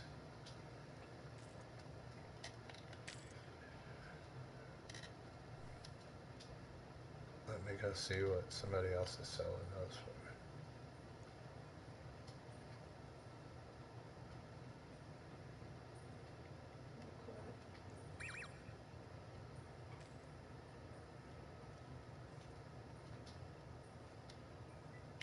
Onions. Go. Carrots. Go.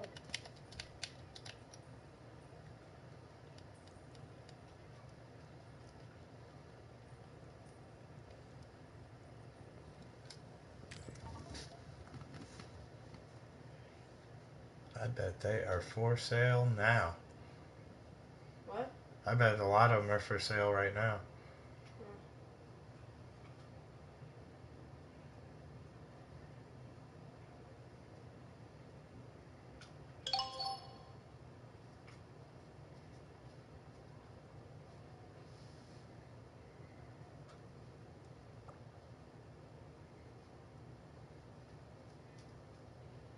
Finally, these things are going up. Might as well sleep. And then sell stuff. What? The ports, because they're going up. But like wait until the next day and then it goes up more. Right now, let me see these guys.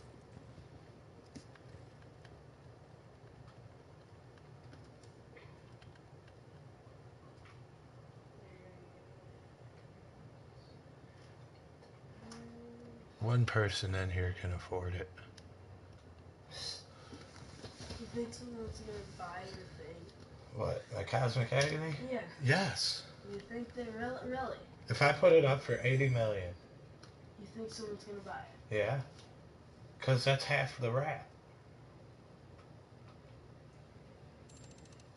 Now they can buy it and flip it. There's people that buy inflated pets. You just tell them it's inflated, but you can flip it for more. Because it's worth more, right? Right now, anyways. Right now.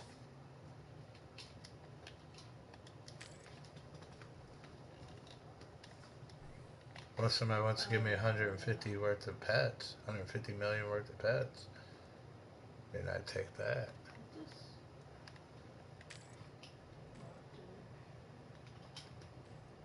Give me all your ports. Oh yeah. These guys are worth a lot.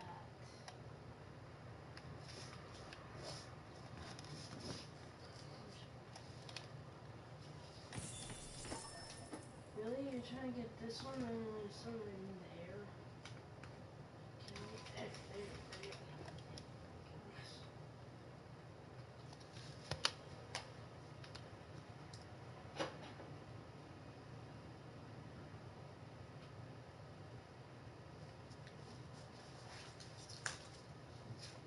Gosh.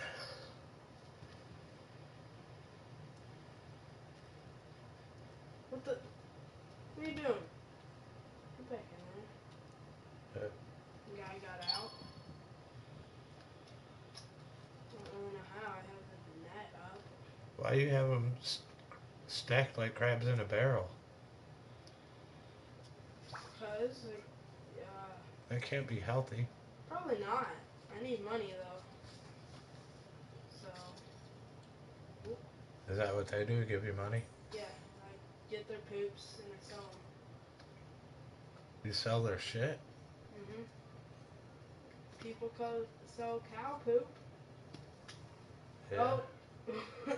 Shit's everywhere. Who buys it? I don't know. Is it on a market? It's this. Is it an actual market? No, it's just where I sell it right here.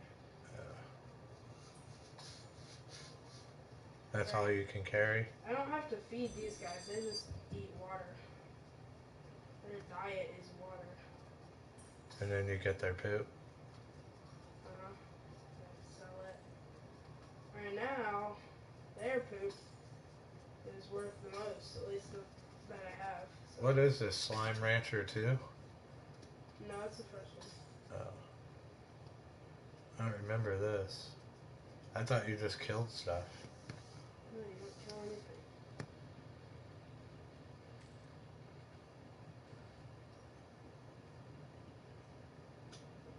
What happens? Like, does the shit just stay full? If you don't empty it out? If I don't empty it out, it goes to 100 and you can't get any. It doesn't fill up anymore. Oh.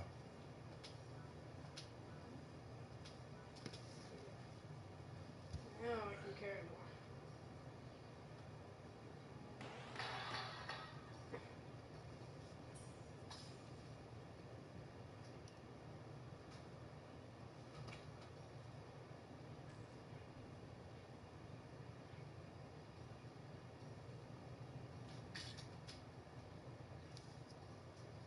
Should have went and got the rest of the green. There were no more green.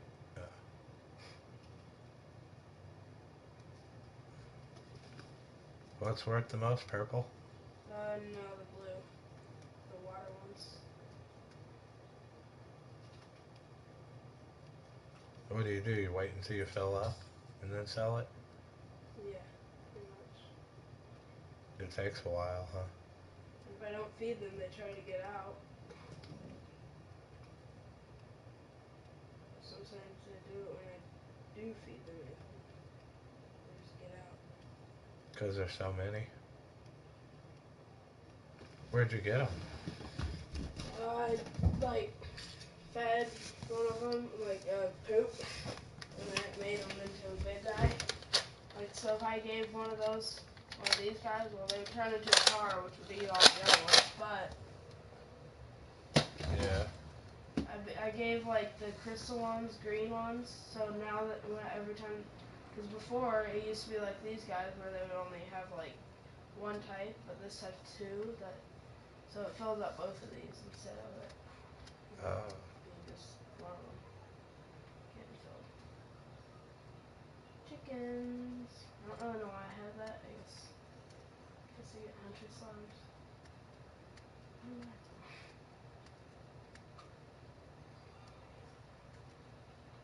I'm gonna need like 1,000, a little bit more. Give these guys these. Guess I didn't pick them up this one. Oh, that's the wrong thing, so I gotta go in here and put those. Where are they? Crap! Is that what I grabbed? Get in there. Okay. I'm about to die from radiation. From touching them? Yeah, from being too close. Like that little circle around them is radiation. If I fill them or shoot them with water though, it gets rid of it. I can't get them all though. Here we go. These are heartbeats. Alright. I'm gonna sleep until wait. Yeah, those guys don't.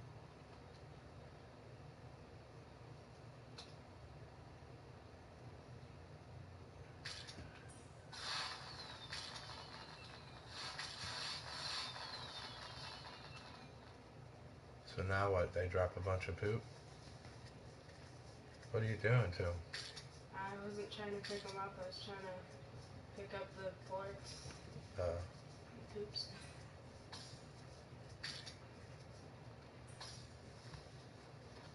So can you make your farm bigger?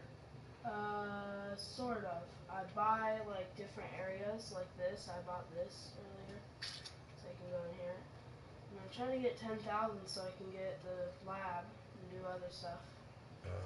I thought you fought like a boss and stuff on here. Well, I mean, there's big guys you have to feed a bunch. You don't fight anybody? No. I mean, sometimes you have to fight the tars, which is, here, I'll show you in a second. Wait, are there more of those now? What? Them ones right there in front of you. These? No, there's not. There is more chickens, probably. What, do you feed the chickens to people? No. Yeah, actually, you do. Feed them to the... Here. Just put stuff in them. There we go. What, do they get out sometimes? No, but slimes get in. Oh, they eat them? Well, not those guys, but they did before, when I had other guys. Oh, they were bad ones? They were ones that ate meat, and I didn't really... That's why, like, I came back over here, and back when I had pink slimes, like, where they would eat... Pink slimes eat anything. Yeah. So I had pink slimes there, and they hopped out of the cage and ate all my chickens. Oh, dang. So...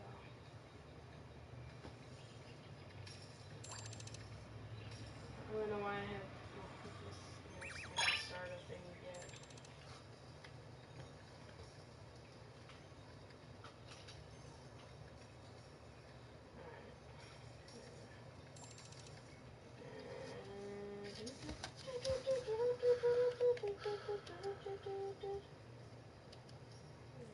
Crap. Oh, poops everywhere. Green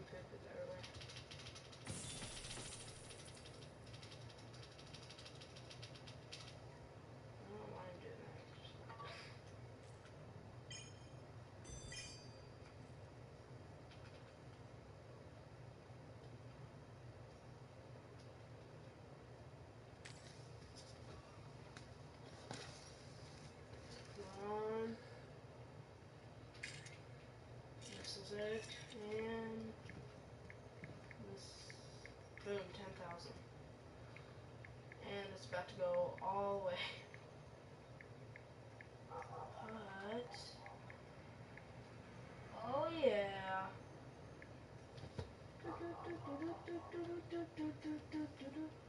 Might as well put some of these in here.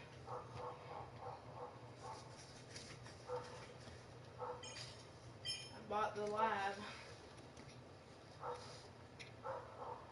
See, I'm trying to unlock this so I can get the glitch sign area. Let's see. What? These two. Money, money again.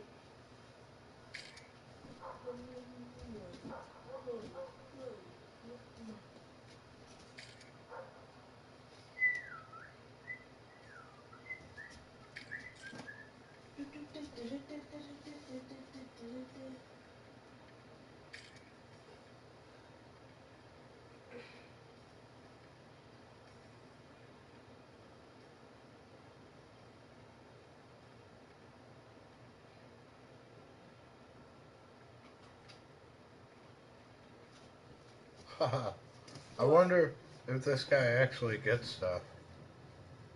What do you mean? How do you chat in global? I think that just is his name, is global. It says, from Preston, event for the next hour. Anything mailed, any eggs, huges, or diamonds mailed will be doubled. Mail to 2024 event. Oh wow, that sounds so real. I know, right? People will fall for it for sure. Do you think? Some kids. Yeah.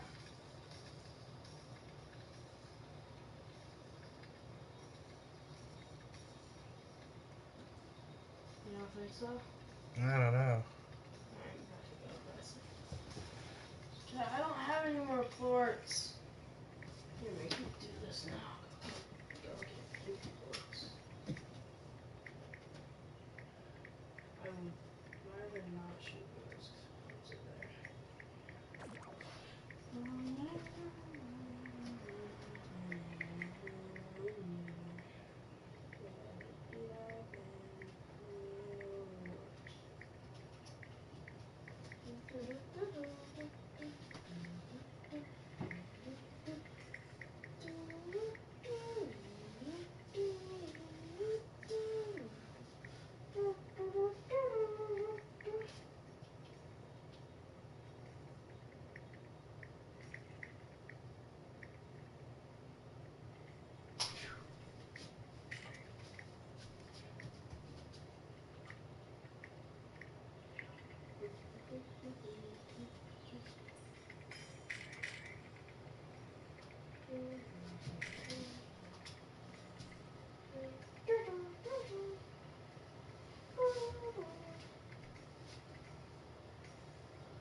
Like that.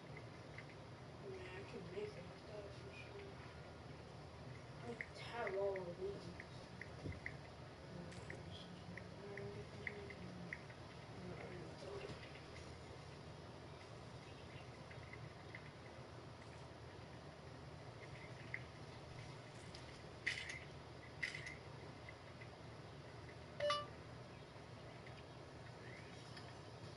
I show people how to actually make money on the marketplace free to play.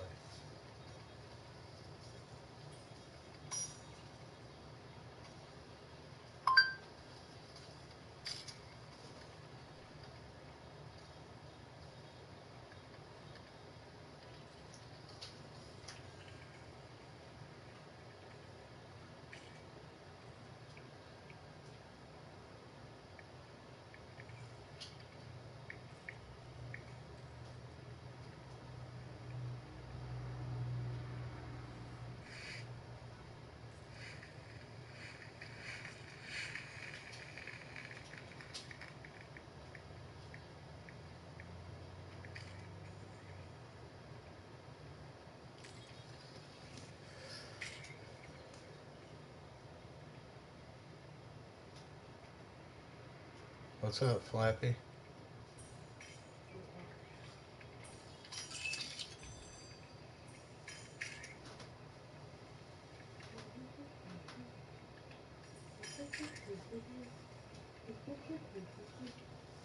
Check out how much my agony is worth.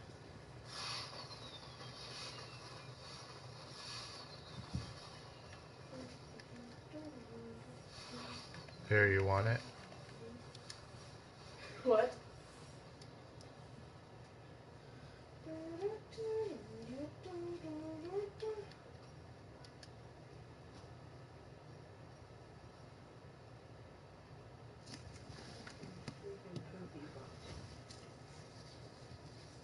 How much did I sell it for?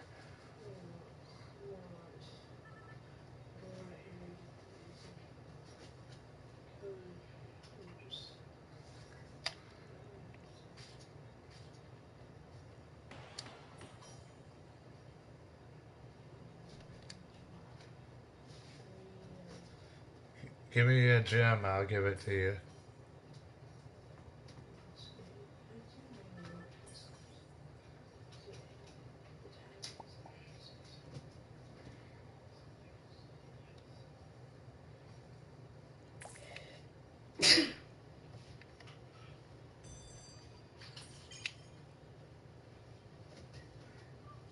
Yeah, right.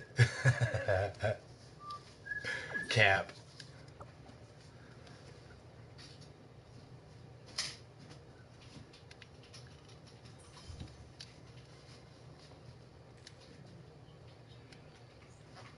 Somebody bought my freaking magic coin jars. Holy cow.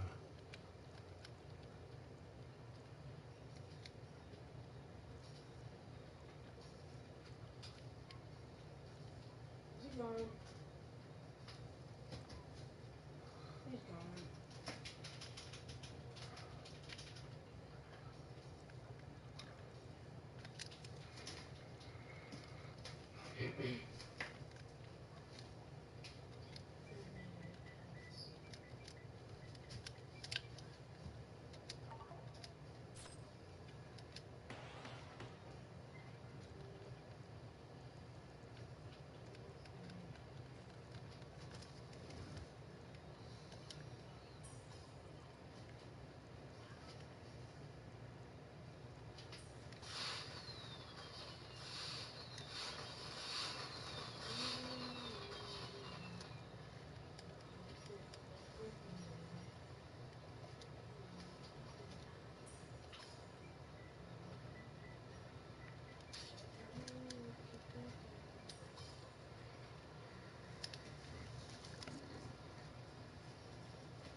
I don't know more of those guys.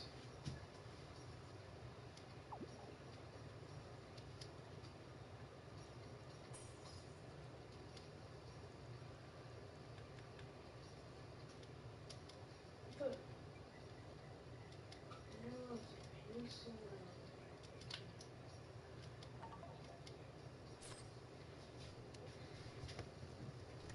and You know that's inflated though, right? what, did he buy it? He told me to put it up for 175.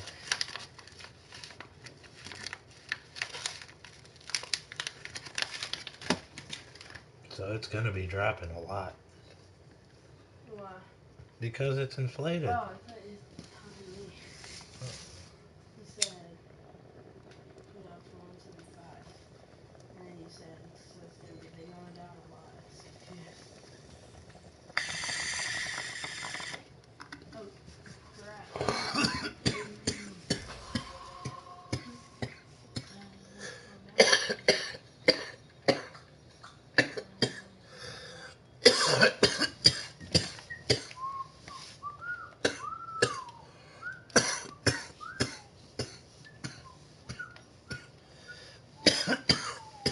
I have to go sell it in a pro lobby.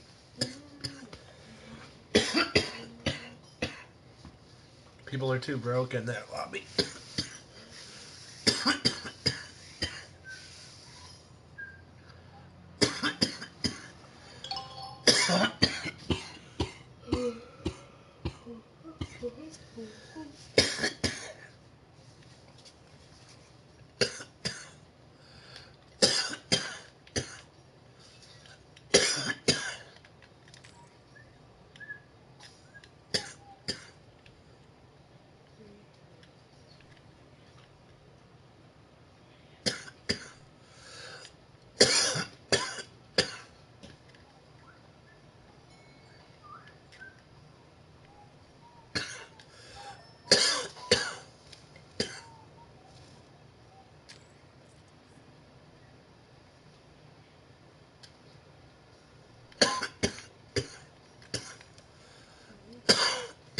Let's see what these people have.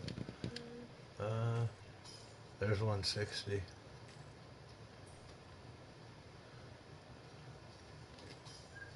Nobody has money in here. Going to a pro lobby. There's one 332. I am in a pro lobby. Oh. 426 million, 288 million.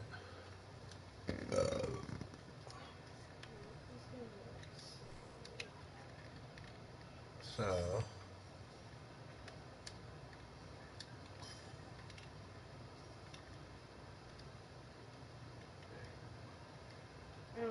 let's see if I can get it on the auction. Get rid of that mug. What should I put it at on the auction?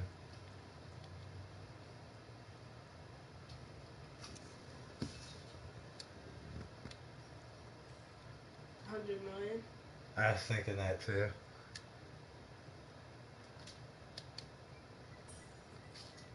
I'm gonna try 150 first. That's like overwrap by now, probably. No, it's under wrap right now. By 9 million. I don't think anyone's gonna bid on that. I know. But that's okay, we'll see. And then I'll do it again for 140. And then I'll do it again for 130. I'll just keep auctioning it until I get a low enough price. Until it's like 90 and then just quit because, Yeah, because I'm not going to go that low. low. Way higher. What, the price? Yeah. Yeah. Probably. Yeah. Sometime, yeah. But right now, I think just if I can get money for it, get it, right? Because it's going to drop again right now. So it's like just wait, because I could get more than 90 million later, right? How many people, and they see it right now, they see there's time for it to come up. They're probably wondering what I have it up for. I guarantee people are watching this bet. Like flippers and stuff. Because you get people that don't know, right? Like that are so filthy rich, they have no idea that the pet has jumped up 100 million in a day, right? So we'll see.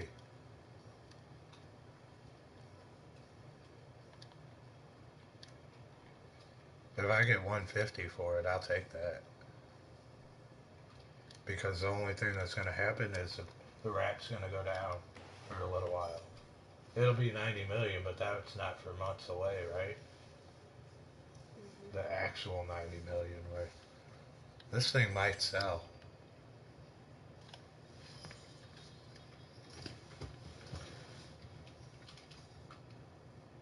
currently have nothing that eats fruit. What do you think, Flappy? Is it gonna sell? Am I selling the bag here? It may sell. Let's see what this guy, he's got one up for 19 million. What's the wrap? I know it's inflated, but somebody might not know that the 150 is a bad price. But if you see it, you think it's gonna sell? I'm selling the bag here, Flappy. We're gonna find out, aren't we? See, he's going over wrap with this, and I don't think anybody's gonna bid on it. I thought they were trying to get out. They're dancing.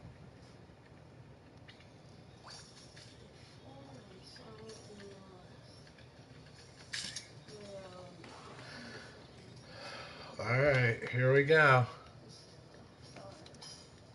150. It's a deal right now. It's a steal of a deal. 150 million. Let's make sure the wrap's right. Come on, somebody bid. Nobody's gonna bid. Oh, I can't bid on my own auction. I would bid if I could.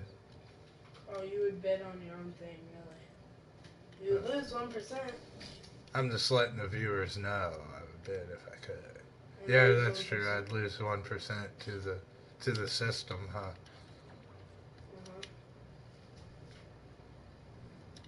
Well, I thought that Happy Rock was following me. Oh, come on, people. It's a good deal. It's a good deal. What's wrong with you people? Anybody that's got 400 million knows not to just go bidding 150 million on some pet, right? Unless they already know about it. It's a good deal, people. I wonder what the lobby's saying about it. I'm putting it back up there. Come on, I'm gonna roll again. I'm gonna roll again.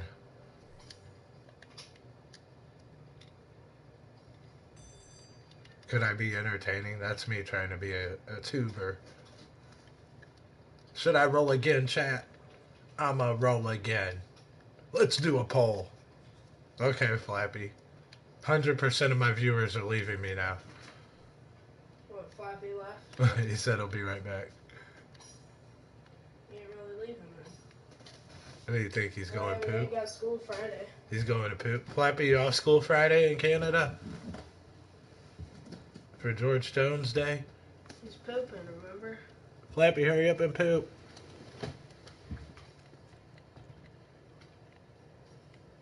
So let's drop it. I'm going to cut a deal. I'm going to go 10 million lower.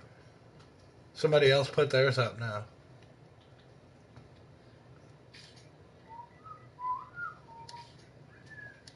Look, they didn't even know about it until I put mine up for 150 million. And they're like, what the fuck? So they put theirs up. How low do you think they're going to put it up? 5 million.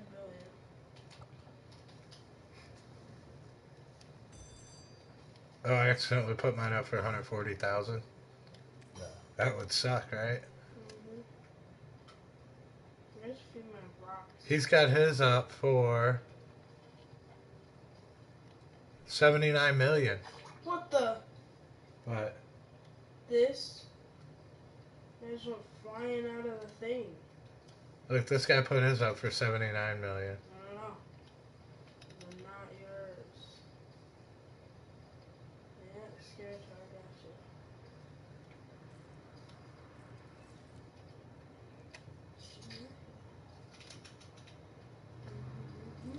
I shouldn't have let people know. I've let somebody else know now that those are cheap. Or that those are a deal right now to sell. Dang it. Because that's just going to make mine less valuable if they're selling theirs. They want 80 million too. That's a good deal for them, right? Yeah. Nobody's bidding though. What if they bought it before? Now watch, nobody bid on theirs, and then they see mine for 140, thinking, ooh, that's a good deal. And bid on it. Right? Somebody that just came in or something? Here we go. Come on, people. Huh? That person that put that up would be mad? Oh, wouldn't they? They'd probably sell theirs for more then. If they saw me get 140 for mine. Next, I'm going to do 130. He should not be selling his so cheap. while the price is up, he should try to get more to keep the price up, right?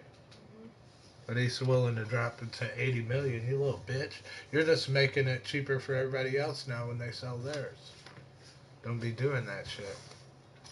If you can get 140, oh, somebody bid. No, I wish.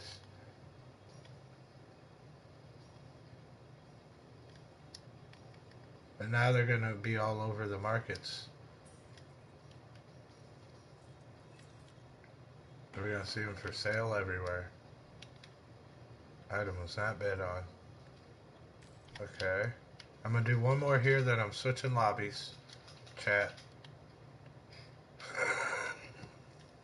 What, me? Yes. I'm not worried about that pig guy. What? If I say it now, at least then if there's ever viewers, I'll be able to do it, right? Uh-huh. I was saying in the other channel on my phone, like I was telling people to come check me out and stuff on YouTube. Alright, let's go. Huh? So I wonder how many chickens there are now.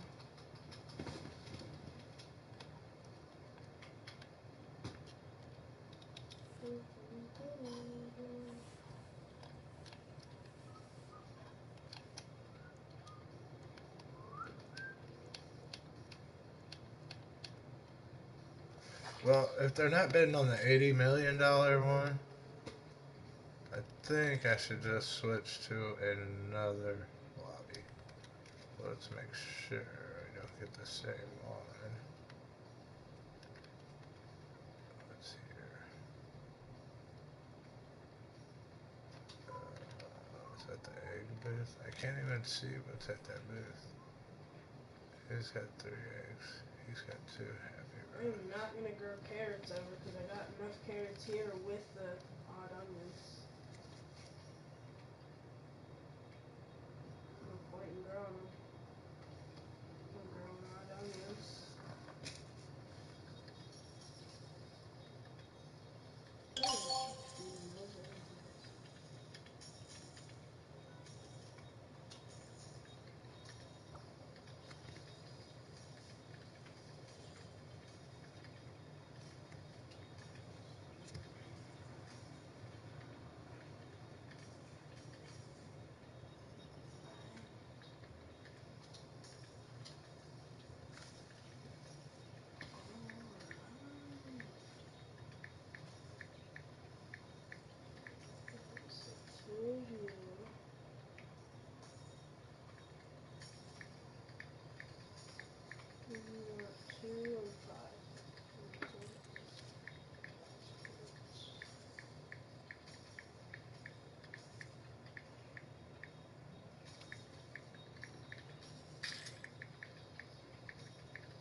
Two tabby floats.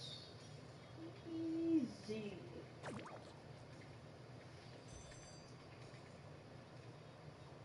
This guy and what's the other chicken? This one on dead. There you go.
have to check the okay, well, it doesn't matter now.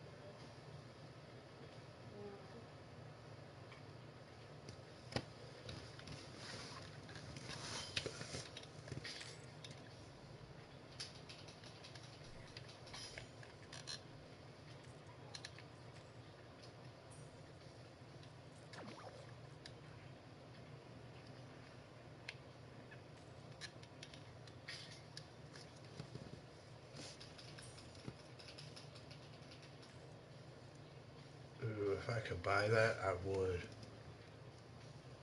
It's under wrap.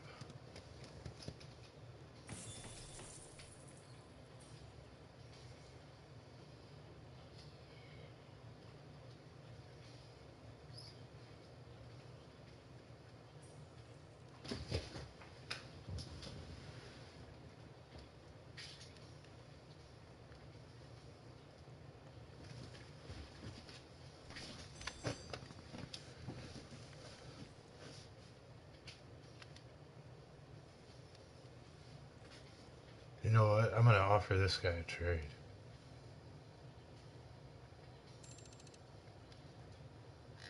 What's his name? Krem.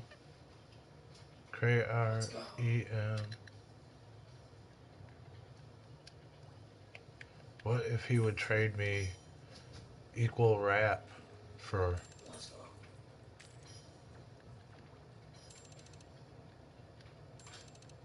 I can get here? What? What the poop?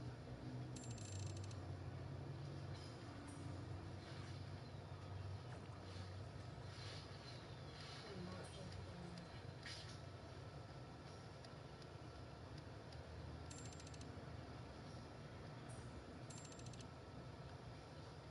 there. What is his name?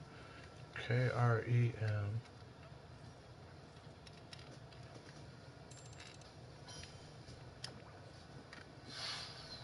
I could see it. Oh no! He left. Dang it.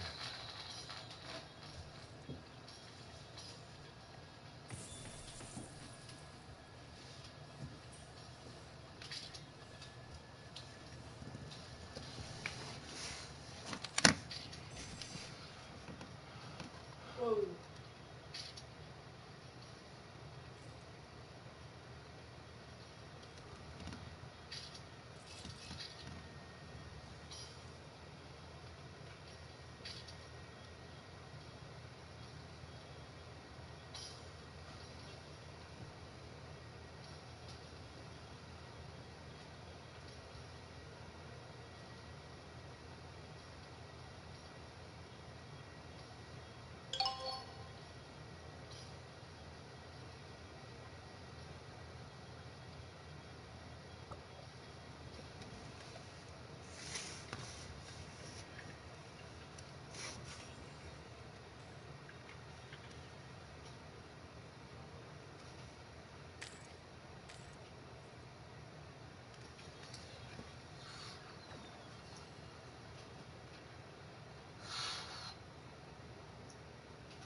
one to say.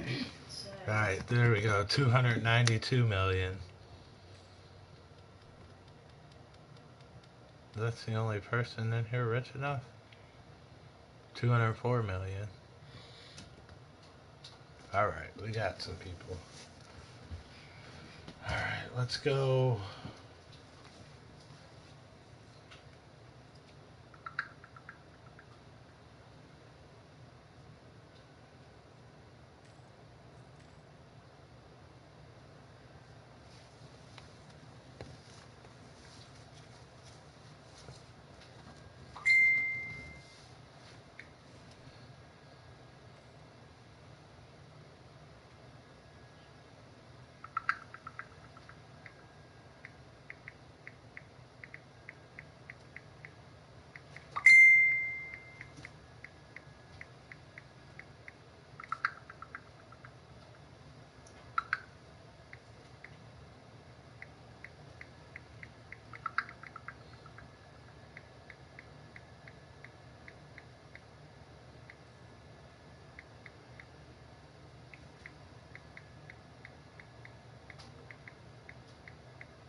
It just dropped to 102 million, Jacob.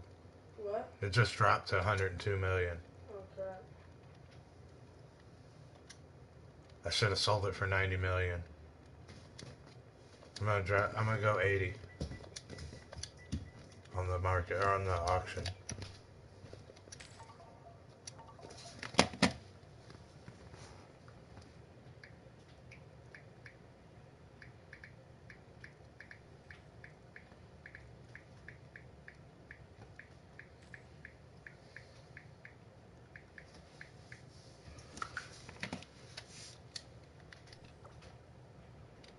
$80 million. I need to trade somebody now.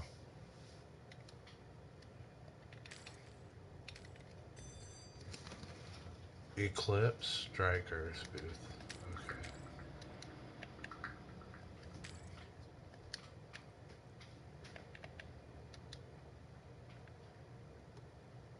What?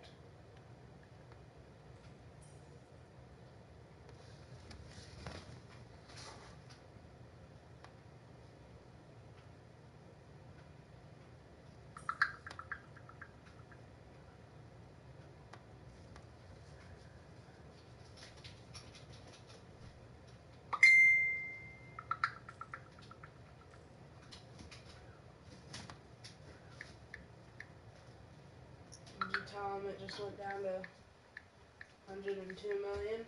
Yeah. He said to offer, trade people and ask them for an offer. People with a lot of diamonds. It's a good idea. Definitely.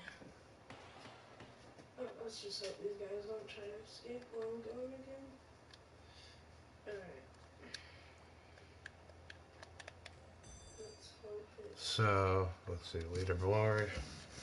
There's somebody with 109 million. Yeah. 100 and 289. Ken OS.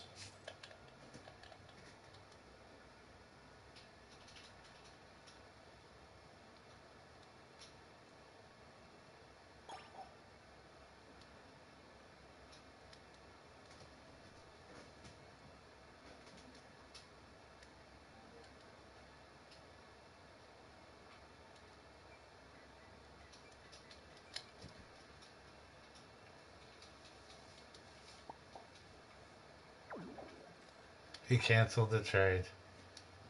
Dang.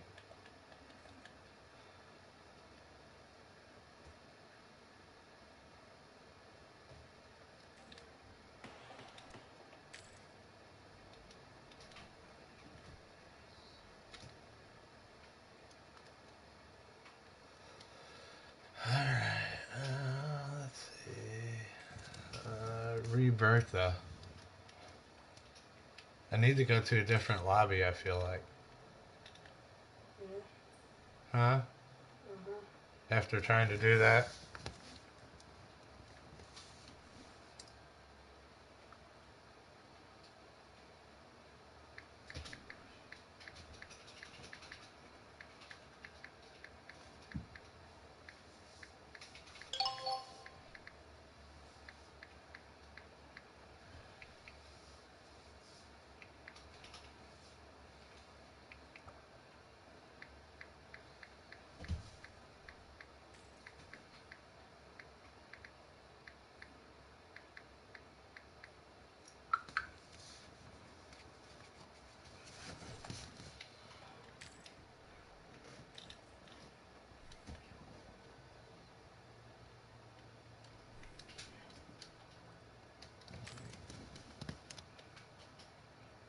Shit, same lobby.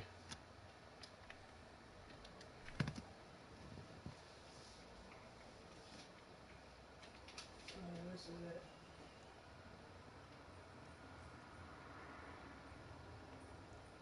What? Did I get enough? Oh yeah, yes. Let's go.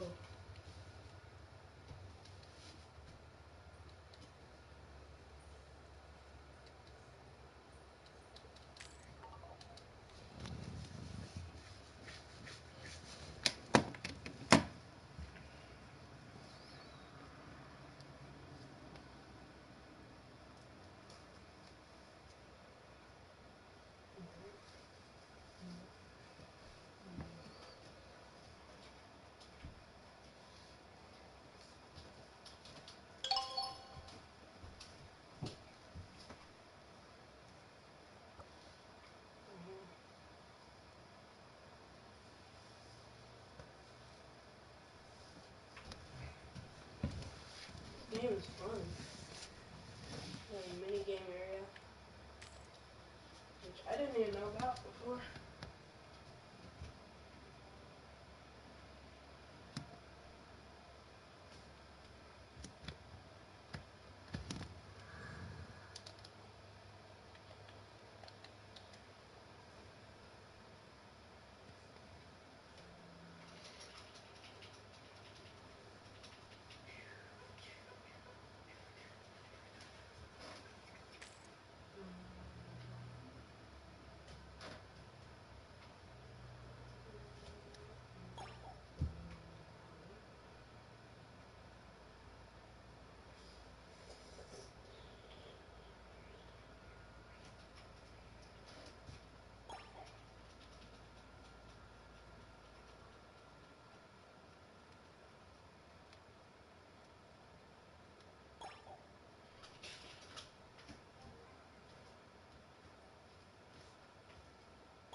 Everybody's canceling trade. Yep. Look at this. What? Yeah. Where am I? Okay. It was in two bubbles that were reflecting the roof.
So if I try to type, they cancel before I can type.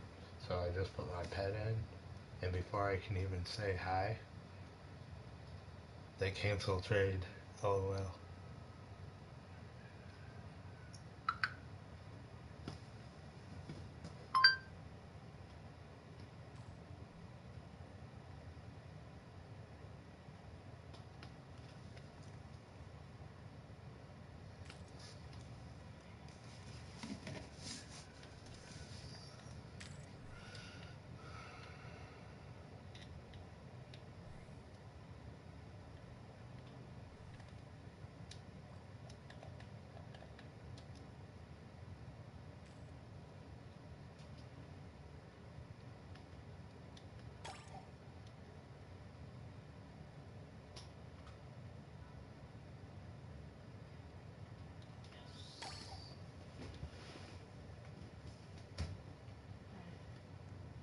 Oh, I have to give up a puddle slime, a whole slime. Ah, I only have two of them. Man. And I gotta wait till night. Man. That sucks. Now I only have one water guy.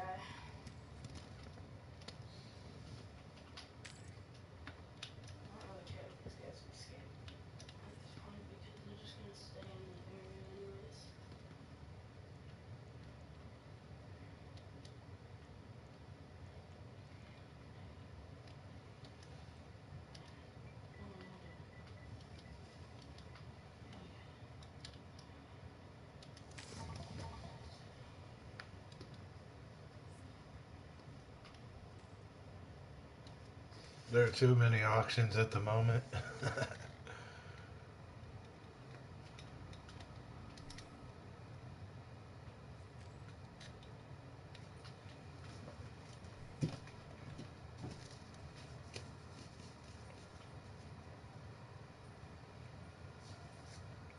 man.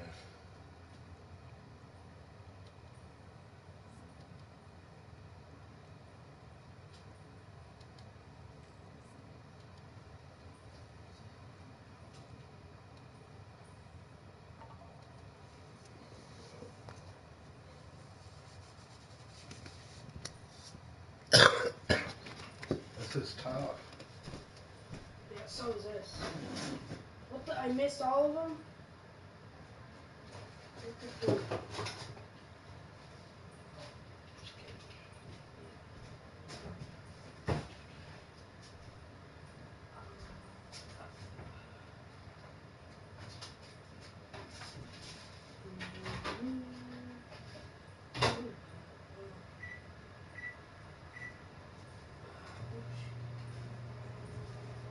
I'm eating the last corn dog. Oh no. What do I do? I'm eating mini tacos too, though. Make me some, please.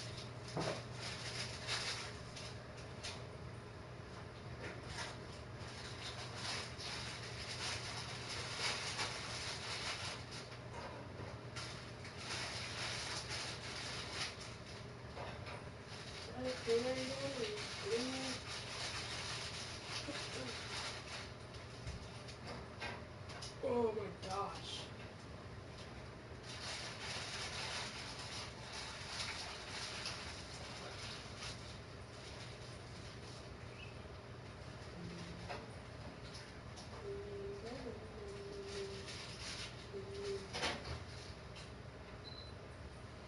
man. 24, that's not bad, I guess. Recharge.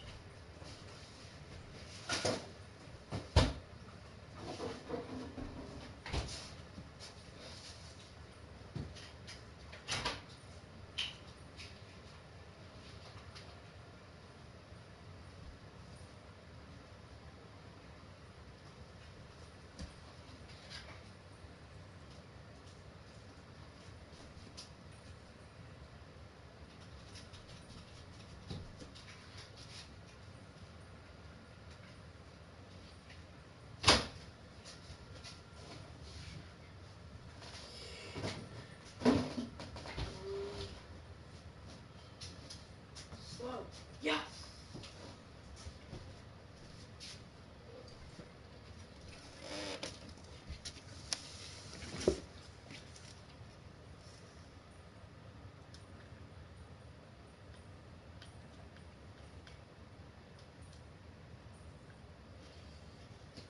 What do I want the most of these guys?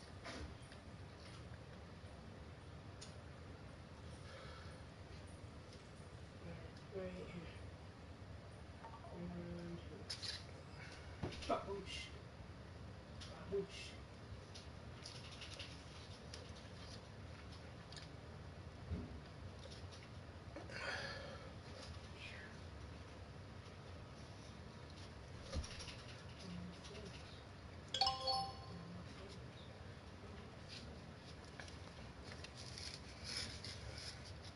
It's almost like a scam right now, though, huh? Who, me? No, me. Having this pet. Yeah, but I didn't know who you were talking to. Oh. You having the pet is a scam? Well, if somebody gets it from you.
have to wait about,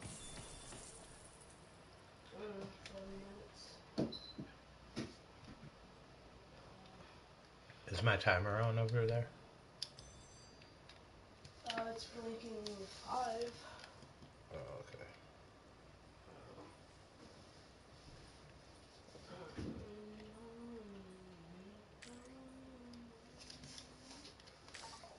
Seriously, he gave me the worst slime to try and get.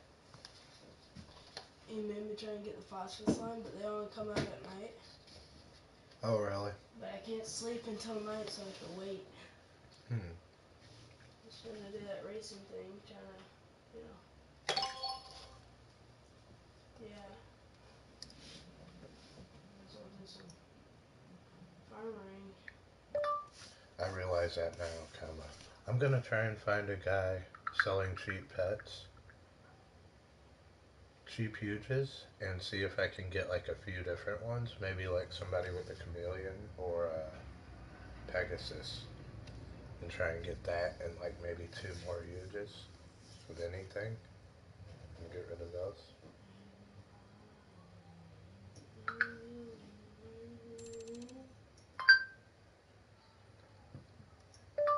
This guy tried to scam me last night, asked me if I wanted a huge emoji cat for 1 million. I was like, yeah, whatever. So I joined his server. And the guy tries to give me an exclusive. So I put an exclusive emoji cat in my trade window. I was like, not hardly a huge. I was like, put that huge up.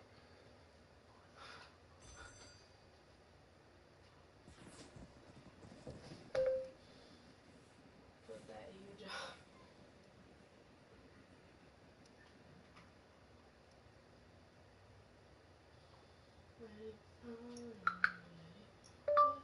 I said, now put the huge in the trade window.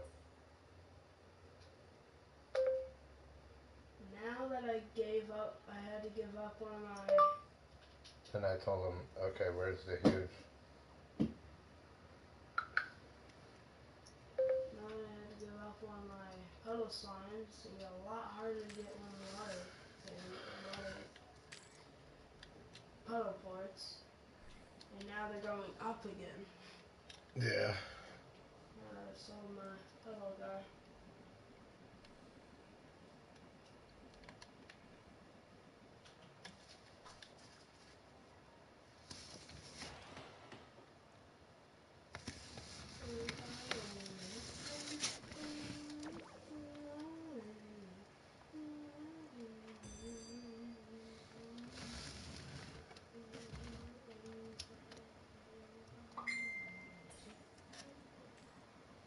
AHKER.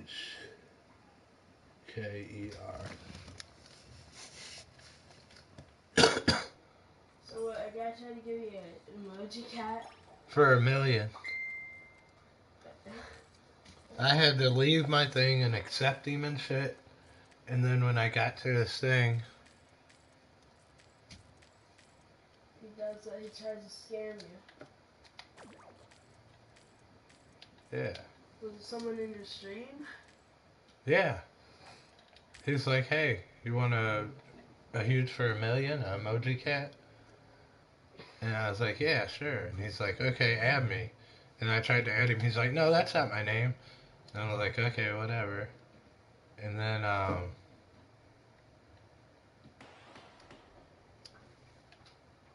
he ended up adding me or whatever, so I had to leave my game, go join him, and then he puts a freaking emoji cat in the window. You good? Yeah. No, I got you.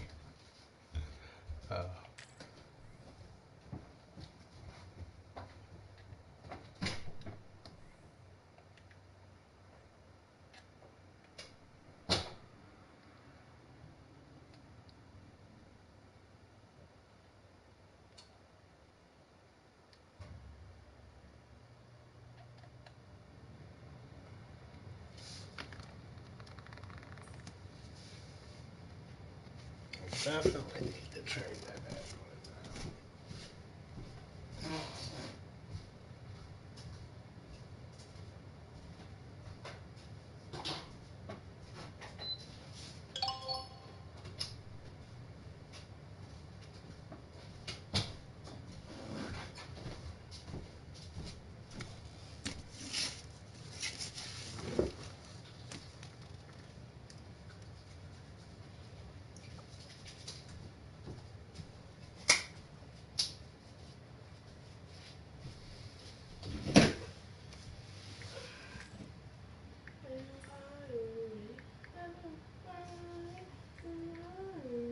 phosphor slimes.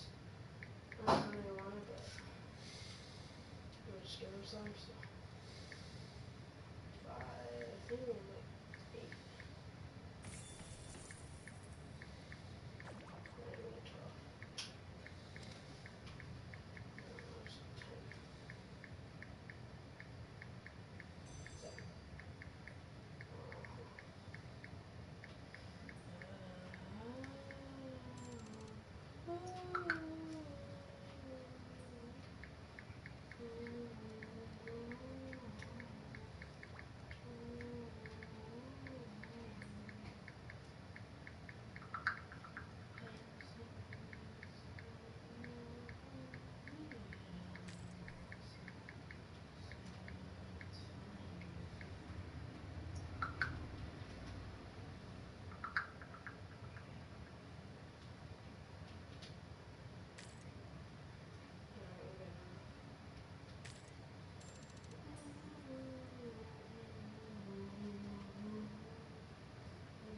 Jacob.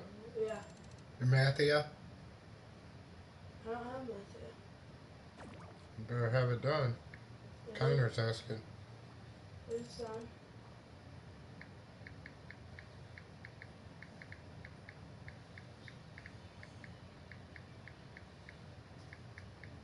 Alright, you better not be lying. Alright. Or you're getting off the game. For sure. Alright, I'm about to send it that you said it's done.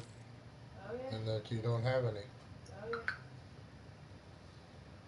Is that the sound of it sending? Yep. Oh, you're gonna say something like that was the sound of it sending. Mm-hmm.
All Unit 2 has to be done, please.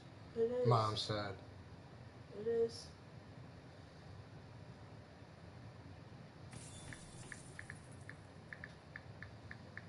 I checked earlier.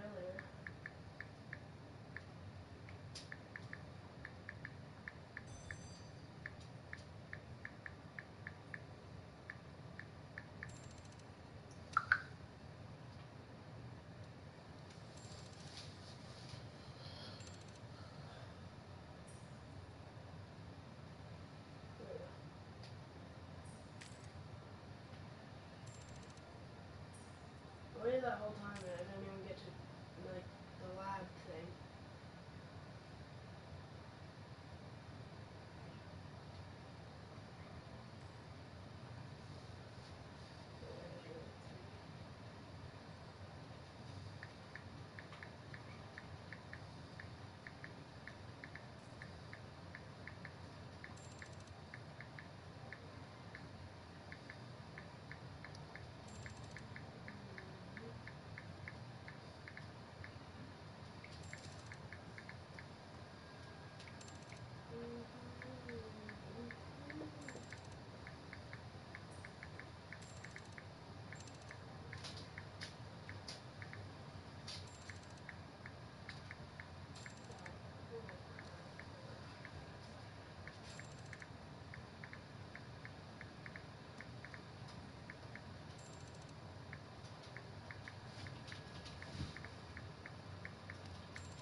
Thank you for doing all that stuff earlier, like cleaning the room and stuff.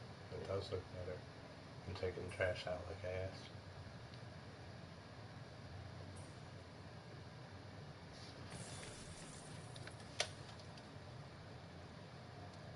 I thought you were about to say something about Unit 3 because in the email she said Unit 3 for anybody who wants to do or have extra credit. Oh, I thought really? he was going to say something like, well, you should do Unit 3 if you want for extra credit. Why aren't you doing Unit 3 for extra credit?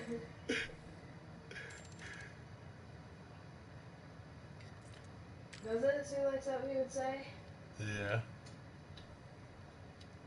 Oh, dang it. It'd be nice to trade for like this new huge, the balloon one. It's worth 60 million. I'd do that. Yes.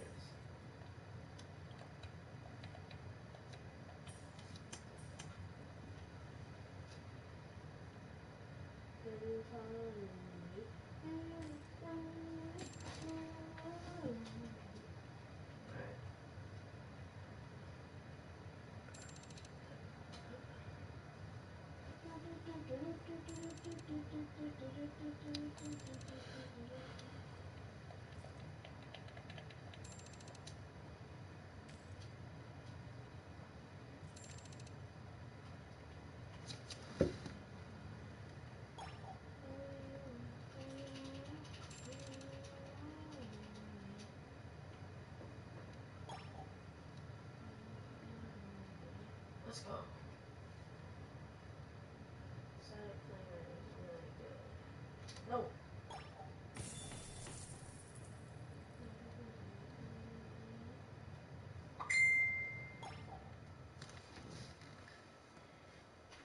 Alright, let's see. Uh-oh. What? What did he say? Say something about Unit 3? No, he sent a picture. What?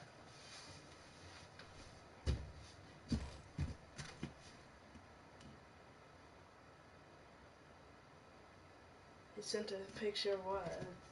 You tell me. It's an announcement of her saying Matthew deadline. Oh no. What? That's not even where you check. He has 3 things for today, Connor said. Here.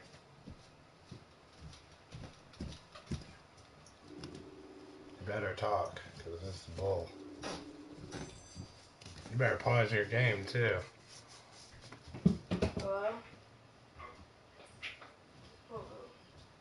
Hello? Now, why'd you look back at me and say, hold on? No, I was saying hold on.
tacos?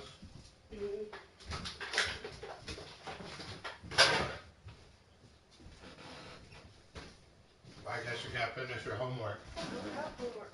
What I is just it? submit things. Huh? I just didn't submit things. You didn't submit it. I did now, but can't get on it. Well, you should have submitted it.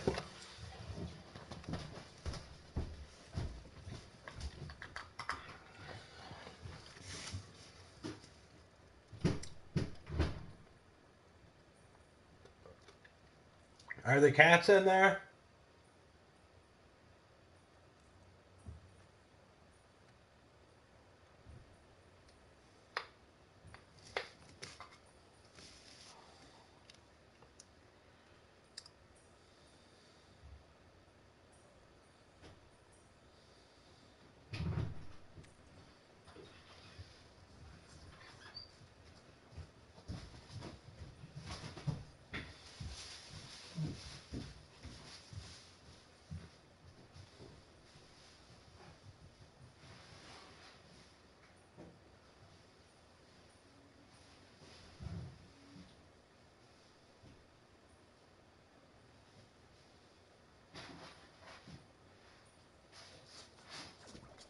They shit in the tub again? No, I'm cleaning the litter box. Oh.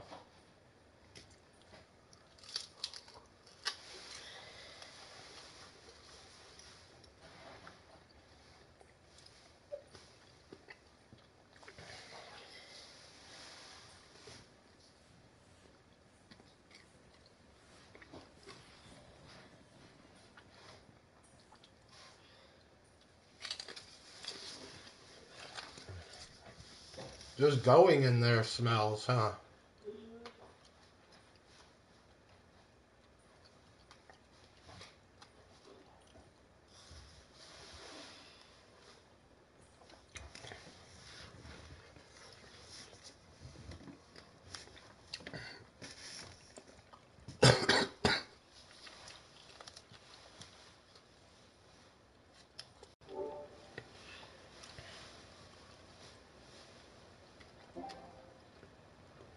So you have everything submitted now?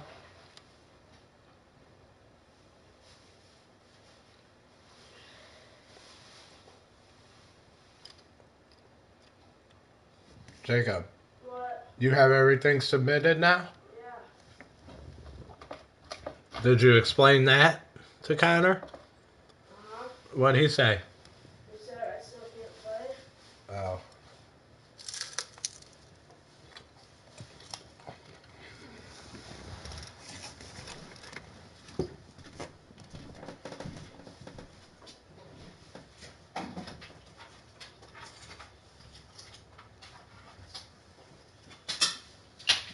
Well, why didn't you submit it? I don't know, I forgot. Oh.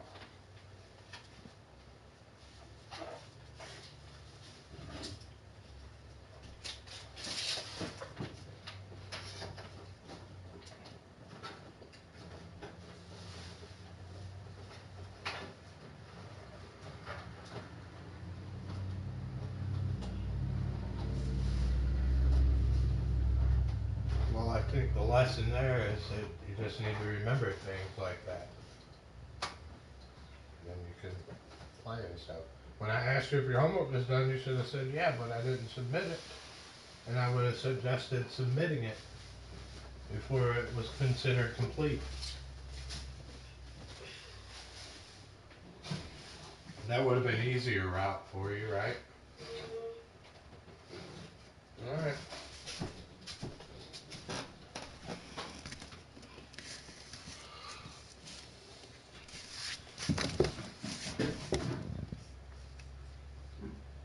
So I guess I don't have to yell to explain myself always, huh? Or how I think. It's just rough because I don't understand how you're thinking sometimes, you know? Or like why you would do something a certain way. Then I get mad, and then instead of trying to understand it, I just yell. So I'll try and understand more, okay? Alright. What'd you do with the poop? What? Where'd all the shit go?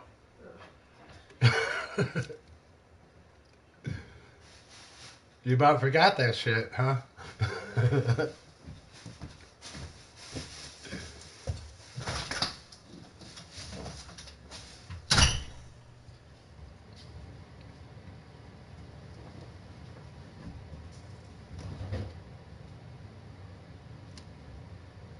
Cat had to come see what you was doing.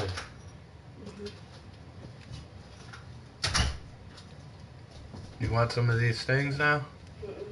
Okay. You're missing out.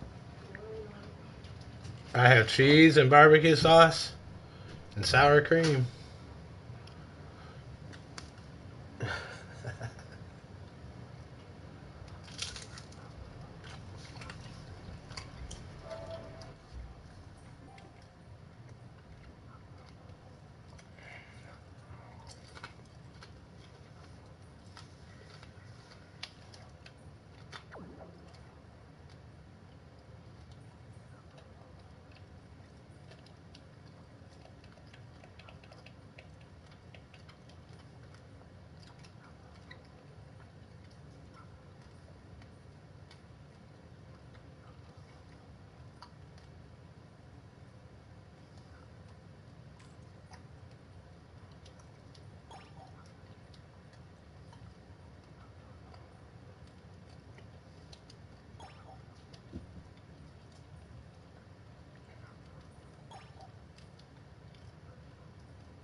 Jacob, you want to play catch?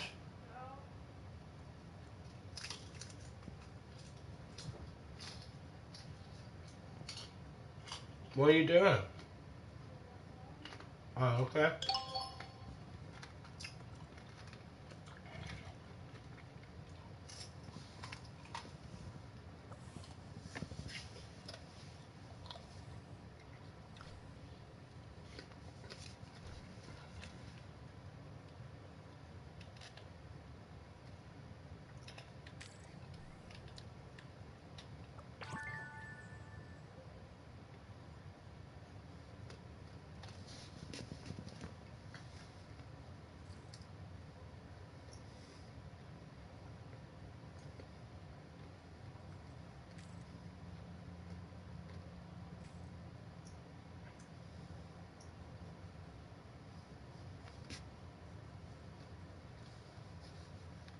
Buy a big mascot, huh?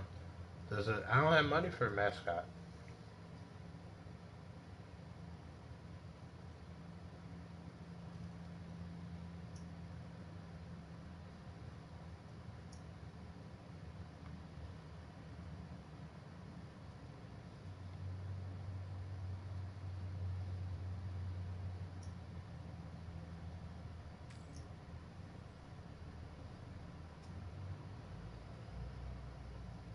Or I would buy a mascot.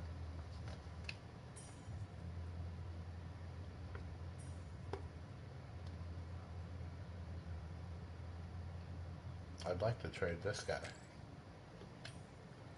Hmm.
way the heart balloon cat's a million. Oh, it is, ain't it?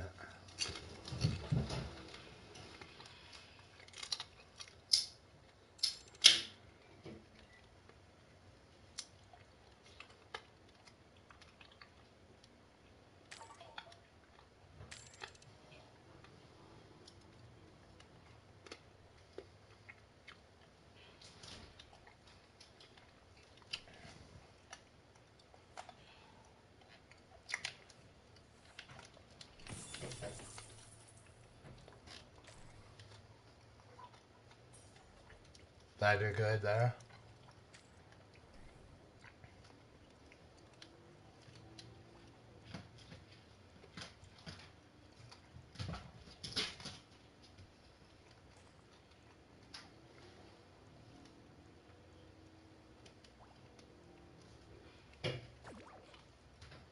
I just bought a big balloon cat for $606,000.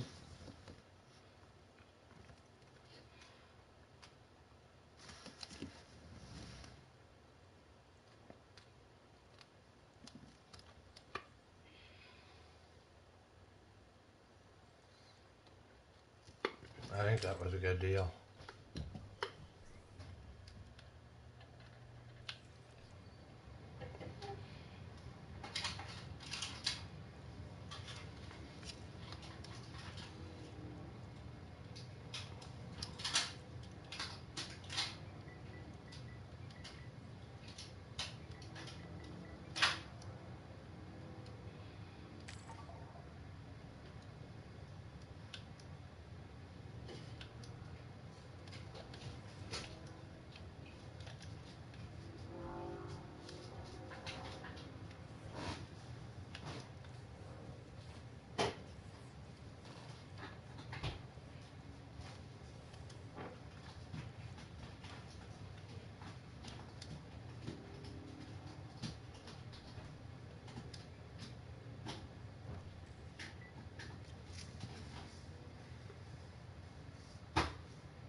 would buy that if I could.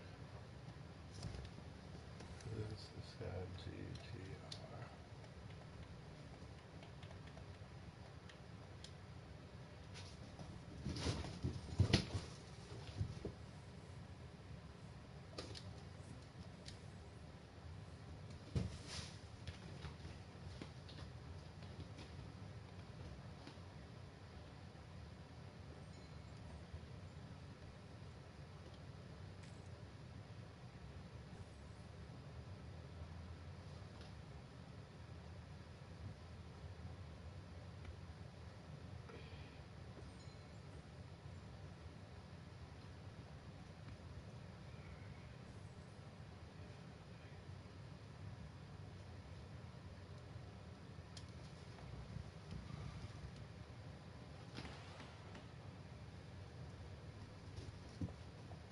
Psst.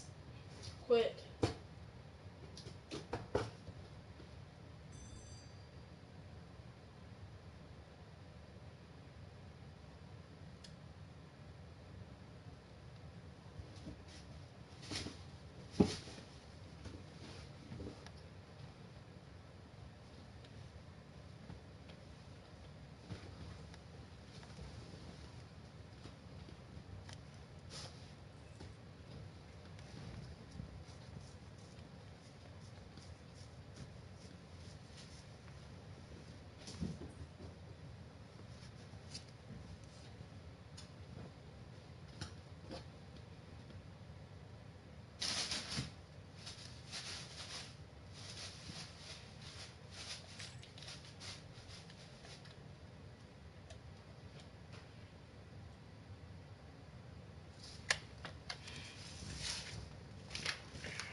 What?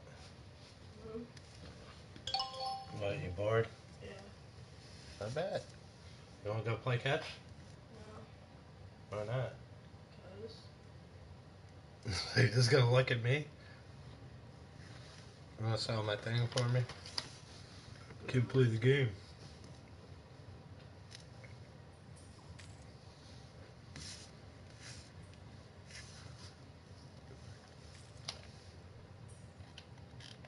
Yeah, maybe we could play catch.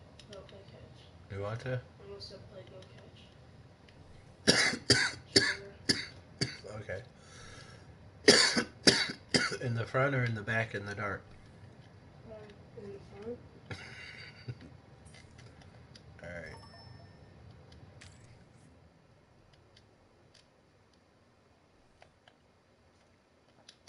Let me set up some more pets since I took my other huges down.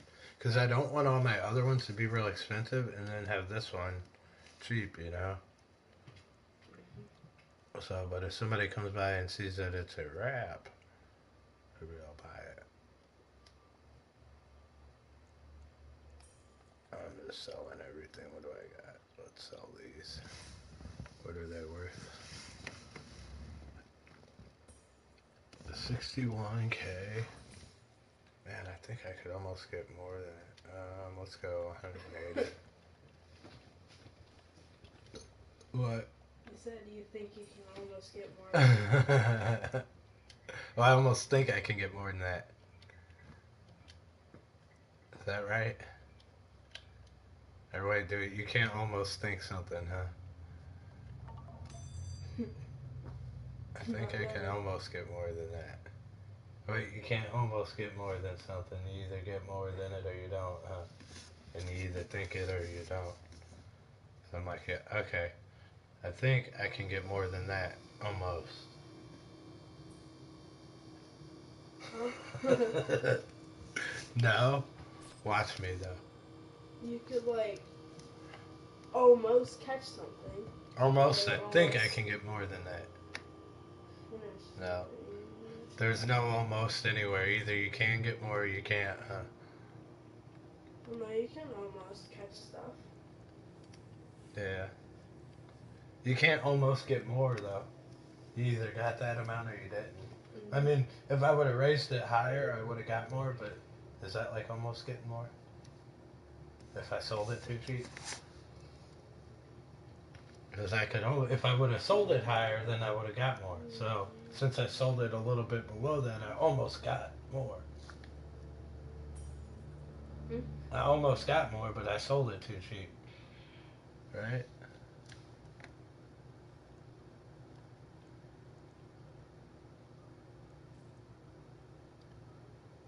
I mean, you could have almost put it up for higher. Yeah, but if I put it up for higher, well, I guess if that's the only thing I'm selling.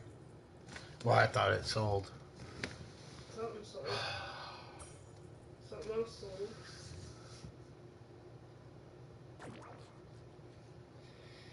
Man, not the right stuff though. Where'd my money go? Did I buy something else? Where'd my money go? I must have gave it all away to my other guy. Oh yeah, I did, so I could buy more pets. That's crazy. Okay. So what sold then? Let's see. Let's put one of these up for I think that sold for 100K. Boy, I'm hustling out here. You know what? How many I bought like 20 of those for like 600K or something. I've been selling them one a piece. Wait, no. Let's see. They are 1,000 right now. They're all, wait, oh, that's the wrong one. Oh, I sold them all. Alright, so I've been selling these for 4,000 a piece for 20 of them. Wait.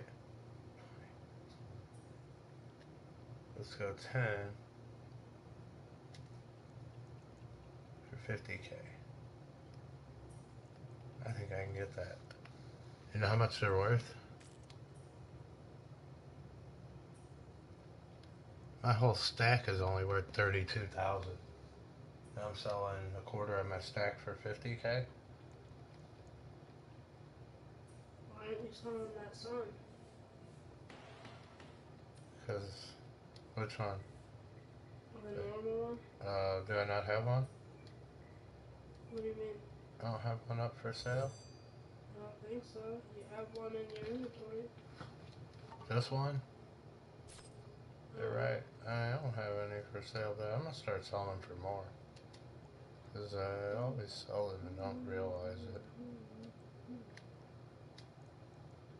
Let's go 150. I need to buy more.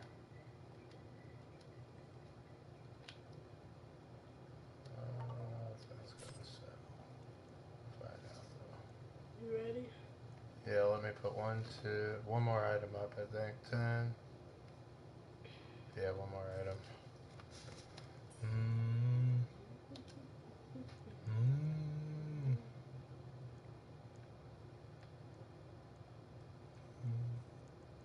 Getting kind of low on items. Let's go with bundle of enchants.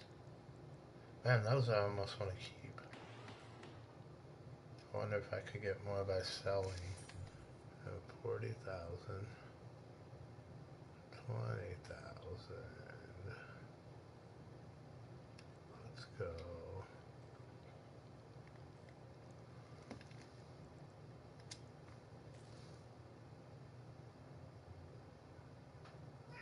$100,000.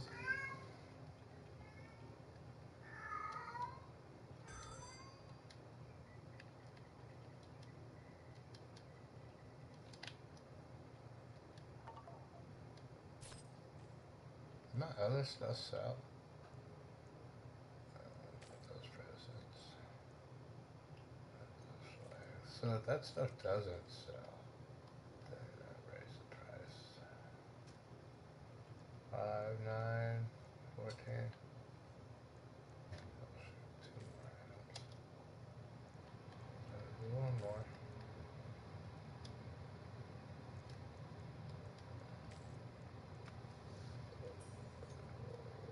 Chance.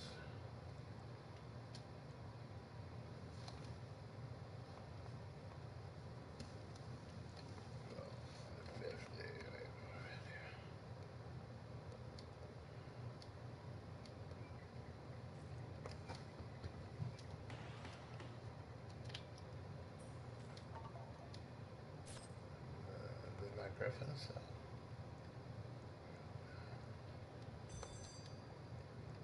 Let's sell some gold crap then. We'll do that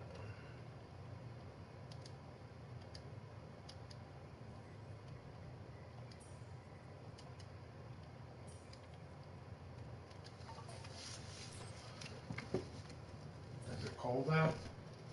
Mm-hmm. He was just out there.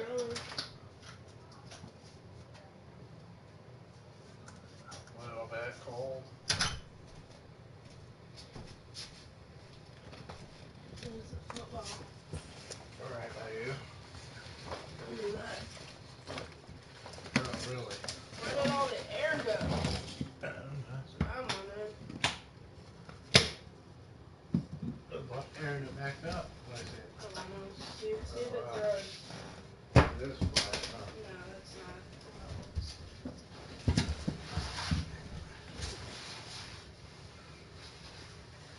We gotta air it up.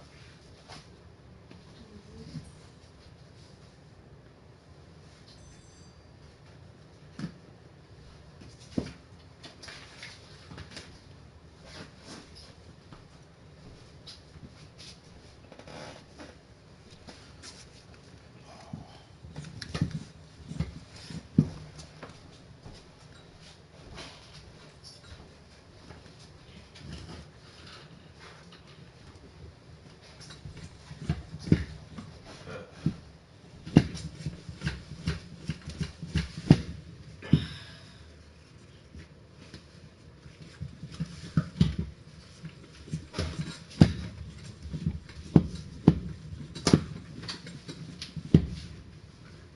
Here, can you hold the...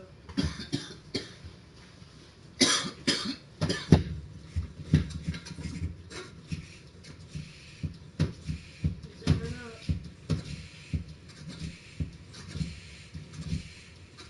Alright, that's good. Pull the thing up. That's it. Oh, that's real good. That was quick. Yeah.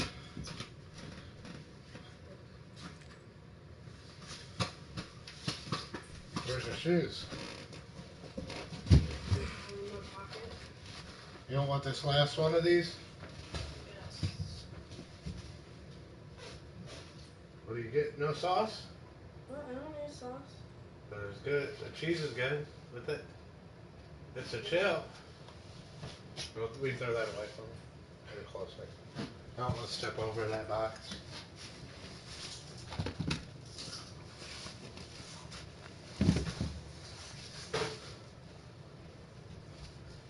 How was it? Gooder?